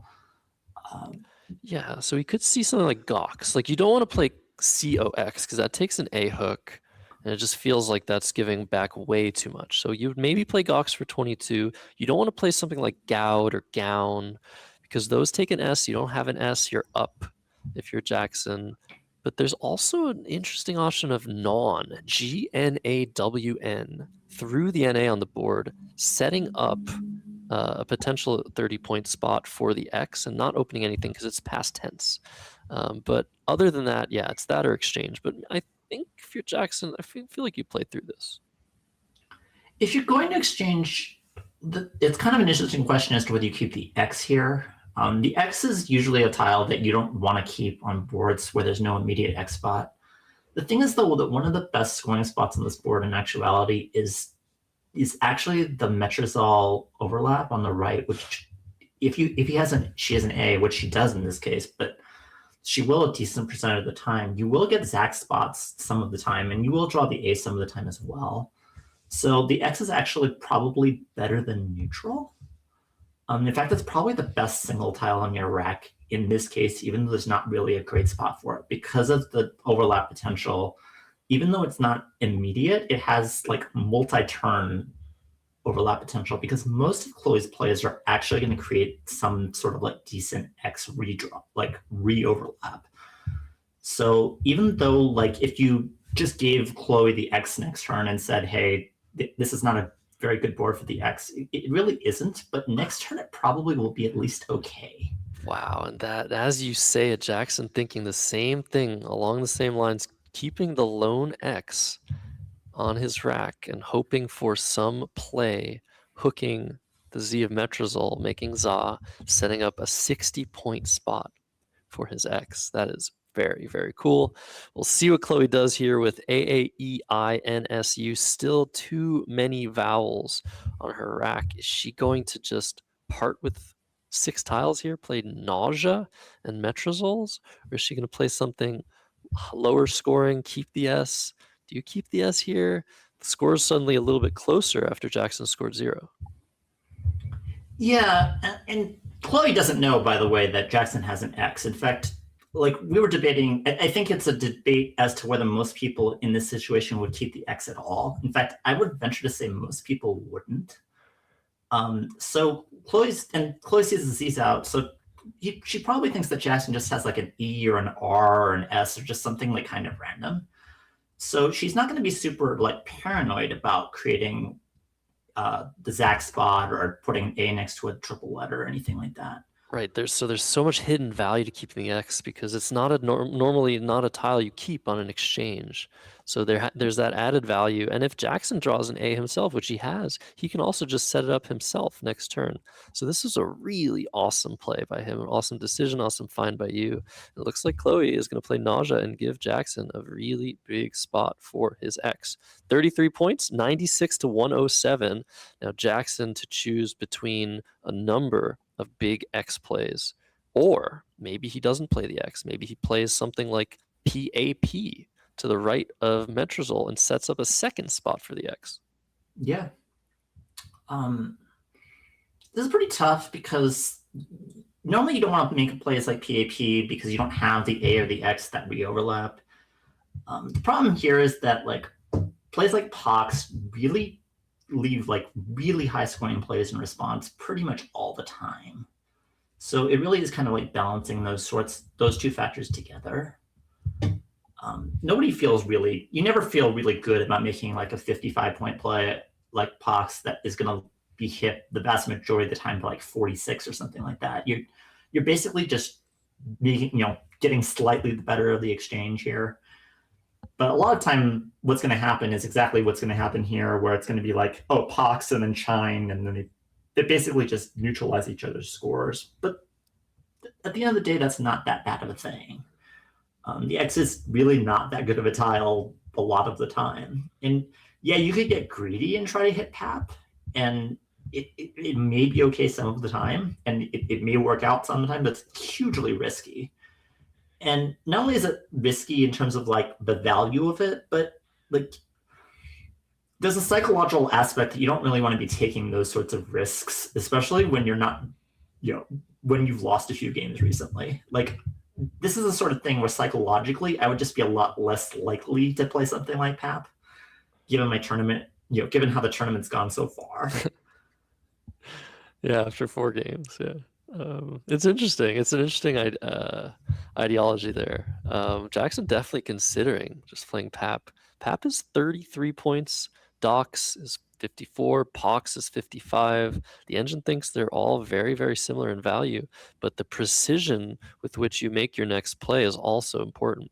Now, Jackson could easily just set up a very dangerous spot the same way next turn that he was thinking of doing this turn under nausea. Both plays to the triple letter score with Zax and with Axe are going to give back huge counterplay onto the triple. But depending on what Jackson draws, he might choose to make a little bit less of a big spot. Like if he just draws the E or the A, maybe he'll play Napa and Nape and Axe or X and only set up an S hook. Whereas maybe you might be thinking he'll play a bit longer and set up the triple immediately.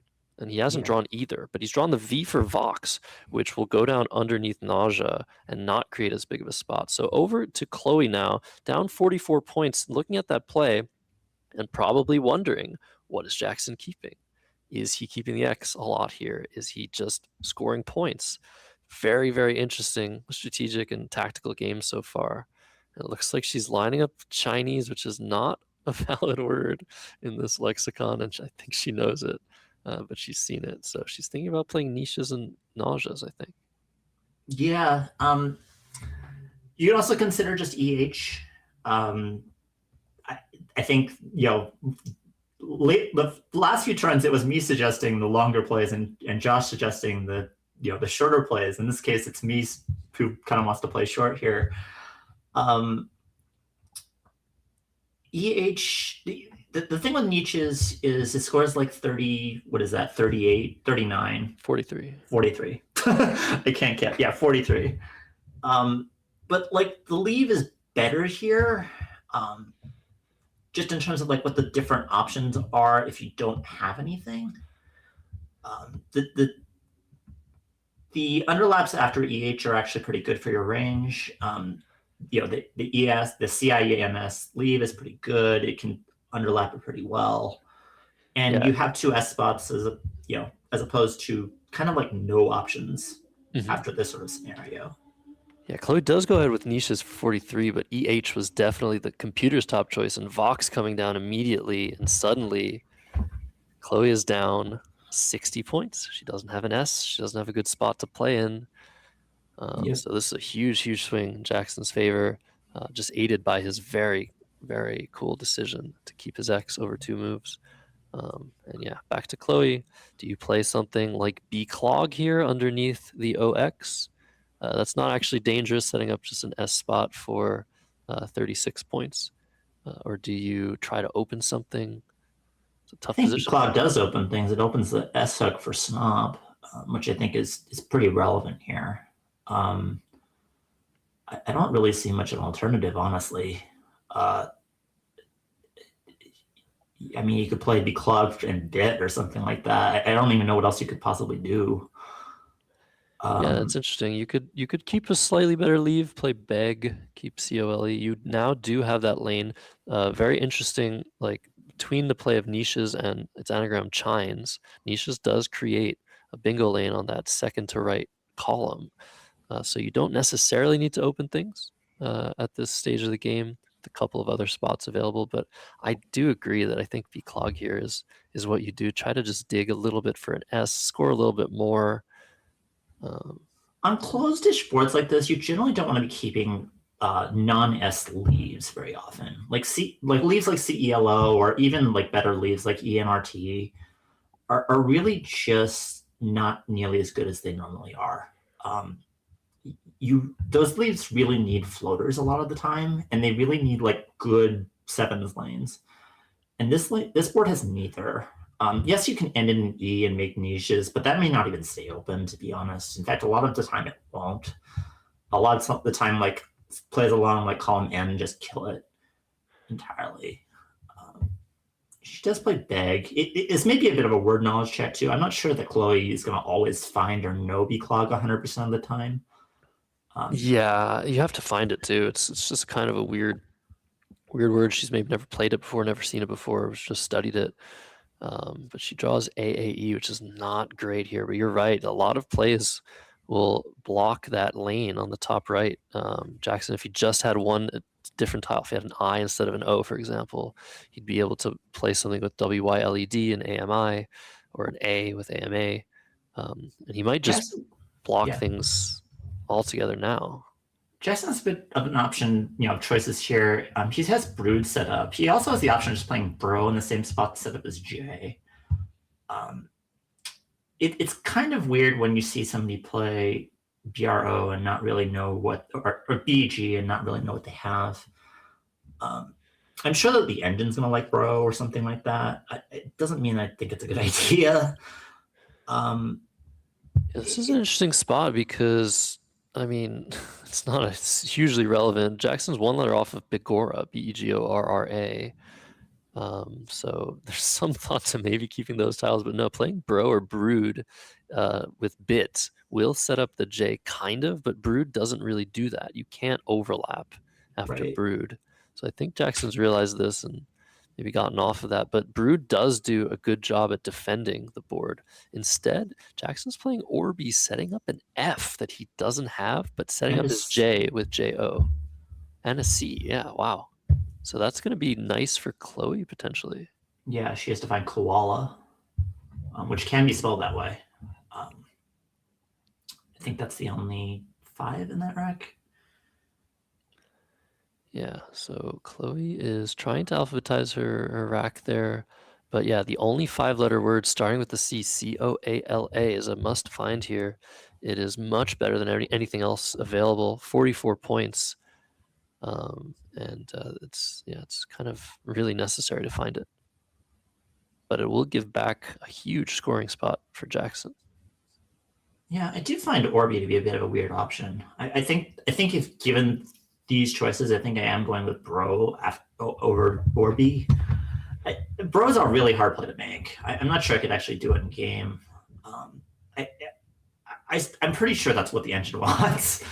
I haven't looked at the engine, but engines generally tend to like those sorts of like setup-y plays that are actually pretty hard to do anything about because Bro doesn't take very many hooks. Has Chloe not spotted the C hook on Orby? It looks like that's the case. She's playing Kui for 20, which isn't as dangerous as any of the Corby plays, but a big point sacrifice. So I think a certain miss of Koala and a potential miss of Corby on the same turn. Orby is a really weird play, and maybe you're just not thinking that it sets up a hook. Yeah. But yeah, that's actually some pretty cool setup options here if you want to make it for making Joe. I don't think you should be doing it, but it may be likable by the engine. Something like mod, setting up JO overlaps and things like that is actually pretty powerful a lot of the time here. But Juke is just so many points. I can kind of see why Jackson didn't think too long about this, even though I actually think that the setup options from from a strict technical standpoint may actually be worthwhile a lot of the time with a lot of racks in this situation. So yeah, in the same spot, MOD setting up JOE and ODE with one of the two remaining or last O's in the bag would have been very, very interesting. Potentially drawn to Joke or Jokey for like 100 points. Yeah. But instead we just see Juke for 43, a very, very solid option. Jackson up 75 points. He's feeling pretty good here. He's drawn an S now. And over to Chloe with a pretty awful set of tiles, AAEFILU.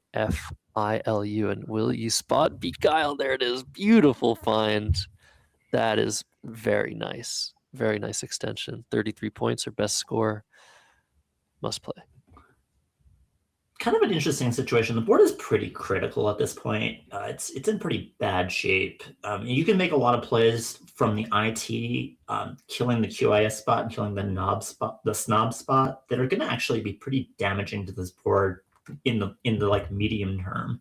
Yeah, it's going to open up some things immediately, but it also, if you don't hit things immediately, you're going to only have it puts you on a clock where you only have like maybe 2 turns before the board just gets like completely shut down permanently. And there's probably not a lot of coming back from that. I'm very, very concerned, Kenji, with what Jackson has lined up on his rack. Virid is a word. It does not take an S. Mirid does, but Virid does not. Yeah. So yeah, Jackson could play something like Mirids and Snob and just score points and keep the V to potentially maybe block with later. Okay, he's now switched it.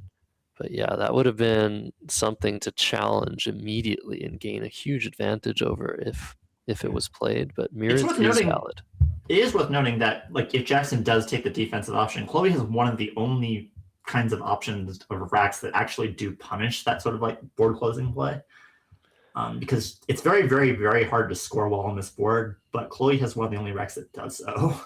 So yeah, Jackson considering Ism on the top right, and what you're saying, Frog is a huge threat on the top for 55 points for Chloe, which if she played it now would propel her into the lead.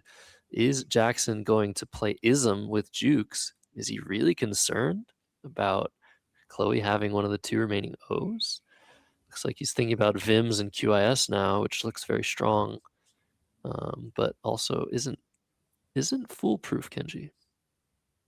Yeah, I mean, Vims is a decent option to like. Is it like a better version of like not?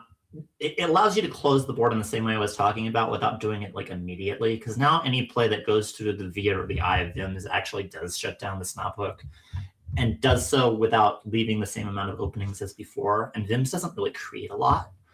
So there is like some sort of logic in closing the board this way, where it's a little bit less dangerous in the medium term, but it does leave the snob hook open for 1 turn.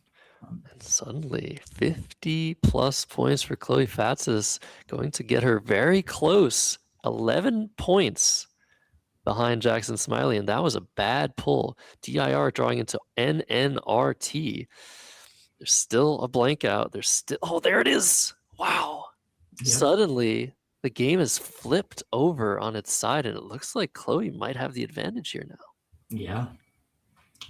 I think nitrate is happening here almost all the time. I don't really see any. Maybe there's some alternatives, but I don't really see any. So you'd play Nitrid through the Eye of Vims with the first eye going all the way down. Is that right? Yeah. You're sacrificing like a few points to play it to block the board with Nitrid. I mean, it doesn't make sense to play northward. It opens way too much. You don't have the benefit of any of those lines either. Injury looks like a similar option that Jackson's considering in the same spot. The only difference there is you're keeping 3 consonants instead of 2. You probably want to keep 2 instead of the 3 here, but NRT can turn into very good stuff. Yeah, it's a bit weird. It's probably a miss. Yeah.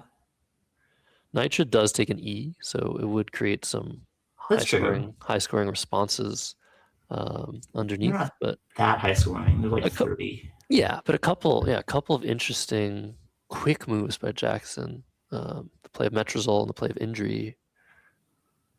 And that is a very bad draw again. Similar tiles for the second turn in a row. So it is now up to Chloe to try and sort through this position.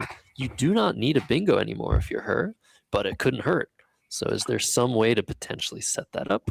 You have 3 A's and a Y. You can play Terry and set up an S, but I really don't think you should do that here. I'd much rather see something like Array rather than, I don't think that you want to be setting up S hooks with a blank. In fact, that's one of the things I think at the high level people do way too often. Is they're like, oh, I have a blank, I need to bingo, and then they set up an S hook where they don't have the S, they only have the blank. Generally, you don't want to do that, especially if your opponent is perfectly likely to have the S. And there's no reason from Chloe's perspective to know that Jackson doesn't have an S here. So I don't want to see something like Tari or Terry setting up Starry. I want to see something like Array here instead. Yeah, just because you have the option of Array that gets rid of 2 of the 3 A's, scores the same amount of points, takes a small lead. You just want to do that, I think. You're maybe going to get boxed in a little bit after Jackson's next play and suffer with very few scoring options. But with the blank, it's really the best tile you can use near the end of the game to maneuver through situations where otherwise it's very, very hard to score. So we're seeing Array here. It's going to bring Chloe to 292, 5 points ahead of Jackson. She's come back in this game with just scoring plays. Jackson not doing so great with his DIILNRT.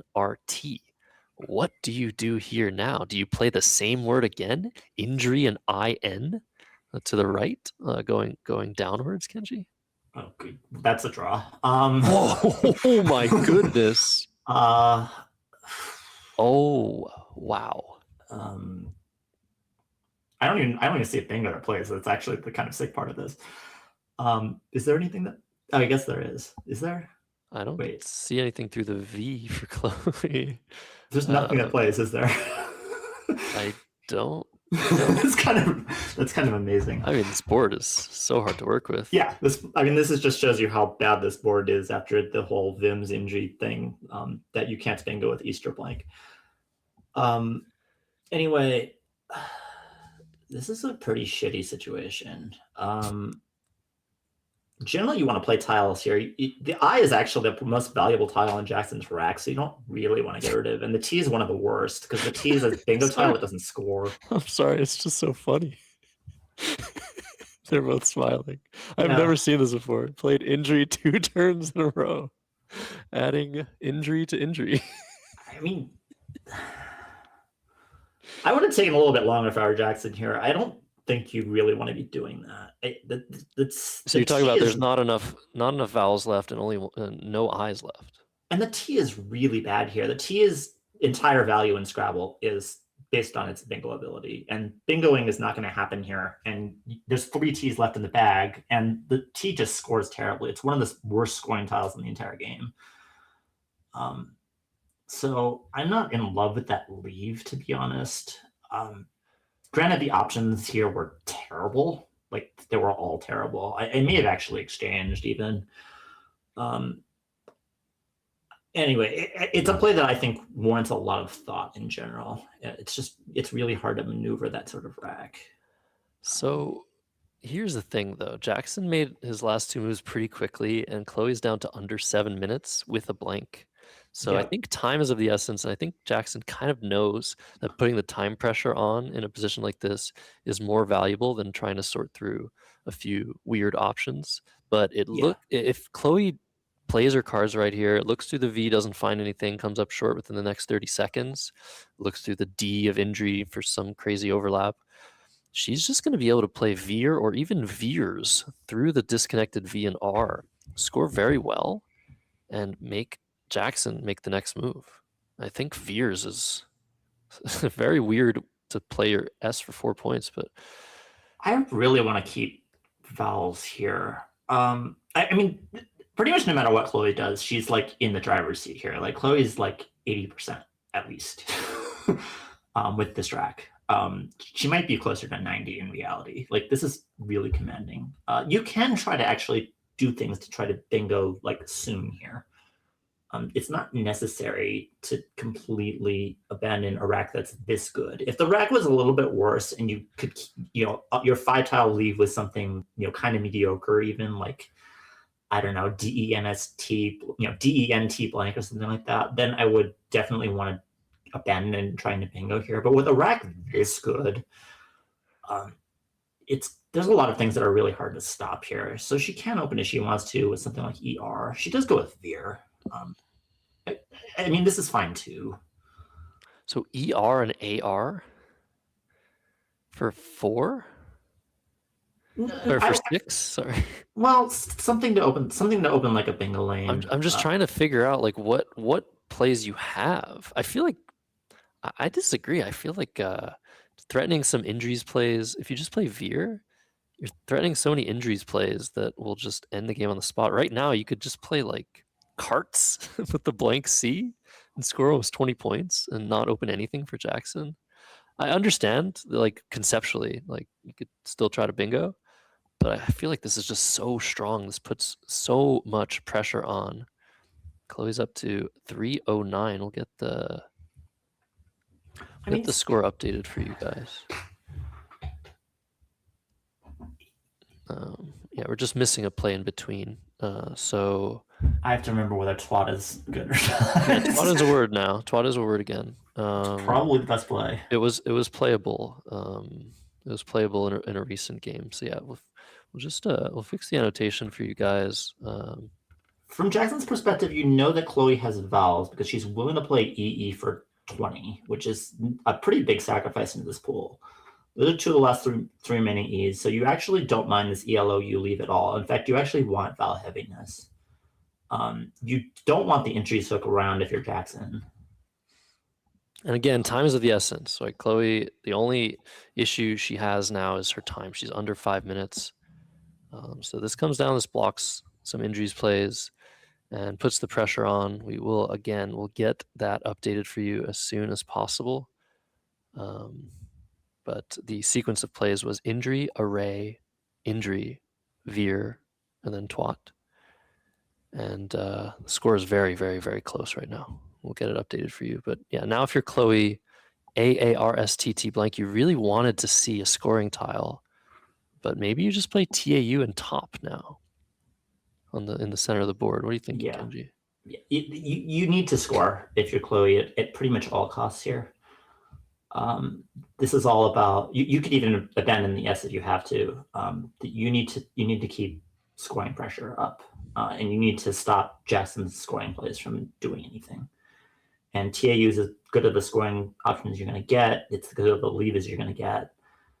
It's actually going to be really hard now, I think, to bingo at all for the rest of the game. I think that if you wanted to bingo, you needed to try something last turn. I think at this point you need to forget about it and just score and just be like, I'm going to win by 15 points on a closed board, and I'm going to hope to draw some scoring tiles. I'm going to make sure that Jackson's scoring tiles don't do anything.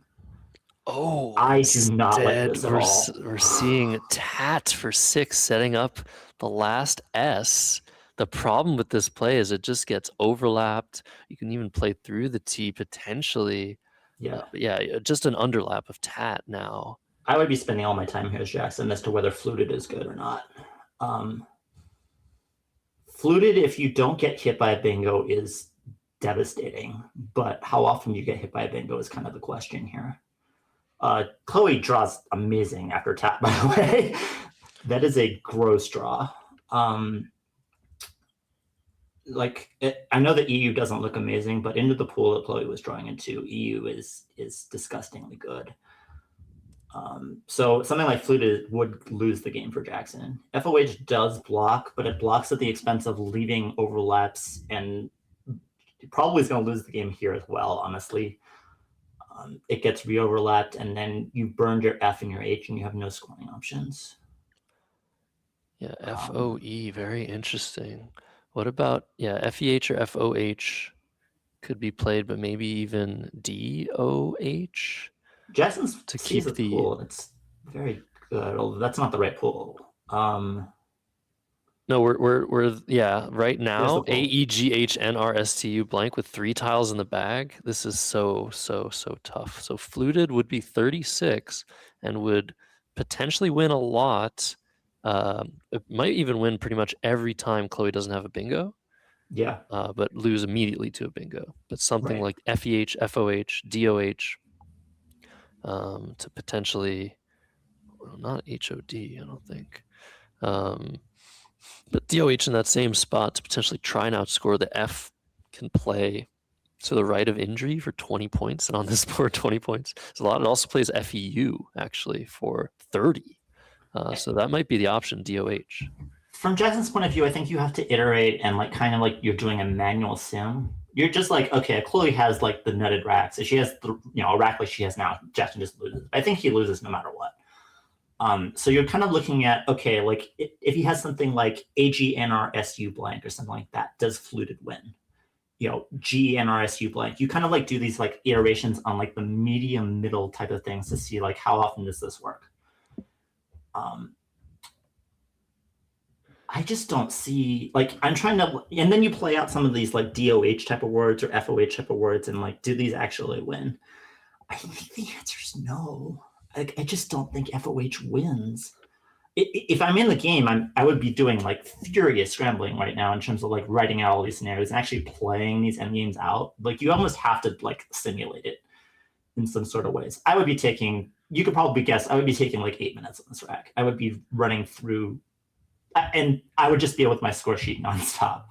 Like you have to work through all these scenarios and try to figure out exactly how often these sorts of plays win and how often fluted wins versus how often those unlaps win. But I just don't think that this unlap wins. Like I just don't. But it's such a reversal of fate, right? Like Tat just making Jackson do the thinking now when Jackson was the one playing really fast and putting the pressure on Chloe. So well, it is, but I think that if Chloe actually made a different, if she played TAU, I don't think Jackson would be thinking as much, just because I think Jackson would be like, I'm screwed. True. Fair enough. Whereas I think like fluted legitimately wins like over half the time. I think the more that I like look at the scenario, and I'd have to actually go through the math with all these FOH plays, but I'm assuming that they don't work that often. I think that fluted actually is the right play. Well, you know that Chloe has the S and the blank with the play of Tat.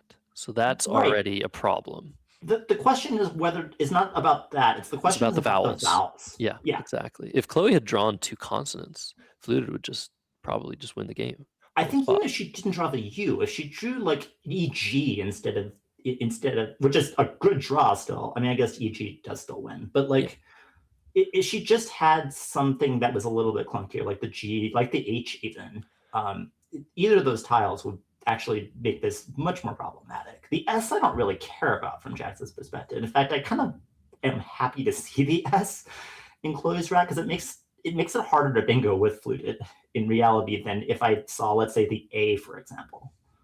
So fluted will come down, and this will just lose on the spot to a variety of bingos ending in E, and it is committed. So very good, very happy for Chloe that she just gets a ticket an easy ticket to win this game. She just needs to find one bingo ending in an E, and she's going to be able to do that. But DOH would have been very, very interesting, but so difficult because you're giving back such tough, high-scoring underlaps. So I'm pretty sure that DOH loses. I would be shocked if it doesn't lose. So wow, what a crazy game! What an incredibly tactical game that we've just witnessed. Austere coming down for 76. Chloe Fatsis is going to get to 396 with this, plus 20 from Jackson, 416 to 352. One of the most interesting games we've ever seen on stream. So let's pan to the overhead mic, see what they have to say about this game. Oh my goodness. Yeah, 416 352. Wow, that's tough. What'd you have with this? I had ARST. Okay. I was in pretty. Yeah, I picked up the blank after frog. I just. Yeah, like. Yeah, it was. Oh, that's nice. I was. This was. I thought I like fucked up the whole game. How so? Just. It was not a good play. I kept EIS. Okay. I was like, well, first of all, I couldn't have my SCD as a word. Yeah. That's that could have gone there. Mm. I think that's just better. Mm. But then there's like Y or something for Y school. But anyway. I don't know, it's not terrible. This was a really weird game. Mm-hmm. Yeah, really interesting. Yeah, super crazy. This was X setup. It was. It had the X. I just thought I was getting. Yeah. I had like a DORX. I was getting a lot of like better stuff here and here, whereas like more defensive like box. I just figured it was kind of worth it. Yeah. I didn't like playing either racks or ox immediately. It was kind of. Yeah. What would that keep? 20? Makes sense. H. If I read this in X setup, I would rather you play. I mean, I guess. It'll just go less here. But I can also. It was nice to blow up. Yeah. I think I'd play EH for sure. Okay. For 15 point sacrifice. You're just, yeah. you're doing so well. It's such a good lead. I think it's worth it.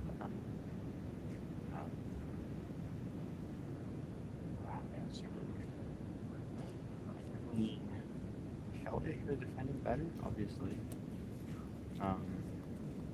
Yeah. Is block good? That's okay. I also had that thought. I think maybe it's not good. Yeah. Okay, it is. I think they added it. They added it back. Yeah, they added it back because it was taken out for a while. Right. I was pretty sure they added it back, but And was this an F setup? no, not like it was a J setup. Just with J. Okay. Nothing. But yeah, I think this might have been the key play. I had DJOR. Maybe I played Broody, which sets up the J nicely. Right. Well, but I was worried about like your range, hitting more bingos. I should probably play Broody still. I feel like I was good. I like it. I'm sure. Okay. Yeah.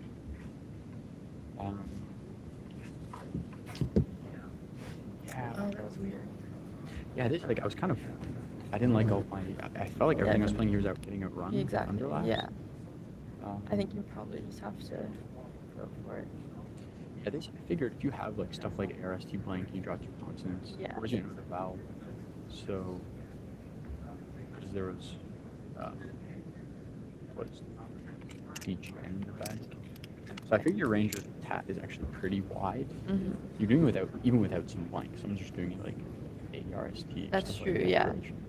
And then a lot of stuff like BDRs blank. But the chance your bingo is not whatever is good.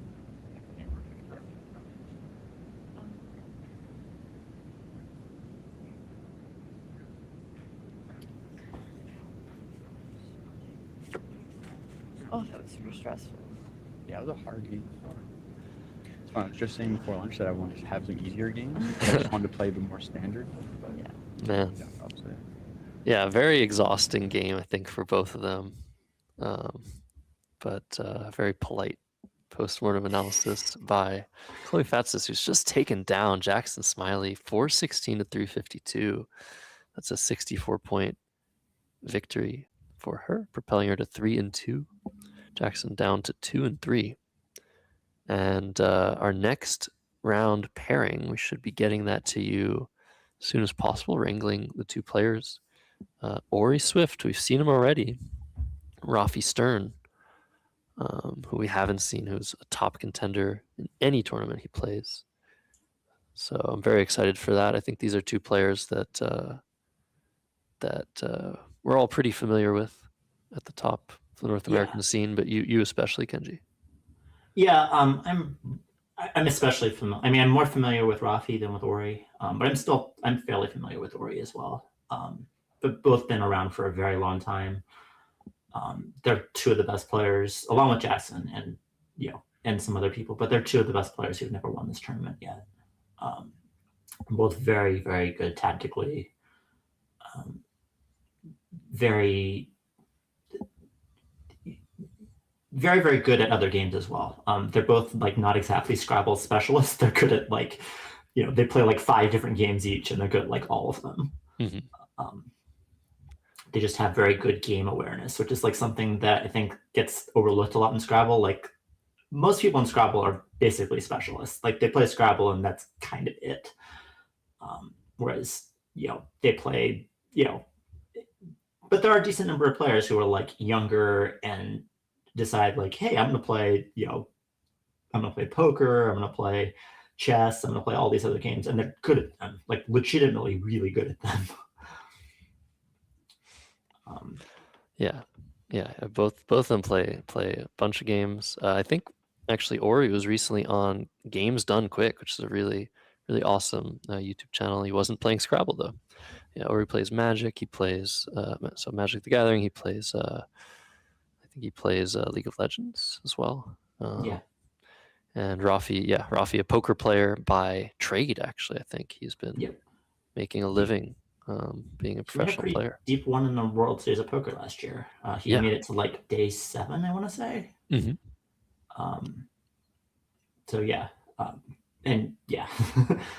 There's jacks of all trades. They play lots of like things really, really well, and they have really good like game awareness, which is something that is like hard to explain. But it's just like they're not necessarily going to take like the best technical lines in Scrabble all the time, and like. You can think of it like, oh, well, that's not like what the book says to do. But like they always have plans. Both of them always have plans. They're always thinking something, regardless of how like non-standard or like non-Scrabble specific it is. Like they're not going to be spending hours and hours and hours looking at the engine or like going through engine lines or doing like these, or like memorizing leave tables or all those other things that like super technical Scrabble only people do. But they just have a knack of knowing like, okay, this is how the board is, this is the best play to like keep the board alive. This is the best play to like know how to adjust to different like leads. Like this is the A is better than normal here. They're very, very good at those sorts of intangible adjustments and knowing how to adjust to different situations rather than like being good at necessarily like knowing like, oh, well, ERST is worth, 13.2 or whatever. Which Kenji is one of said players who memorizes leave tables. That's not even right. ERST is 13.2. Take that one. Put that one in your pipe and smoke it. But yeah, you're totally right. Both of them are very, very savvy, always have a plan, always have something hidden up their sleeve when they're behind and when they're ahead. So it'll be a fun game to watch, most certainly, for that fun part of Scrabble. That honestly, that's the part of Scrabble that to me keeps me coming back, is that just the depth of plans that you can have, strategies, how different every position is, the nuances of all those positions. It's just so vast and infinite. And if you enjoy vast and infinite space like I do, I love astronomy, for example. Guess you love Scrabble too, probably, as long as you enjoy math and words as well. So while we get that game set up, probably won't be a very long turnaround. We're going to take a short break, and we're going to be back with Ori Swift versus Rafi Stern, round 6 of 7 on day 1 of the Scrabble Players Championship 2026. Thanks, Kenji. I'll see you in just a few minutes.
All right, everybody, welcome back to the 2026 Scrabble Players Championship. Josh Sokol here with Kenji Matsumoto about to call Ori Swift versus Rafi Stern.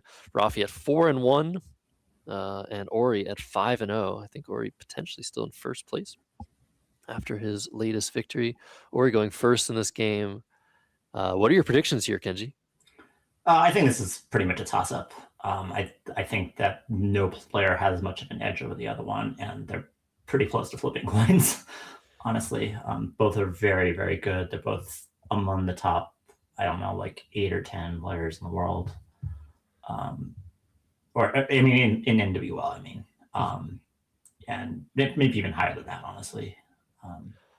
They have played 19 tournament games in North America. And actually, the head-to-head is 8 games, Ori, 11 games, Rafi. So a slight edge for Rafi, but only a 19-game sample. Ori going first as well, which gives him an advantage. AEEGNNO. So not a great opening rack. Needs another N. Yeah, it'd be nice to go second and get an N for Eneagon. But Agon looks pretty good, AGONE. Gunna, I don't think is worth... Genoa is probably better than that. We just played Gone as well. Yeah, a lot of different options here. None very much better than the other, you would say, Kenji. So make a decision some point soon. Yeah. Yeah, I mean, I don't know whether they have plans for each other at all. There's not really any like objective reason to make one play over another here. Plays it Gone pretty quickly. Yeah, standard play, keeping the E and the N, not opening any overlap potential that could be very dangerous. Genoa would have done that for the extra 2 points, probably not worth it. And Rafi also hoping for a specific letter, Delirium not going to come down, DEIILMU. And you say, I don't know if they have plans for each other. You mean trying to study each other's game, trying to figure out what each other's weaknesses are, yeah? Yeah, I mean, both players are certainly capable of that. But you know, when you have a lot of game sense and you're facing somebody who also has a lot of game sense, like you get into sometimes these like tussles where you both like counter adapt to each other, which I always find kind of cool. But Scrabble's not really a game where it's really designed for that, because there's only so many turns where you actually can make adjustments per se. But I mean, that's on an opening turn. I mean, you know, early in the game when you have a rack like that, that's usually one of those types of times when if you want to make adjustments to somebody else, you can. Rafi has a Mead lined up, presumably underlapping Gone. Yeah, the first play he lined up, though, looks really nice. Milieu, M-I-L-I-E-U, which underlaps the A, G, O, and N for 20 points, not giving too much back.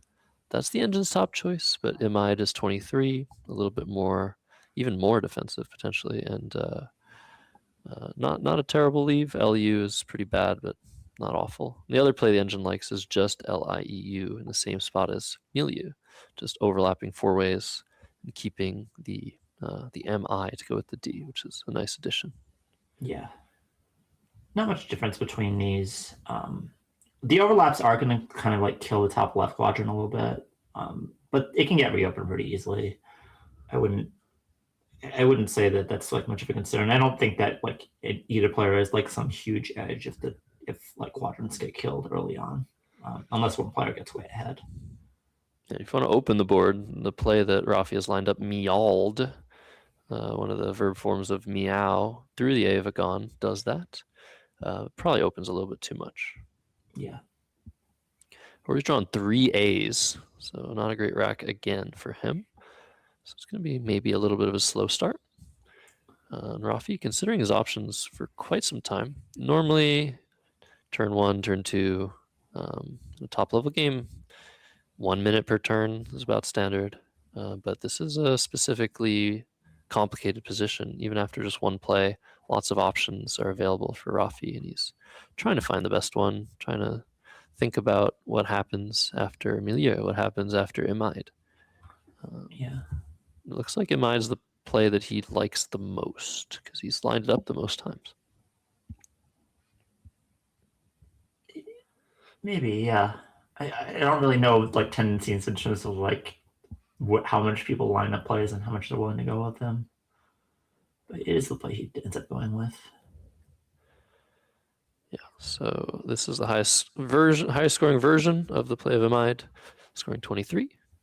And Ori, to deal with this position now, are you going to underlap the MID with something like ANA, AMA, GINODA? The first interesting thing to think about from Ori's perspective, I think, is like Ori knows that Rafi doesn't have an S here. Adagio like is at least like a candidate play here. Like yes, Rafi did draw 5 tiles, but like Adagio is going to be like the best like points and leave you're probably going to get here. Like when somebody draws 5 tiles, I mean, what are the odds of them drawing an S here? It's something like, I don't know, 40% ish, maybe like slightly less. But even if he has, probably like a little bit less than that. But even if Rafi has an S, like Adagio isn't that bad, he has it lined up already. Like that's the first play that you think of just because this rack is ugly and that's a way to get rid of the ugliness. Yeah, it's interesting. So you say he knows Rafi doesn't have an S. So you can speak to that a little bit. The reason I think you're saying that is because if you had an S, you would play a little bit shorter with MID and keep something like MIDES, IDES, score a little bit less. But MID is a sort of play you make where you don't have an S because you break up the rack a little bit too much. So that's the sort of inference you would make. So Adagio setting up a dangerous S hook on that double word score, stopping one short of it, is a little bit better than usual. But yeah, ANA or Nada underneath, also setting up S hooks, scoring a little bit more, keeping this a little bit tighter. Maybe just too many points to give up. Yeah, maybe. I mean, this isn't this isn't a good board for like Val heavy racks. Like the best lanes are above a Gon or like to a Gon. You're not going to get constants that are going to be floated to very often. You're probably going to just get overlaps. So it is a little bit like worrisome to me making plays like this. I think the most worrisome thing about this over playing Nada would be potential double doubles now. If you put the D with GID, it's a lot harder to hit those 2 double word scores. But there's a bunch of like 7-letter words, even 8-letter words, even 9-letter words that play through the GIN and hit both doubles. Yeah, that too. But we see Ori's drawn a few more vowels, but he's still in a almost bingo territory. Whereas Rafi, he's drawn 2 O's and a second U, which is really bad in this position. We might see him just exchange, but he's thinking about playing Ku or Cool on top of the ONE, making Coda 1 and OE. Is that worth playing here, Kenji? Maybe. Probably not. Probably not. I mean, ELUU, like, how is that going to get better on this board? Like, the worst thing that can actually happen is, like, he plays Coup or something like that, and then Ori does something to open the board, and then you have ELUU. And it's really hard to even see a way to get rid of that, much less to score anything. I think it's probably an exchange. It's interesting to think of even what to exchange here. Like, the E is a little bit... You probably still want to keep the E. I get that a Gon has an E as a floater, but I think you still probably want it. Yeah. Certainly, I would think to keep the E, maybe the C, maybe the L, maybe neither, maybe both. I think those are the two choices. The L is usually good for vowel heaviness, but there's been a lot of vowels played already, and you're exchanging a bunch more, so you're going to probably draw some consonants. The C doesn't really work on this. I mean, the C works for Coda, I guess. I think it's really close. I'm not necessarily sure as to what you should keep, actually. So you can speak to this, right? Like newer players or amateur players, intermediate players tend to dislike the C as a tile, and expert and top players tend to like it more. And to me, I tend to think of the C as maybe the hardest tile to master in Scrabble because you need to know when it's valuable. Like you were mentioning, oh, the C is not so good, but oh, maybe Coda. You need words that start with C to be playable when you have C. And so if you have a spot for a C, which is unlikely, the C becomes a lot more valuable. Yeah. And if you're drawing like if O's and U's are not good with the C on a board, the chances are that the C itself is not very good. Because like CO actually works pretty well together. So I agree with him exchanging the O, but I probably would have gotten rid of the C as well as just because like I mean I guess you have the coda spot, which is like the one good thing that has going for it, but everything else about this board just screams like the C is crap. Anyway, Ori still has vowels, and not a lot good to do with them either. Yeah, he's got a number of options, but he's thinking of either exchanging or playing OE. I think OE and OE for 5 is what Ori's thinking about doing here. What do you think about this? I don't like that. Because it basically again means you don't have an S, right? Or would you? I don't know. It's you have such specific leaves, and there's so many ways for Rafi to just overlap this and shut the board down. So maybe you'd rather exchange those two. What would you have done instead? As Rafi's drawn an S, and he's going to be able to score with the Z. But yeah, go ahead. Your X just so face up here. Oh wow! Look at this. Amaze coming down. Godetia is going to come down with Amazed within like 5 seconds. That's a great draw for Ori. Is Amaze good? Huh? I mean, it's like. Is it a good play? Yeah, it's a word. It's a word. Well, I mean, obviously, it's a word. Keeping ACELS. I mean, in a vacuum, it's a great play, but. Yeah, I don't know. I feel like you just have to play it. Okay. I didn't get to look at it long enough to actually think about it. Godaddy comes down. Pretty sure we're going to see like Whale. I don't think that there's really much alternative here. Yeah, so the WE draw, not great. Rafi had very good chances of drawing a 7-letter word here with ACELS. But instead, yeah, Whale for 33. Once you realize there's no 7, there's nowhere to play an 8-letter word. This sort of like when you get these sorts of like runouts like Ori did, where he just got a spot for Gugadedia because Rafi just gave it to him, where he otherwise would have had nothing, because he would have had nothing before Amaze got played. Like that's the sort of thing that psychologically you just feel like, okay, like maybe this is like the stars are aligning here today. Yeah, it's too early to think like that, I know, but like you sort of do get that sort of like it feels really nice when like things like that happen for you. It makes it think like, oh, well, good things are going to happen to me in a lot of ways. And when you're on the other side of it, you're like, things are going to, like, I'm cursed, or like things are going to happen. They're like really bad. Like it's some interesting like psychology that can happen with a lot of those sorts of scenarios. When you say the word psychology, it's music to my ears. I agree with you. Yeah, it's just like, wow, okay. If you analyze what Ori had, he had nothing. Amaze just gave him a spot. There's nowhere to play that word. So yeah, this tends to happen a lot at the top level. But you just have to try and make your best plays. Move on. Rafi playing Whale without much further ado. It's down to 17 minutes, and that's a bingo rack. He's going to be able to bingo next turn. Ori, on the other hand, is drawing the blank. Very good draw for him. What is he going to do with this? KHI, first word that comes to mind. Can you play that anywhere? Kith, Not really. probably. Kith overlaps. Kind of the only option that I see anyway. So Kith with TOE and HE. Yeah, that'll allow for recanes, at the very least, with KITHE. But it looks pretty good.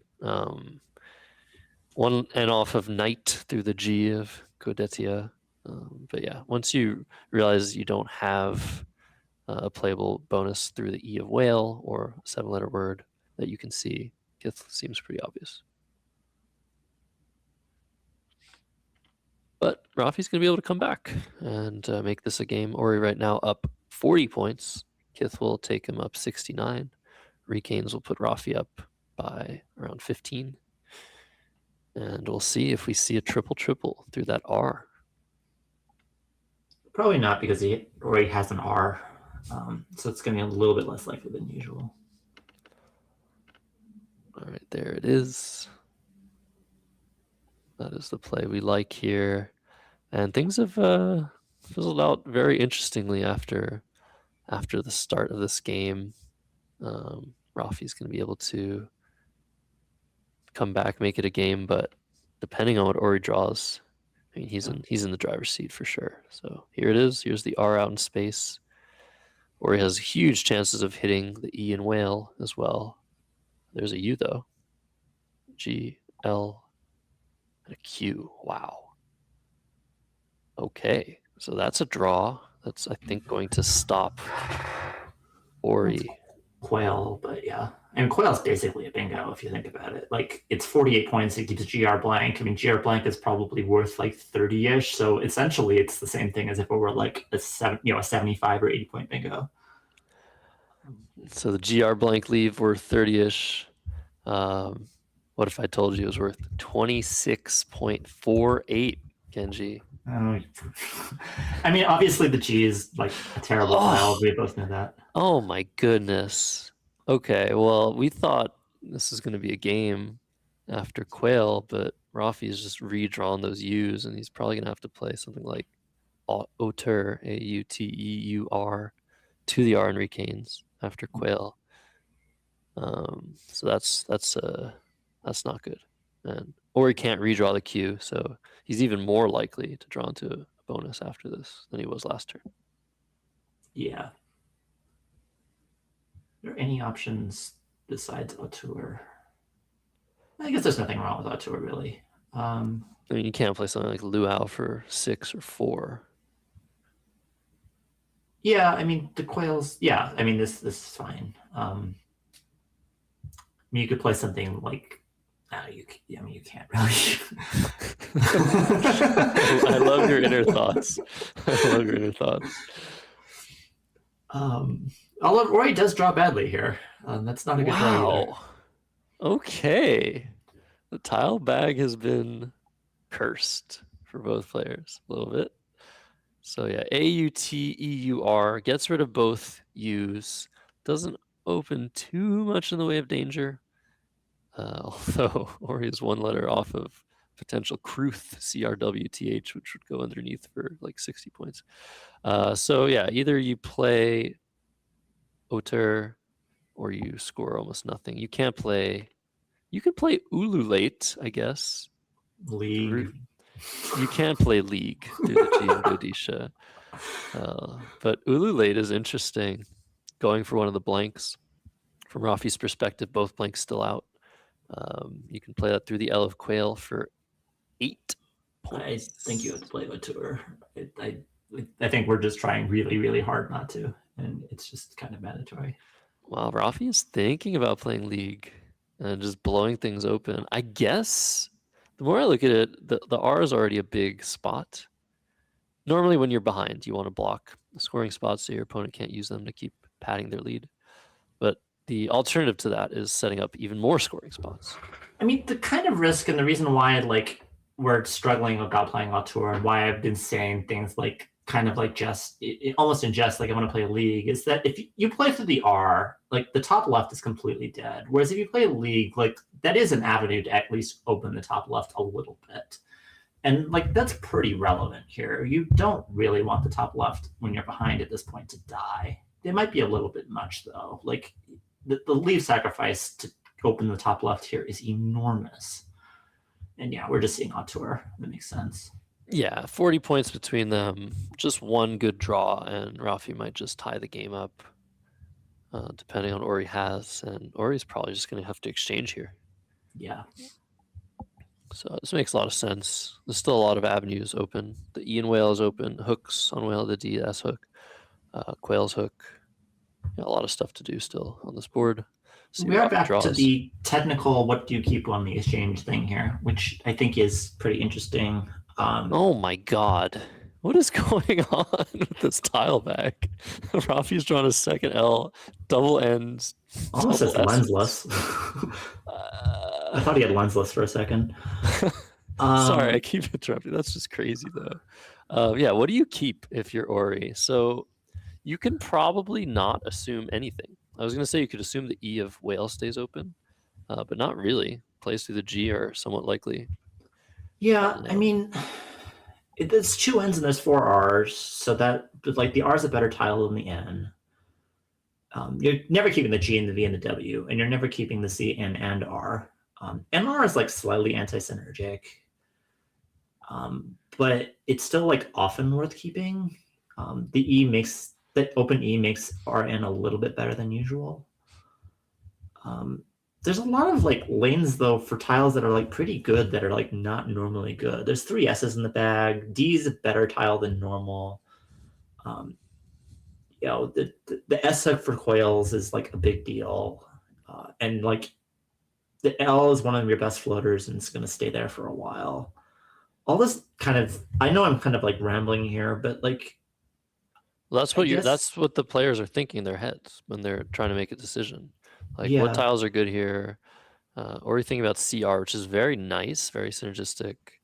CR works really well with the E, but it works. Other than that, it's terrible on this board. Exactly. Like, yeah, so these intricacies that are very interesting. I think the most important thing that you should do here if you're in a similar position playing Scrabble is look at the unseen tiles. So you should be tracking your tiles.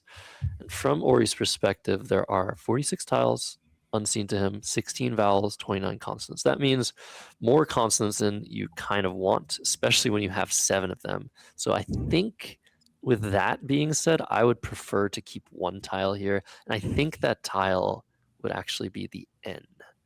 And the reason for that is it's not as good of a tile as the R, but there are lots of R's left. Still 4 R's from Ori's perspective. And the N works well to underlap and score through a variety of tiles on this board. And it's a pretty good bingo tile. But Ori deciding on CR blank, we'll see if he draws more consonants or if he gets pretty likely bingo. If he draws just 1 vowel, he's pretty likely to bingo. Rafi is Snell. Oh my goodness. Oh, good grief. Okay, well, there's a vowel and a blank. Yeah, Rafi is Snell. He's had Snell lined up for a long time he's trying to play that with Swale. But would you play Lens instead with Quails, Kenji? No, I think it. I mean, I would consider Quails and Snell as well. I'm not. It's more convinced that's. I'm always thinking. You also. This would never happen against Ori, but against a lot of players, I would consider making like a word knowledge check here and playing Snell for 5 to the E, and seeing like, okay, do you know whether Snell takes an S or not? Because Snell is an adjective primarily. It's normally played in Scrabble as Sneller and Snellest, but it does actually take an S, and it's a word that basically never shows up. 5s with an S don't get played very often. But it is a verb, so snelled. Oh, that's true. No, you're right. It's. I mean, I don't see it played as often as a verb, but yeah, it is a verb. Okay, so he is thinking of playing with Quails. This does score 3 more than with Swale. Doesn't set up the S as well, the second S, but scores decently. Plays to the L aren't a huge concern, I guess. And again, both players were just gunning for that E in Whale, I think. So this makes sense just to go for it. Take a 3-point lead. Yeah. Rafi's still in this game despite. Or are you going to play Furk Rate or something? Yeah, fracture or fructose. Or... Oh, sorry, Furk Rate isn't a word. Yeah, fracture and fructose are the two 92 pointers here. So fracture coming down. First blank is an A, and the second blank is an R. And Rafi's drawing more consonants. Okay. What does that mean? No, this is one of those things where just like the landscape of the game has changed, so you kind of like think it, or at least like I get like caught in thought a little bit. Rafi's looking to play JINN somewhere, most likely below Auteur. It is a question of whether you can play or want to play the S here. The S is going to score 10 more. There's no immediate S6 on the board, but there's some like S setup-y type of things that lead me to want to keep the S. But you do have vowel, or you have consonants as well, which is more of a reason to play the S off. Still think it's probably worth it to hold the S here, but I think it's pretty close. He might even be thinking about Jin setting up the D that he doesn't have. I don't think I would do that, but he may be thinking about it. So JINN on the top right, making AN and UN, or just with AN. Yeah. Yeah. So just Or with AN Jins. would be 24, or Jins would add another 10 points onto that. Yeah, is the S really worth keeping here? I think it I is. think I don't actually think I disagree. I feel like just given that the fact that Rafi's down 90, I think you might have to just take the extra points. It's close. I mean, the major reason why I think the S is valuable is actually a lot of plays through snow. A lot of times those just go away, and you do have swale as well. Like those are the two major S hooks that matter on this board. If those go away, then the S loses a lot of value. But Yeah, other than that, like there's no like future S hooks. I mean, that's true. 10 points is a lot. I think it's really close. Yeah, in either case, you're not feeling great here. Yeah. But yeah, playing JNN to set up a second spot for a word starting in D, or having the D as a second position, because we already have the D hook on whale for dwale. This does have some strategic benefit. So if you ever draw something with a D, it will fit.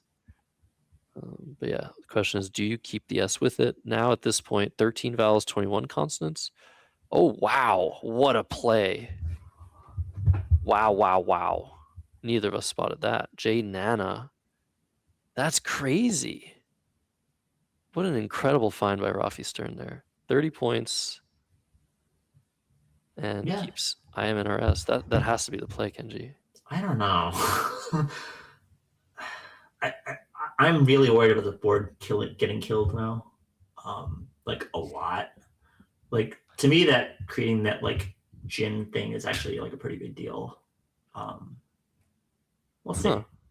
I disagree. I think the L and whale just staying open long term is a pretty important thing. You have next turn to open more space. I think this is the play. Okay.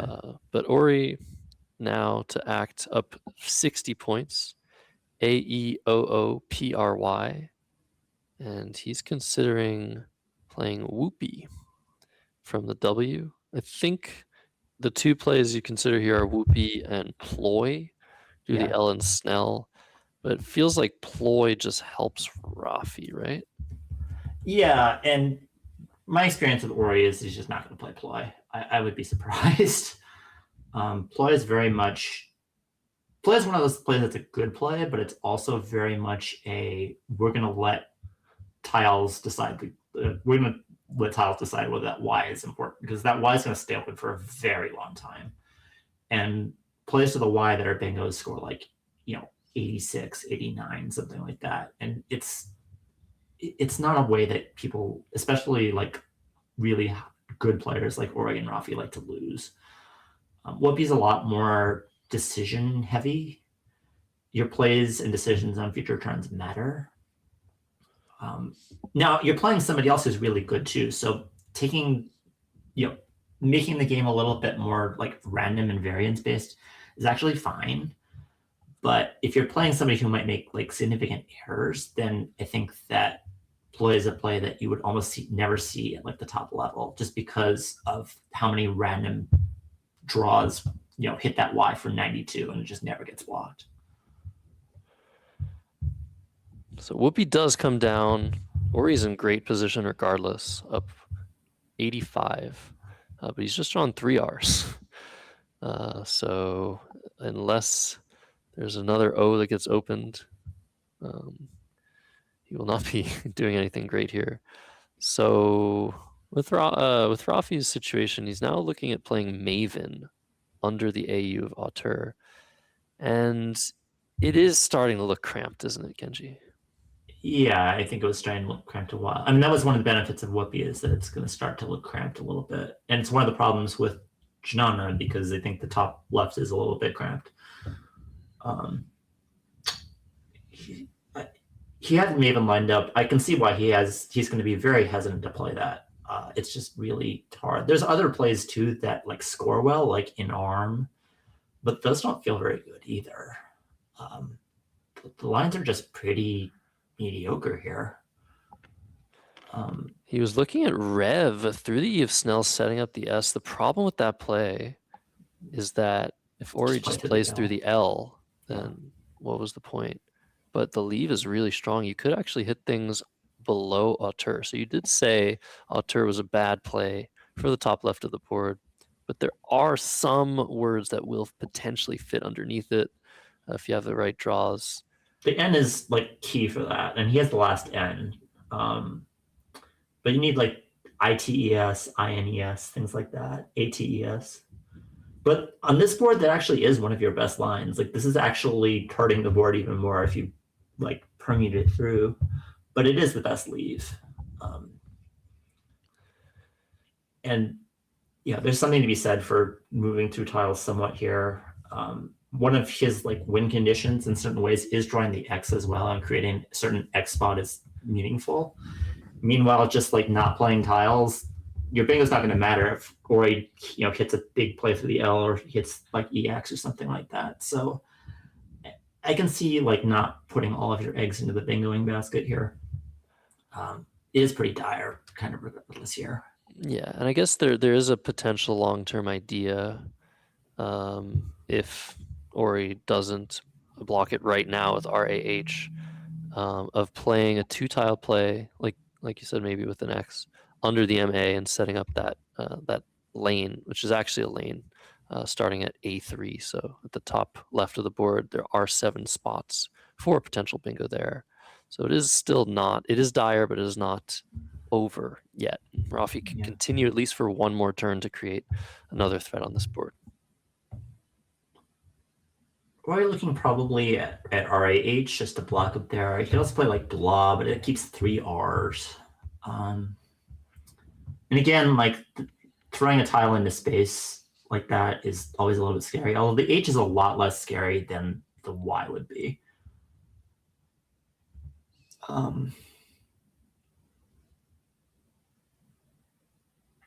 When you're looking at the pool from Ori's perspective, like you're looking and seeing some decent tiles in the pool, but you're also noticing like there's 1 A and 1 E, which makes bingoing from Ori's perspective really difficult. And if he sees something that drops an A or an E from Rafi, he's going to be very happy. But 1 A and 1 E in a bag of 23 tiles is not very many. And no ends on top of it. You have all these like high point tiles. So you're actually feeling pretty decent about how bad the pool is, not because of the lack of like blanks necessarily, but because of the lack of A's and E's specifically. Yeah. It's a really interesting position, but again, Ori in great position with one of the last 2 E's, not a lot of vowels left. He's going to be able to score over a couple turns. And sometimes that's all it takes, just keeping on scoring and just staying ahead of Rafi. I mean, if Rafi ever, for example, gets a bingo, but it only plays to the right of the L of Snell, that's just going to open way too much scoring potential for Ori, and he'll probably just win anyway. So yeah, it's looking very, very good. But the question is, do we play a bit longer? Ori now looking at BARRER. That is not a word. This is a phony. Is Rafi going to challenge this? Is it on hold? It is indeed. Wow, this is a crazy moment. Rafi has every incentive, right? He has every incentive in the world. And I think that I think this is getting challenged. Wow. What a crazy, crazy swing. Ori, I remember a game where he bingoed out with Marrers. And so I feel like he, among everybody in this field, should know those words. What's crazy too is if this gets challenged off, like Rafi's going to make an S setup a lot. It would make a lot of sense.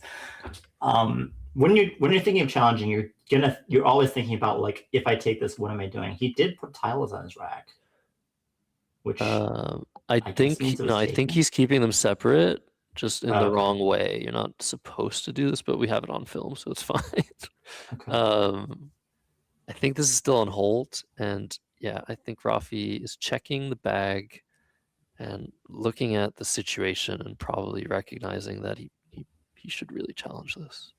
He doesn't recognize it. If he likes it, even if he likes it, maybe you should challenge it. So pending this being accepted, Rafi would be down 71 points, and Flog would still bring him within range, but it would also bring him within range of just the board shutting completely on him. So I think they're going to look at the scores, and wow, it was accepted. Yeah, I'm not that surprised. Rafi's a little bit more likely than normal, I think, to take words. It's not likely enough that you'd ever want to like phone him on purpose, but it's also like not unheard of for him to take phonies. So it's still a huge swing. It's still not something you like. You don't want to make a habit of phoning at this level at all. Yeah, we've seen 2 Ori Swift games and 2 phonies. Very unlikely stuff, and that is not a good draw for Rafi. Oh, he's going to regret not challenging this. Wow. Yeah, he is.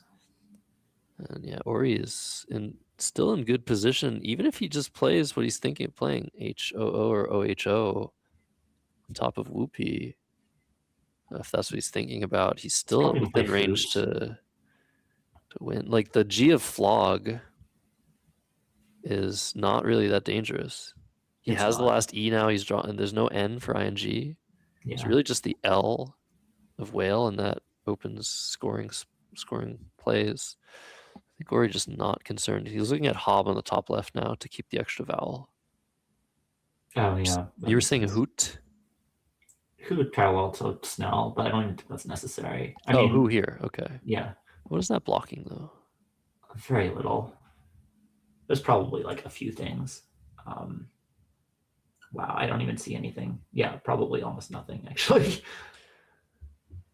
But wow, what a crazy swing. Ori Swift getting away with a phony. Yeah, it may actually be more effective to block the O than the G, which is kind of crazy.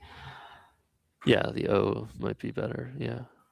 So Rafi with 1 turn left, basically, to go for something. And what could that something be? Looking into the pool, he obviously wants to draw that last E. It's such an important tile for 8-letter words. Yeah. Barring that, maybe he's trying to go for something on the top through the E of Recanes, STE. Like what? I mean, you need a lot of stuff is gonna get blocked, right? Yeah. So is there something you can go for on the top with STE?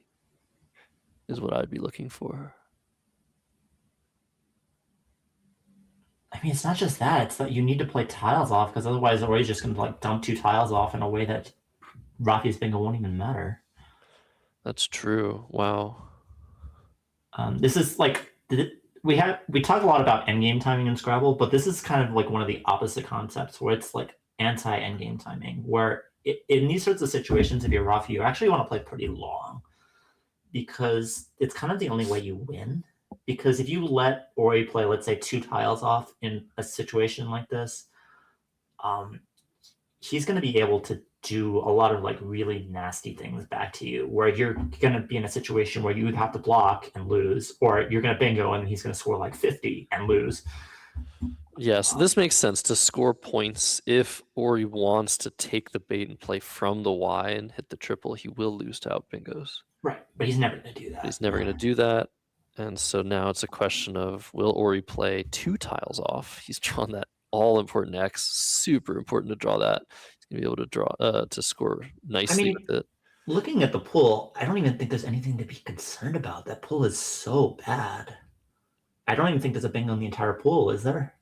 Yeah, maybe not. No gravitas. Like, I think if Ori wanted to, we could fish the D off and try to hit Geotaxis or something like that.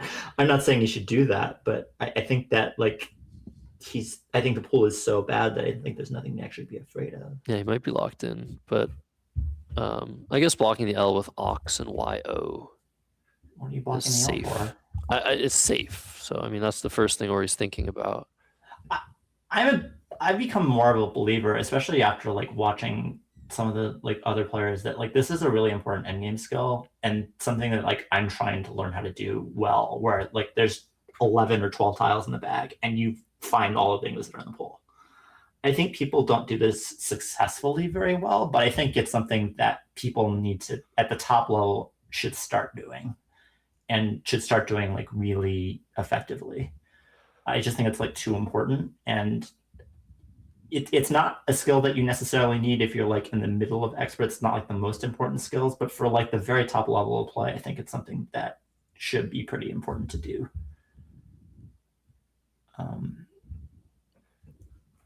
Yeah, maybe. I'm pretty sure yeah, I just looked it up. There's nothing. There's actually nothing you're blocking. Okay. Well, Locks is the play for 26, bringing Ori up 66 points, keeping a DEST, and he's drawn W in the eye, and Rafi here probably gonna look for something. It would have to play in 2 spots. Can you play off the V? No. Can you play off the B? Yes. And will that hit anything? He's thinking about trying to draw into Gravitas, but I'm probably a bit cynical, but I think that if you're in Rafi's shoes, you just give up here. No, I think so. If you can't find anything that fits in 2 spots, you just give up. I mean, Ori's too good, right? Yeah. Against like against some people in the field, you might be able to get away with like trying to hit something here, but there's no second spot to even set up. Like this is just never working. Like Ori's too good.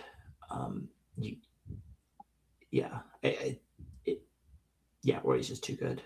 If the scores were closer, you could try to set something up, and if Ori blocks it, you might be able to just somehow maneuver your way into a small victory. But yeah, it's just, I think it's too far gone here. Wow. And everything was looking really great for Ori for a lot of this game. But that play of Barrer, I think just a little bit greedy on his part. Certainly not a word he was 100% sure of. Yeah. But he did not get punished for it, and yeah, that'll be the determining factor in this game.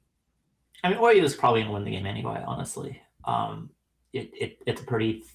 It would have been pretty tough even if it got challenged off. Like Rafi, if Rafi played Flog, he'd still be down 30-ish on a board that's pretty bad. He might have drawn the E though. He would have been just within 1 scoring play. Yeah, it would have been interesting. It would have been. He could have also done something like Gilf or something or I don't know, fold or some S setup thing, and that may have, who knows what would have happened if he did that. Who knows? But Rafi down a minute 20. He often uses every single minute. Gilf is Collins. Yeah.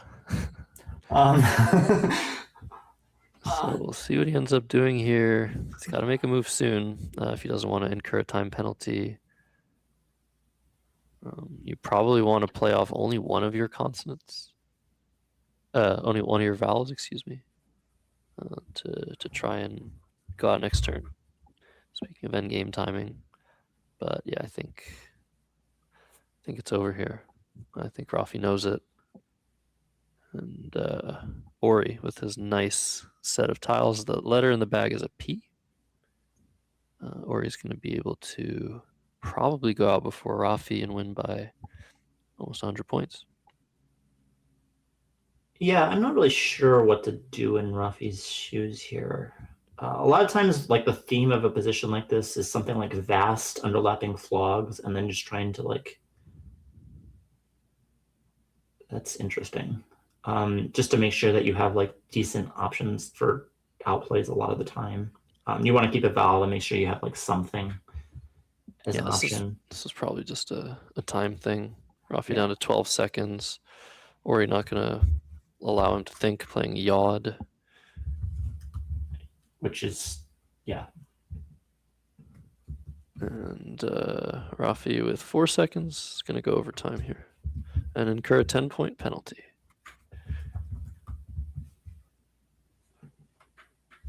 So after this game, it seems like Ori will still be in first place after this win.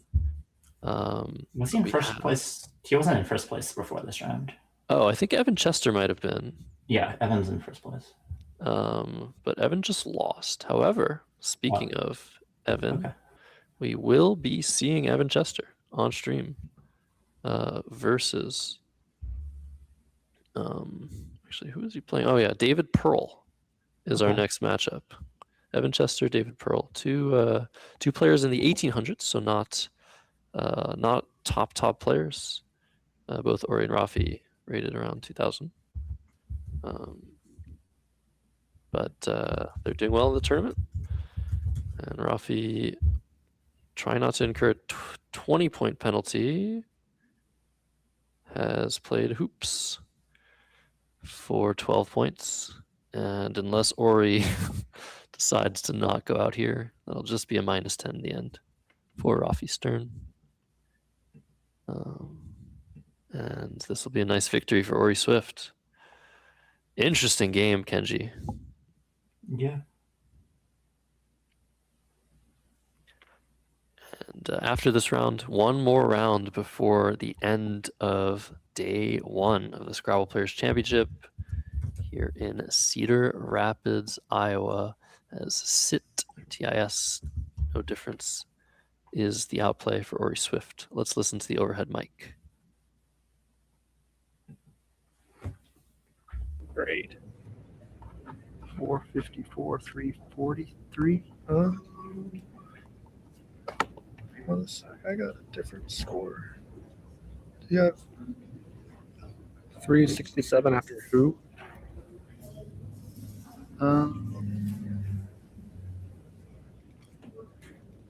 Yes. And then 393. Yep. Then you got 39, right? Let's count. 36. Oh, sorry. So yeah. So 29, 446. Yep. And 454. Yep. 350, 343. Because I got mine this time. Yep. So 454 and 343. Yeah, good game. Oh, maybe I should have looked for a BR. You don't have an out, do you? I do. Where? Oh, it's an A. Okay. For some reason, mine is a U. I block your round. You go over another minute. No, I can go over another minute. I'm going to play it fast enough. What? I was prepared. Yeah. Okay. Okay. Yeah. Pretty sure I'm going to go over another minute. I can play in 1 second. Yeah. Yeah. But, yeah, I don't know. That was I didn't know what to do at the end. Yeah, I had the good tiles, and you needed those. It was just like, I wish I had like A, E, Lapinist E. was available unseen for a little bit for me, and I was like, oh, but you actually played the D, but I just blocked just in case. Yeah. You blocked right when I drew the H here. I thought about playing Rev, leaving AMINS. But scored so few, there's still another S. I'm about to play HERB for a gajillion, so that worked out for you. I thought it was slightly better to like try to draw the X. Was a tile off originate at one point? Oh yeah, I was looking for stuff there. Yeah, I was like angina is like the I needed shortest an one. O. Regina. I think I needed an O or an A, just one tile, because I had a blank, so it would have. I would have used the blank though, right? I didn't count it. But. Nice. Oh man, it was a tough game. Yeah, thought I was gonna get back in it after you exchanged. I was like, wow, this is like really good. Yeah, I kept CR blank and then I drew FUT blank. I exchanged VGW something. Nice. Oh.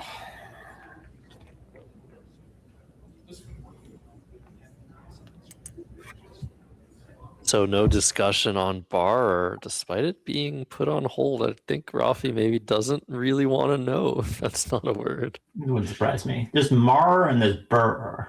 Burr. So it's probably Okay. those two words that are kind of like you mesh them two together and then you make a word. And that happens a lot of the time where you take two words that granted almost never show up. I don't know if I've ever played mar or burr. And but you study them and you're just like, oh, well, my opponent might know. And there's kind of like this myth or idea that people have in Scrabble that their opponents always know more words than they do. And when they play a word, there's kind of this implicit idea of, oh, well, it's 16 points. He must be like fairly sure of it. But then there's also the counter idea of, well, oh, is he going to challenge the 16-point word? Like, I think that might be good. But even if it isn't, like some of the time he's going to let it go because there's all these similar words like mar and burr. and it kind of just keeps going back and forth. It's Yeah. like poker in some ways. Yeah, a lot of the time the top players play phony, it's because they're meshing 2, 3, maybe even 4 words together. And we were talking about it earlier, double blindness does happen where you just assume your opponent isn't going to play a phony, or you assume they're not going to make a big mistake, like setting up a big hook that they shouldn't set up. So it does happen, especially with the double challenge rule, where it's very, very difficult to pull the trigger on a challenging word because one of you is going to lose a turn. So yeah, there's game 6 of 28 before 2 players are crowned the finalists in the 2026 Scrabble Players Championship. Like we said, next matchup is Evan Chester and David Pearl, both players doing pretty well at the start of this event. So we're gonna be able to showcase them, see how they're doing, see how they're playing. But yeah, I think while we get that game set up, we'll take another short break and come back to you with the final game of the day. So thanks for watching, everybody. Don't forget to like the video. Don't forget to subscribe to the NASPA Scrabble YouTube channel. Even if this is the only event that is streamed every year on this channel, it's a big one, a very, very, very big one. You don't want to miss out. And we really appreciate your viewership. There's also a second stream being run concurrently with this one on the Let's Play Scrabble YouTube channel. So I'm sort of cross contaminating, sort of cross advertising, but we all play the same game, love to stream it, love to broadcast it, share it with all of you guys. So don't go anywhere. We'll be back in just a couple of minutes with the final round of the day.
Hello, welcome back to the final round of day one of the Scrabble Players Championship here in Cedar Rapids, Iowa. I am on site, Josh Sokol, joined with Kenji Matsumoto, who is back at home.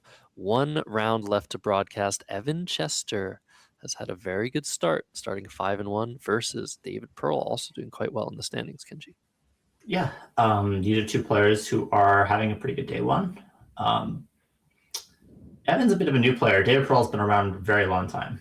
So there's kind of like a generational difference here a little bit. Absolutely. Yeah, one thing to know about Evan Chester is that he is the most improved player in 1 year of all time in Scrabble history, I think. Okay. He improved 800 points in 1 year. He just started playing competitively like just over a year ago. He's also a competitive Geometry Dash player, which is a really fun online game if you know about it. But he's taken Scrabble very, very seriously, and he's taken to the game so well. It's extremely impressive how quickly he's become an expert level player. We'll see if he can make it to the ultimate 2000 level, I guess, achievement. But that's the hardest one to crack, Kenji. Yeah, there's kind of like this diminishing returns thing where it's really easy. When you're first starting out, it's really easy to gain 200 or 300 points of rating, and for the first until you get to the top levels. Until you get to the top levels, it's smooth sailing, and then all of a sudden you hit a wall, and then it gets much, much harder. It looks like Evan's listening to some pre-game music. Or maybe he's wearing some noise canceling earbuds. But yeah, they're ready to go. Evan will be going first. Both players at 5-1 in the standings in the top 5. And yeah, whenever they're ready, they can have at it, and we'll see. Yeah, like you said, it's easy. I mean, not easy, but if you're up and coming and you really take to the game, you can gain a few hundred rating points. But after that, it just gets harder and harder to make gains in this game. Evan has broken that glass ceiling per se. So we'll see how this game goes. First two tiles out of the bag, WGAENVD. So waved, probably the play here. WAVED, probably not worth just playing VAW for the defense. And he's lining up his name. Hey, he's a streamer. He's a content creator. He likes the content. Let's see if he can lock in this game and give us a good show. On the other hand, David Pearl is drawn into shoulder, and he's going to be able to play that or something like arsehole next turn, depending on what Evan Chester does. And so that's a great start for him. Yeah. I can't help but look at Evan's rack and see Dave Weekend. His tiles one letter away from. Has Dave and is 1 letter away from the weekend part of it. That's true. Lots of fun puns to be made. We love our puns. We love our references. Waved vertically. Evan Chester scoring 32 here, and over to David Pearl now. Is he going to be able to do something better than the 8-letter word through the E? Not really.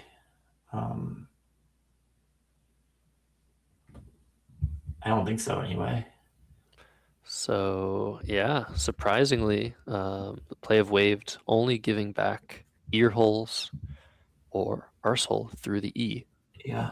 Meanwhile, Evan's drawn debiting and bitewing. Whoa. Okay. So he actually has a better rack than Pearl at this point. That's crazy. Yeah, so Evan's gonna have a bingo no matter what. Does he know Bitewing? I'm not sure. I'm pretty sure he does, because he does watch a lot of content, and Bitewing came up recently. But he is a newer player, so the word knowledge is really usually the thing that comes later for the newer breed of players. He is an alphabetizer. He does through his rack immediately in alphabetical order both times. So makes it a little bit more likely you see something like Bitewing. Yeah, so if ear holes comes down or arsehole through the E of waved, debiting will be blocked. And so Bitewing might be the only thing after David's next play, in which case it's going to be a must-see for Evan Chester. Yeah. Earholes is a little bit more defensive than Arsehole. So I wouldn't be surprised. It is a few less points, but I wouldn't be surprised to see David actually sacrifice the points here. Knowing his style, I think that's actually more likely. I don't think that he's a big fan of opening these sorts of like huge scoring spots. Yeah, David Pearl, a long-time expert, like you said, on the West Coast. It's been in the 1900s, 1800s for a very long time. Yeah. Very solid player. So earholes for 64, sacrificing 2 points makes a lot of sense. And that's all. That's all there is in the position. So there it goes, 64 to 32, and debiting getting blocked. SE not a valid word. And now is the question: has Evan seen Bitewing, and how fast will it come down if he's seen it? 78 points. It's his only bingo. Next best play, BIGHT maybe. It's something a lot worse. Huge delta between Bitewing and best one. But with the 5 tiles that Earholes opens up, we call those floaters, EARHO. You really want to look through those to see if you have an 8-letter word. And the H is a little bit tricky because you could have an ING word, you could have an IGHT word as well. So you want to be making sure that there's nothing else to play. But it looks like Evan might It's worth not. knowing that even if he knows Bitewing, by the way, like Bitewing takes an S, but a lot of wing words actually don't. It's one of those like weird things. Batwing doesn't, Gullwing doesn't. There might be a few more. But the hook that Bitewing would actually create is actually like really complicated. And I don't think it's like going to be automatic that both players see it and know it immediately. It does take an S though. Yeah, so a little bit concerned here, of course. He needs to. It feels like he hasn't seen it, maybe doesn't know it, maybe he didn't see that recent streamed game. You're often just not looking. Like I think he probably knows it, but you're often just like, oh, this rack has a B in it. Like the W is a floater. I had 2 I's. There can't possibly be anything in there. There's just no like 5 in BEITW. Right. And so vibing is going to come down. So this is a huge miss. There's no sugarcoating it. The difference between this play and Bitewing is massive. But again, still a game for sure. And Evan Chester has a long time ahead of him to learn and find words such as Bitewing. And now over to David Pearl, who's drawn only a U as a vowel. But Vibing did give him just an XU spot. But yeah, he was lining up brunch through the H of earholes. That might still be better than XU, Kenji. Yeah. And we see another good draw for Evan. Although I don't think the Petunia or anything like that plays. You do want to look at like X setups here as well, if you can find anything. I don't see anything yet, but there certainly might be one. Yeah, I mean, Petunia is on Evan's rack, but he's not going to be able to play bingo next turn. So maybe not such a great draw in the end. Yeah. Brunch coming down for 26, 90 to 52 now. And Petunias and Supinate, the only 8-letter words with these 7 tiles. Surprisingly, doesn't make any other 8s. And so now if you're Evan, you got to do the work. You got to make sure you're not missing anything with the R on the board, the E on the board, the A on the board, the ING on the board. And It was a pretty good draw here. It's going to score like 50 next turn, pretty much no matter what. Wow, yeah, that's a fantastic draw. The Z to go with the X when you're ahead, just being able to score over multiple moves, sometimes just good enough. And Tweez is lined up. That is incredibly high scoring, 76 points for that move. It doesn't get blocked. Even if it does get blocked. Yeah. So you can see how missing something like Bitewing can bite you very, very quickly at the top level. Yeah. Evan Chester only down 38 points here, but no matter what are you doing what, here, Josh? Yeah, I mean, no matter what, it's such a weird position. The bottom of the board is really, really closed right now. Normally, in Scrabble and in the English language especially, words do tend downward and eastward, as we would say. Most tiles, most letters will start more words than they end. So we will see eventually some space getting taken at the bottom of the board. But right now, it's looking really weird. I want to play off the P and the U, the very Put least. up. Yeah. Maybe I don't. Maybe I want to keep the P. The P is a good bingo tile. But yeah, up and PE for 20 might be the play. It's just not. It's just ugly. Yeah. AEINT too is one of those like volatile leaves that you have in Scrabble with 3 vowels and 2 consonants that bingo a lot. But when they don't bingo, your rack is generally going to be garbage. Like you're not going to have a lot of in-between racks. It's either going to score 70 or it's going to score like 15, and not a lot of in-between. So Pia is the play. The score's only 3 more. Keeps the U and blocks the board. Yeah. Not a huge fan of this play, Kenji. But again, it's just a bad position. Nothing great to be had. Yeah, the bottom right is now in danger of not actually getting reached at all, even despite the fact that you're talking about the eastwardness, because where are you going to access it from?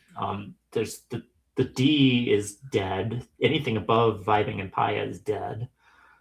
It's going to be pretty tough to actually access the board. And yeah, I've been getting the bad news with Tweez coming down very, very quickly. That's 166 to 75. Suddenly, a position that was, not so bad. You're down a little bit. This is very dire now. Yeah. And you have a U. At least you have an M. So Neem or Team on the top left. I think you just have to go there, take the points, and hope for a good draw. Maybe Neem is slightly better just because you're keeping the T for outwards from the O and ear holes. Not really sure. Usually the T is a little bit better, but not with vowels. Yeah, I wouldn't have hated trying to open the board there. I probably think I would end up with Team. But if you wanted to play something like Mutagen, I could probably be okay with it. Probably still wouldn't do it myself, but there is a lot of value in trying to do something that addresses this bottom left problem that is going to continue to be a problem. Yeah, so now with David keeping the X, he kept AX, he drew CAAGO, so not a great pull for him, but he's looking at playing Coaxing through the IN, which I don't know. I mean, immediately I just don't like the direction that goes, just opening a triple, but Coaxing takes an S, right? I mean, that's a big problem with the play. I'm pretty sure it takes an S. Oh, wow, you're right, yeah. And so that actually also like opens the board, which is also a part of the problem here. But it's 40 points. You're not really scoring any more than that, and you're not keeping good tiles with the other plays. So it's definitely a good play. But yeah, just creates some issues. David's drawn an S. Does he know that Coaxing's is a word? He's going to try and use that to his advantage. Evan, does he know Coaxing's is a word? We'll see. Right now, Evan can't do anything about that. He's got an IIU to deal with. And he's going to have to try and find a play probably through that C or just open the board. What direction would you go in here? I mean, how do you even open the board? Like, I mean, I would want to open the board, but it's probably just something like Muonic here. I don't even see how you would try to open the board, to be honest. Yeah, I think you just have to play Muonic and clear your rack out a little bit. Yeah, there's one play in the top 10 or so choices that the engine is giving that does open the board. Agouti, Agouti from the AG on the right of the board. And that's just an awful, awful looking play. Scores nothing. Doesn't lead particularly well. Doesn't open particularly well either. But for this board, it does. But yeah, Muonic is a 6-letter word.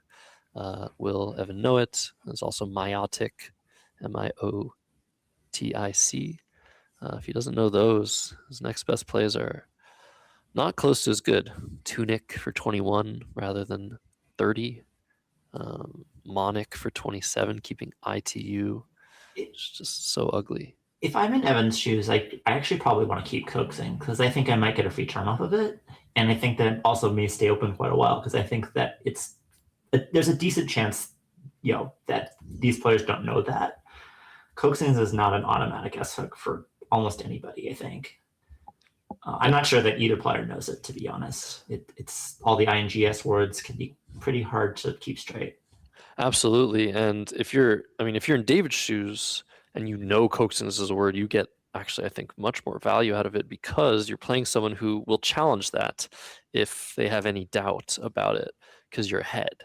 If you're in Evan's shoes and you know coaxing is a word, you can use it to pry the board open and potentially gain a turn yourself. But yeah, it's going to be very interesting to see if that hook gets used. Meiotic is lined up for Evan Chester. Evan plays in the Philadelphia Scrabble Club. He plays a lot of tournaments in the Northeast, and he goes to the same club that Will Anderson goes to. So he gets to play one of the greatest players in the world regularly. He's been watching tons of content. He's really been honing his craft, trying to learn those words, but it takes a long time. Plays online a lot as well. It's a very prolific online player. So Meiotic, second best play here over Muonic. There's no need to keep the U here, even though there's a Q unseen. You gotta part with the U if you can. But Evan could draw it. And over to David with 3 A's, 2 O's, an S and a V. So right now he doesn't have a single word that reaches all the way to that middle right triple with coaxings. So we're not going to see that be played yet, I don't believe, unless for some reason he decides to play Vasa. But if you don't play with coaxings, do you just exchange? Yeah, it looks like that's what's happening. Exchange 5, keeping AS. Reasonable play. I'm gonna search for, as both players, you kind of search for hints now about whether the other person also knows coaxings. Because it's by far the best scoring spot on this board. That is not a good draw. Well, it's not as bad as it looks at first. Yeah, there's the cue. That U and brunch is going to be pretty key if that stays open for just Qua for 24.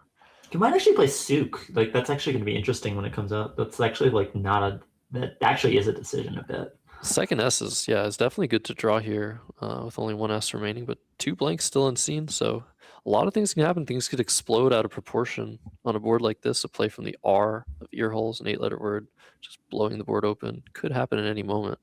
But at the moment, not much going on this board. Evan Chester with DINORUY, and I think he just has to take points here.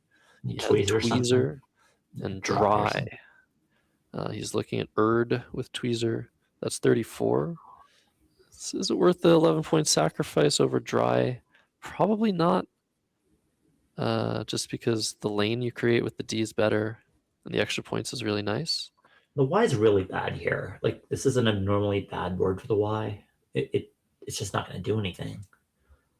I don't even see, like, what can you, I guess it's hard to see what you can even draw. I guess you can draw like overlaps to brunch, but you're not really going to want to even be doing that because you're getting rid of like good tiles to do that. And you still have to draw the E on top of it, which you don't want to play. Plays Qua quickly. Yeah, you just don't necessarily want Evan to know that you have another S. I think there's, on closed boards like this, when you're ahead, there's so much value in just obscuring the fact that you have an S or multiple S's. Because your opponent is often going to want to draw one of them. And if you don't play it, it's just going to seem more likely from their perspective that it's out there, and they're going to make plays with that in mind. So I like this decision.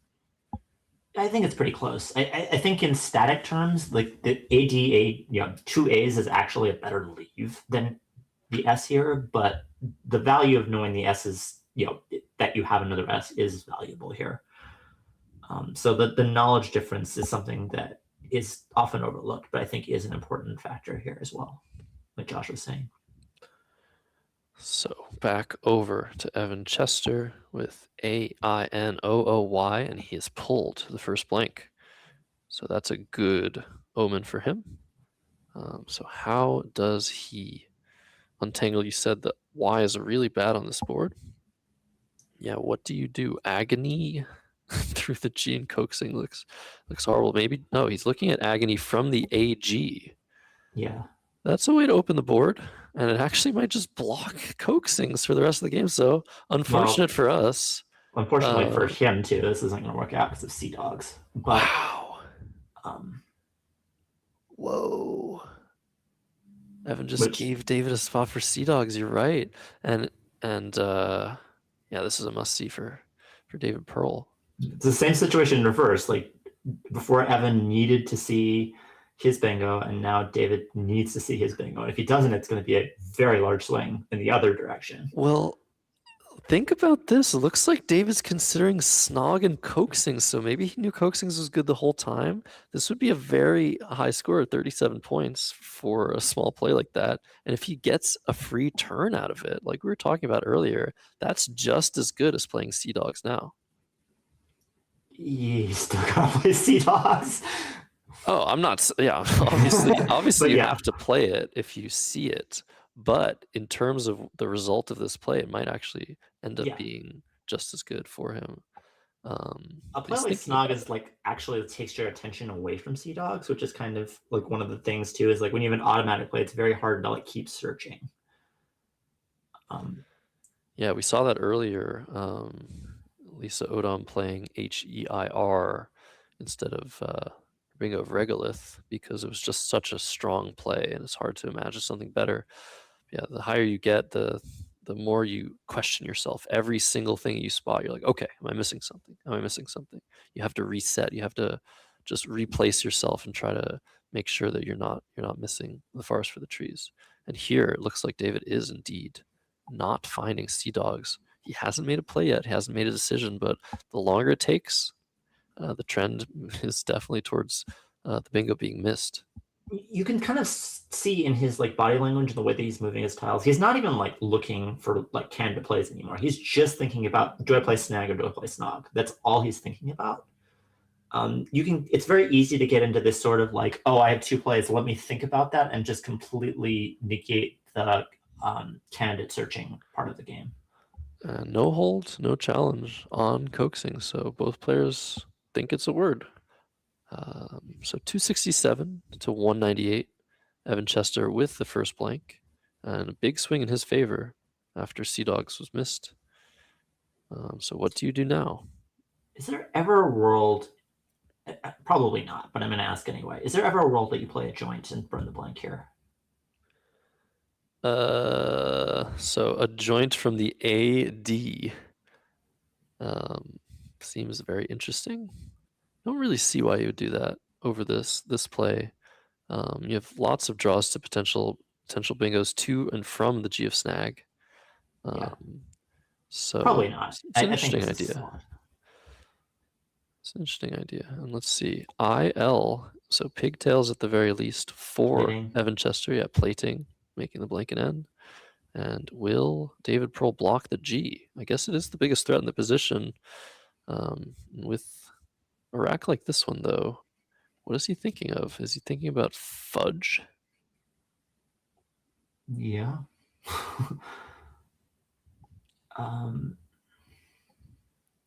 Interesting. So you're up 47.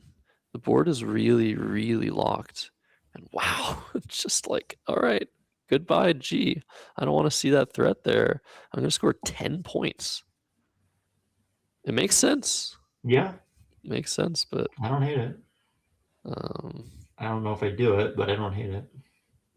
And yeah, there goes Evan Chester's bingos. On a board like this, you can afford to score almost nothing. There's just nowhere to score. So if you're Evan Chester now, no bingos are going to play. You look from the L and ear holes, from the O and ear holes, the U and Erd. You come up short, and then what? Jalap. Yeah, I think that's clear. This is the kind of board there's absolutely no rush, because even though there's not a lot of bingo lines, you can't really block them all at once. So like he can just sit with this blank for a while and just be like, oh, I'm not going to bingo. Here's 28. Okay, here's 24. And just be like, my bingos don't play. I don't care. And, just you don't really ever want to do that per se. And obviously, if he has a bingo, he should probably play it. But there's no reason to like panic open here. He doesn't need to place them on like lip. It's just not. It's just not necessary, and it's just going to either get closed. In this case, it would get taken, and David would bingo and basically end the game on the spot. Or it's just going to get blocked, and you're going to be in the same situation, again. So yeah, this is definitely the best. Yeah, this is a great find. The disconnected J and A. Keeping 2 eyes, you don't necessarily want to do it. It's the only way to score points.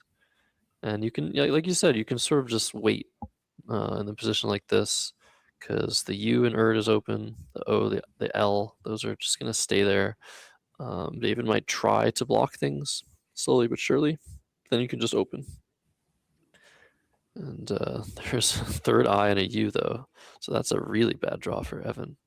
Yeah. And David's sitting on Roseate. Doesn't fit anywhere. So it's an interesting spot. Do you try to block? You can play something like Act through the C of Brunch, block the O that way, but I think the L is a bigger threat. Is there some way to just play maybe just Rod?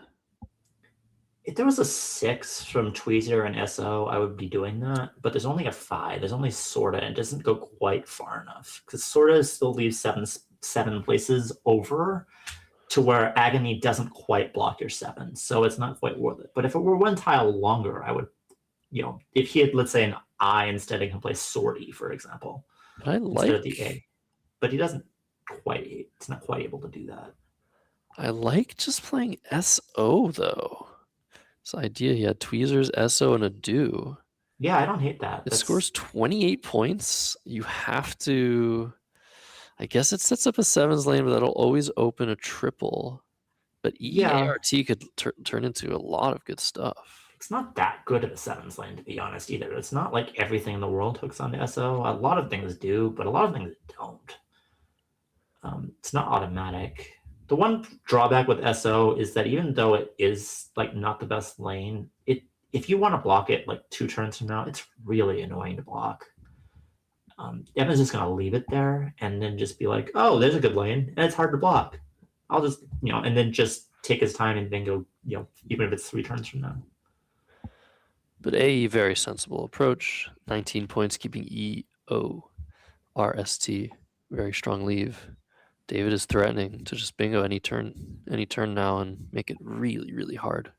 So the FK is the draw. David Pearl needs an I for Forkiest. And if Evan Chester plays Leary, which he has lined up immediately. I hope he doesn't play Leary. That's not a good idea. It's not a good idea because it doesn't set up a hook for him. Oh my god, is this game over? Yeah. Wow. I would actually rather just play like lead that. 2. Yeah, lead 2 was the first thing I was thinking of, but it doesn't take an S either. Right. I think maybe you had to exchange there. Yeah, I mean, I wouldn't play lead 2 either. I would exchange, but if I were to play, I would play lead 2 before I play Leary. Creating openings like this is just not a good idea. It gets burned too easily, and when it doesn't get burned, you don't get any benefit out of it. Like, even if, let's say that David Pearl didn't have receive Learius, he just plays OK and KI and OR for 34. You're still in a really, really, really bad situation where you scored 8 and David Pearl scored 34, and you're no closer to a bingo than you were before. Yeah, and you see the reaction. I was just like, oh man, yeah, this is a tilting thing. You just gave it to him, and you're in a horrible position. There's that second blank, so that might just be curtains here. Yeah, you're right. I think it was a little bit too forced there, getting rid of the tension, not even doing anything good for yourself necessarily. Wow, that's how games end in one turn. Rough. So 256 to 373. David Pearl looking almost locked in to win this one. Yeah. How is Evan Chester going to try and stay in this? I ET guess is actually a pretty cool way of trying to stay in the game. I mean, I don't think it's necessarily going to work, but it actually is really hard to block if you don't have the last A. So ET for 2, Kenji Matsumoto suggesting. In the center of the board, setting up the H hook for ETH with only 1 A remaining and a blank to hook it. Very interesting idea. Yeah, my eye was drawn to potentially playing something like, I don't know, out hit from the O and Forkius, setting up a triple, and just opening the bottom of the board that way. Yeah, I mean, that's, I mean, you probably can actually win the game, but it's just going to get blocked, and your racking turns kind of random at that point, and you're not really getting a lot of benefit from it, because again, you open things that are probably just going to get shut down if they don't get hit, which is the problem. Although in this case, you might get like triples randomly if they like parallel out hit, I guess. Yeah, so he's playing hit. I mean, the game is just like over now. Yeah. There's just not enough time for anything. Even ET leaving 9 tiles in the bag, that just doesn't allow Evan enough time to bingo twice, and he's down by so much. Honestly, yeah. I mean, I think he was just dead, but I think like that's the closest try. It's just not a try that would work very much. A lot of times in like games like this, you end up in situations where you kind of need your opponent to screw up, and it's possible they'll screw up. I mean, you don't want to like bank on it, but if you're in this position, you don't have a choice. Like it's not like the people never make mistakes. I mean, we've seen it already this game where Sea Dogs was missed, and what was the other one that was missed? Bitewing was missed. Yeah. Yeah, so David Pearl lining up Leon, which fits with SHO, TIN, and TE. Just try and block the board as best he can. Leave 2 in the bag. That looks really strong. He's getting off of it. Maybe he's trying to look for 7-letter word with these tiles. Or maybe he wants to pivot and play some offense himself. But I think Leon is a great option here. I think we'll just play Lee, honestly. I do think you want to block a little bit as David Pearl still. I mean, you don't need to because you'll win the game regardless, but there is benefit in making the underlaps difficult to play with. You also don't want to necessarily give away the fact that you have the other blank. You some of the time what will happen is like he'll like panic open and then you'll bingo with your blank anyway. And so using the Lee in the same spot, making she and tie. Is that what you're saying? Yeah. Setting up. Okay. I mean, I guess that sets up not too many things like DR, AR, AD, AS. I think Leon is a bit more defensive, to be honest, in terms of bingos. I mean, all roads lead to victory for David Pearl here. But it's interesting. I feel like timing is the best thing here. If you play 5 tiles, leave 2 in the back. I feel like that's good timing. I'm more partial to just trying to just like block as many things as possible within reason and like still leave something halfway decent. I do find that you actually get a lot of spread in a lot of cases like this where people are just like, oh, well, I have to try to win the game. And then they randomly open something when they have no chance of winning the game. And then you win by 170 rather than winning by 80. I do think that like that is a big part of spread accumulation at this kind of point. And in theory, you should be looking for spread accumulation. So, I mean, I kind of do agree that Leon is probably better in like absolute terms, but I think that you do get a decent number of bingos by like people just frustration opening in spots like this. Especially given the way that this is unrolled, where Evan's been clearly trying to bingo for a while and just not been able to. I find it a little bit hard to believe that Evan's just gonna be like, oh, well, I shouldn't be trying to open anymore. I want my bingo. Give me my bingo. And he'll like open up more, especially since he already made a board opening play like Leary. He can, if he's going to do it once, he's very likely to do it again. So I would like to see David try to do something that is a little bit more spread happy, even though maybe it's not optimal in theory. Trying to induce a mistake and trying to induce a frustration play. Yeah, it makes a lot of sense. Unfortunately, if he does play Lee, I'm going to see just Druths most likely come down for 85 and maybe David will bingo out. Yeah. But LEE making she and TIE, Druths would make shed and tier. And that's what's happening. So hopefully Evan does know Druths, DROUTHS, because that might be his only bingo here now. Yeah, he would have bingoed after Leon as well. Or actually, would he have? No. I'm not sure. Yeah, right now Druth's is 82. This is only bingo. And what is David Pearl going to draw? An N, an A. And the last tile there is an I. And I love how he sees bingos and immediately separates his rack into 2 islands. This is he already had detours, obviously. What I'm talking about. Leon would have gotten detours, so yeah. Yeah. So this is harder. You have to find Druths. But yeah, I was just mentioning, lots of players do this where they sort of, you were talking about this last game where you're always assuming that your opponent knows more words than you, kind of.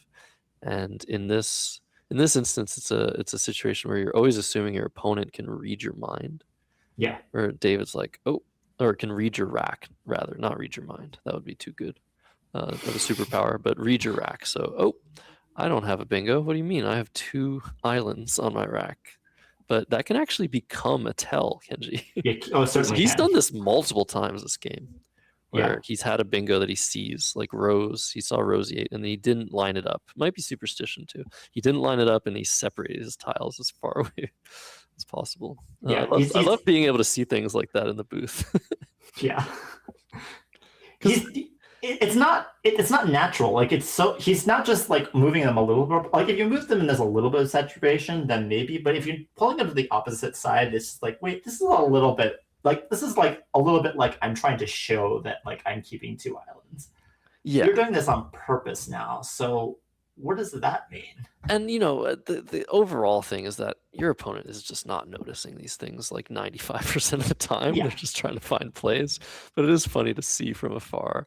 I have a little anecdote recently. I was playing a top player in a casual game, and I was up by a lot. I was up by like 80 points, and it was really hard to imagine coming back. But there was a big X spot where you could score like 90 potential points there with a 5-letter word. And it was kind of hidden away on the board. And so I was trying to look for tells to see if my opponent would give me any. And suddenly he made a play, and then he started shuffling his tiles vigorously. Yeah. And I'm just like, okay, why are you doing that? You must have already found your play that you want to make. You must have the X play. So I just blocked it for like 4 points. He's like, how did you know? I was like, dude, you never shuffle your tiles like this. What are you doing? It was a fun time. So Evan Chester has not found Druth's. He looks like he's going to open the board. Like he not only does he not see Druth's, I think, but he looks like he looks. You could just see like little bits of frustration. He does see it. Never mind. Nice. I see a little facial reaction, like, "Ooh, I think this is a word. Wow, took me long enough." Yeah, he was gonna play OD and Shed and LO, I think. Yeah. Which would have ended, well, actually not that disastrously. But he's found it. Very nice. 82 points, cutting his deficit. So it's definitely going to be much better for him now. Yeah, his rack is going to be terrible, but that's okay. Yeah, he's going to draw a V, an L, and another N. Is that right? Y. Is it a Y? Oh, Y, yeah. Yeah. VLNY. Oof. No I for vinyl. What did I just say? Vinyl? Vinyl. I just said vinyl? Okay, it's the last game of the day, folks. Vinyl. You guys want to go check out some vinyls? We speak English. We promise. We promise we speak English. So, anyways, endgame time. David Pearl with 8 minutes. And he does not have a playable bingo. So his little gambit of Lee, your little gambit, you both want to play that. Didn't work out this time. And it's time to try and find the best sequence. So with Evan being saddled, tiles like LNVY, you're going to be able to do some weird stuff in positions like this. But the first thing I see is playing Now I over top the UT blank S, just to block Looney, L-U-N-Y. This is a very complicated endgame. And Vuln, yeah. Vuln might be better to get rid of the V. But that looks pretty good. I think outside that V, is he V stuck? Yeah, where does the V go? That's the first question you want to ask if you're David, even though it's not your rack. But that's how you work in endgames. You work backwards. What can my opponent do? And I don't see a spot for that V. So I think he's V stuck outside of that. So I think the first order of business is to look at, I mean, anything that blocks the U. I think that blocking the U is pretty. Those are Looney and Volner are the best plays by far. It may just be going now and going out too. Like that's the first thing you calculate, and then you kind of work backwards. Yeah, that does both things, right? Yeah, sometimes in complicated endgames like this, you want to threaten both to play slowly and go out at the same time. And force your opponent to make a choice. Do I stick myself, play off more tiles, or do I slow play and let you just go out immediately? So yeah, we'll see what David. I assume he's going to take pretty much the rest of his time working this out, and Evan just has to sit there and wait.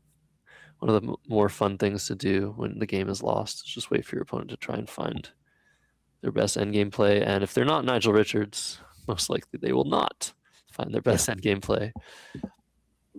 Finding the actual best play by like 2 points here is actually really, really hard.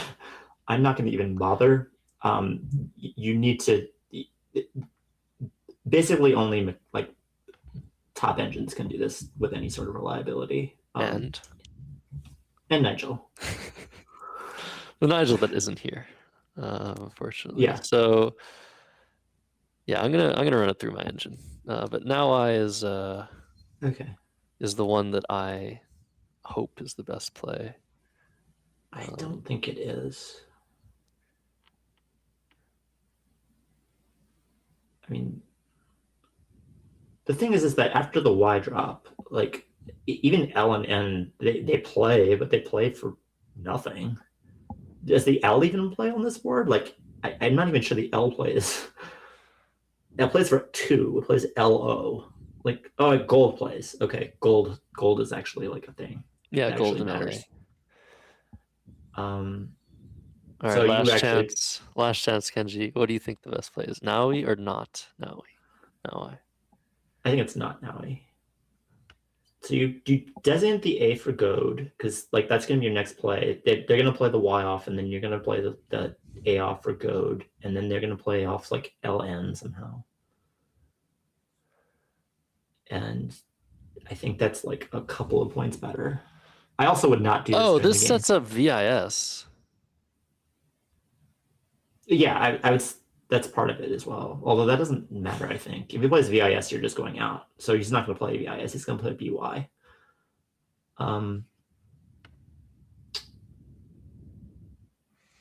Well, now he comes down. Now I. And engine's still crunching the numbers. Yeah, it's going to take a while. It's looking like for the shorter end games, the ones that last 3 turns each, that is the best play. But with the complications of sticking Evan with one of his tiles, then yeah, potentially. My guess is NE. If I were to guess what the best play is, but I could easily be wrong. NE in the same spot. Yeah, NE, NU, and ET is what I would probably guess is the best. All right, put your wagers in, folks. And now Evan Chester, I do not envy his position here because he doesn't want to mess up. I'm 99% sure you're just supposed to play BY here. Yeah, probably. BY on the top for 15, keeping the V, the L, and the N. There isn't even a good way of blocking it. You have to score like NOH for 2 would be the best way to block VIS, and he's, so that's pretty painful. So like VIS is often going to even still be there if he decides to play the long game. So yeah, it's got to be BY. Yeah. So people in the chat working on it, because Scrabble puzzles are fun regardless of the result of the game. Yeah, echoing the sentiments that do not exist, but that are imitated by engines. Right now, The sequence is playing BY, followed by David Pearl playing off the blank with tweezers, followed by just VIS for 6, and followed by MEN on the top, which is now going to score 8 more points with the Y being there for BYE for 14 points. And that gives David 36 points more than what he started with on his rack. Evan also wants to work this out, wants to play this right. But yeah, it's looking like it's hard to do better than just BY. If you play only, then VIS gets blocked, and David can just he's looking over to Alan Stern, I think his clubmate, saying, "Yeah, I got this." In the middle of the game, the disrespect. Yeah, we'll see what Evan does in this final round of the Scrabble Players Championship, day 1. The North American division here. Evan Chester starting off the day 5-0 or 4-0 maybe. No, 5-0. No, he was 5-0. Yeah, losing his last game. He's about to lose this one. He's still doing very well. He's good. He has good spread. He has good chances to stay in it. But it looks like he's going to play only, which would lead to more complications because now David Pearl would potentially just want to block. Just NOAs. The NO blank is probably what I imagine is happening here. Yeah. NOH for 2 points into the blank, sticking Evan Chester with the V tile. Playing the blank off is not much worse. Playing like fudges or something like that is like only like a point or 2 worse. Yeah. Then after which you play tweezers, and then the E. Where does the E go? Oh, RE and NE probably. He's just going out. Oh. All right. Well. Okay. I guess that's fine too. Let's listen to the overhead mic. 18 points to go for David Pearl. 440-371. Nice win for him to finish the day off. 6-1. I thought I had 430. You have 430? Oh, yeah, you're right. No, you're right. You're right. Yes, 430-371. Right. Yeah, the game. Right, this game. Q and the. See a lot of big stuff on my rack. I saw Arsehole for more points. Yeah. But it's slot the E. I wouldn't really have had anything there. I had like debiting from the D, and once that gets blocked, my rack's pretty bad. Yeah, this is nice. Thanks. It took a while to find. I just like kind of given up for a sec after. Saw what I had, Aeonian with that. Yeah, yeah. So that would have made me big sad, but yeah, glad to have spotted that. This was fortunate. This didn't get hit harder. Yeah, I kept NEU. It's. I know Snog is good. They'll probably be discussing that. Yeah. I wanted to keep the SO for Edo. That seems pretty simple. Yeah, I mean, I drew the blank after Erd, and then Best bingo line, but it's kind of hard. It's just a lot of. I never really had the stuff to hit it. Well, Fudge did end up blocking plating into that G. PLAIT. Oh. Yeah. And that Joe was kind of a scary play.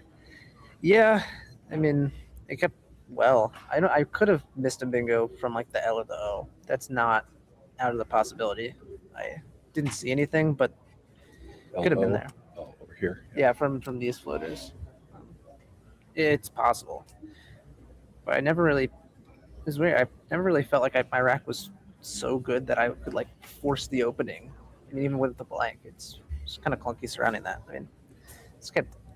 Yeah, I mean, IT blank is the leaf there. It's like I could play lip, but that sets up a ton of. It's so easy to just play long ending in E there, and then I just have an S. Yeah, so Kiff right away. Yeah, I mean, that was ITU blank, so I'm kind of forced to open in that position, and probably leery over lead 2. So let's replay and see how bad I played. Yeah, I did tell Matt Canick to text me my mistakes. So. Oh, he wasn't doing the afternoon. Never mind. I think it was Kenji and somebody else on there. Oh, okay. Gotcha. Yeah, I'm definitely going to watch this at some point tonight. I'm curious what, because again, it was. Well, yeah, Please don't play over there where Tweez was. Kenji and somebody else here to take you Find guys somebody out after day one. Any is vet, by the way, so it's not any. It's probably just NU. It's probably just dropped the N for 4. Oh, thanks, Kenji. You're still working on it. You're the guy that doesn't like to drag these end games out. Very nice.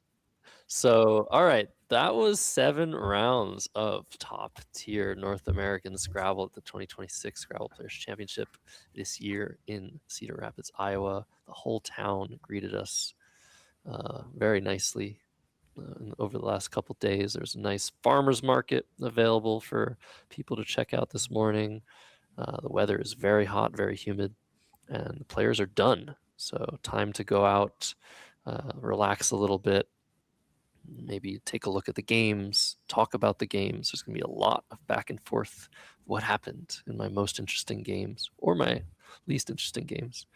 But that'll be it for us today.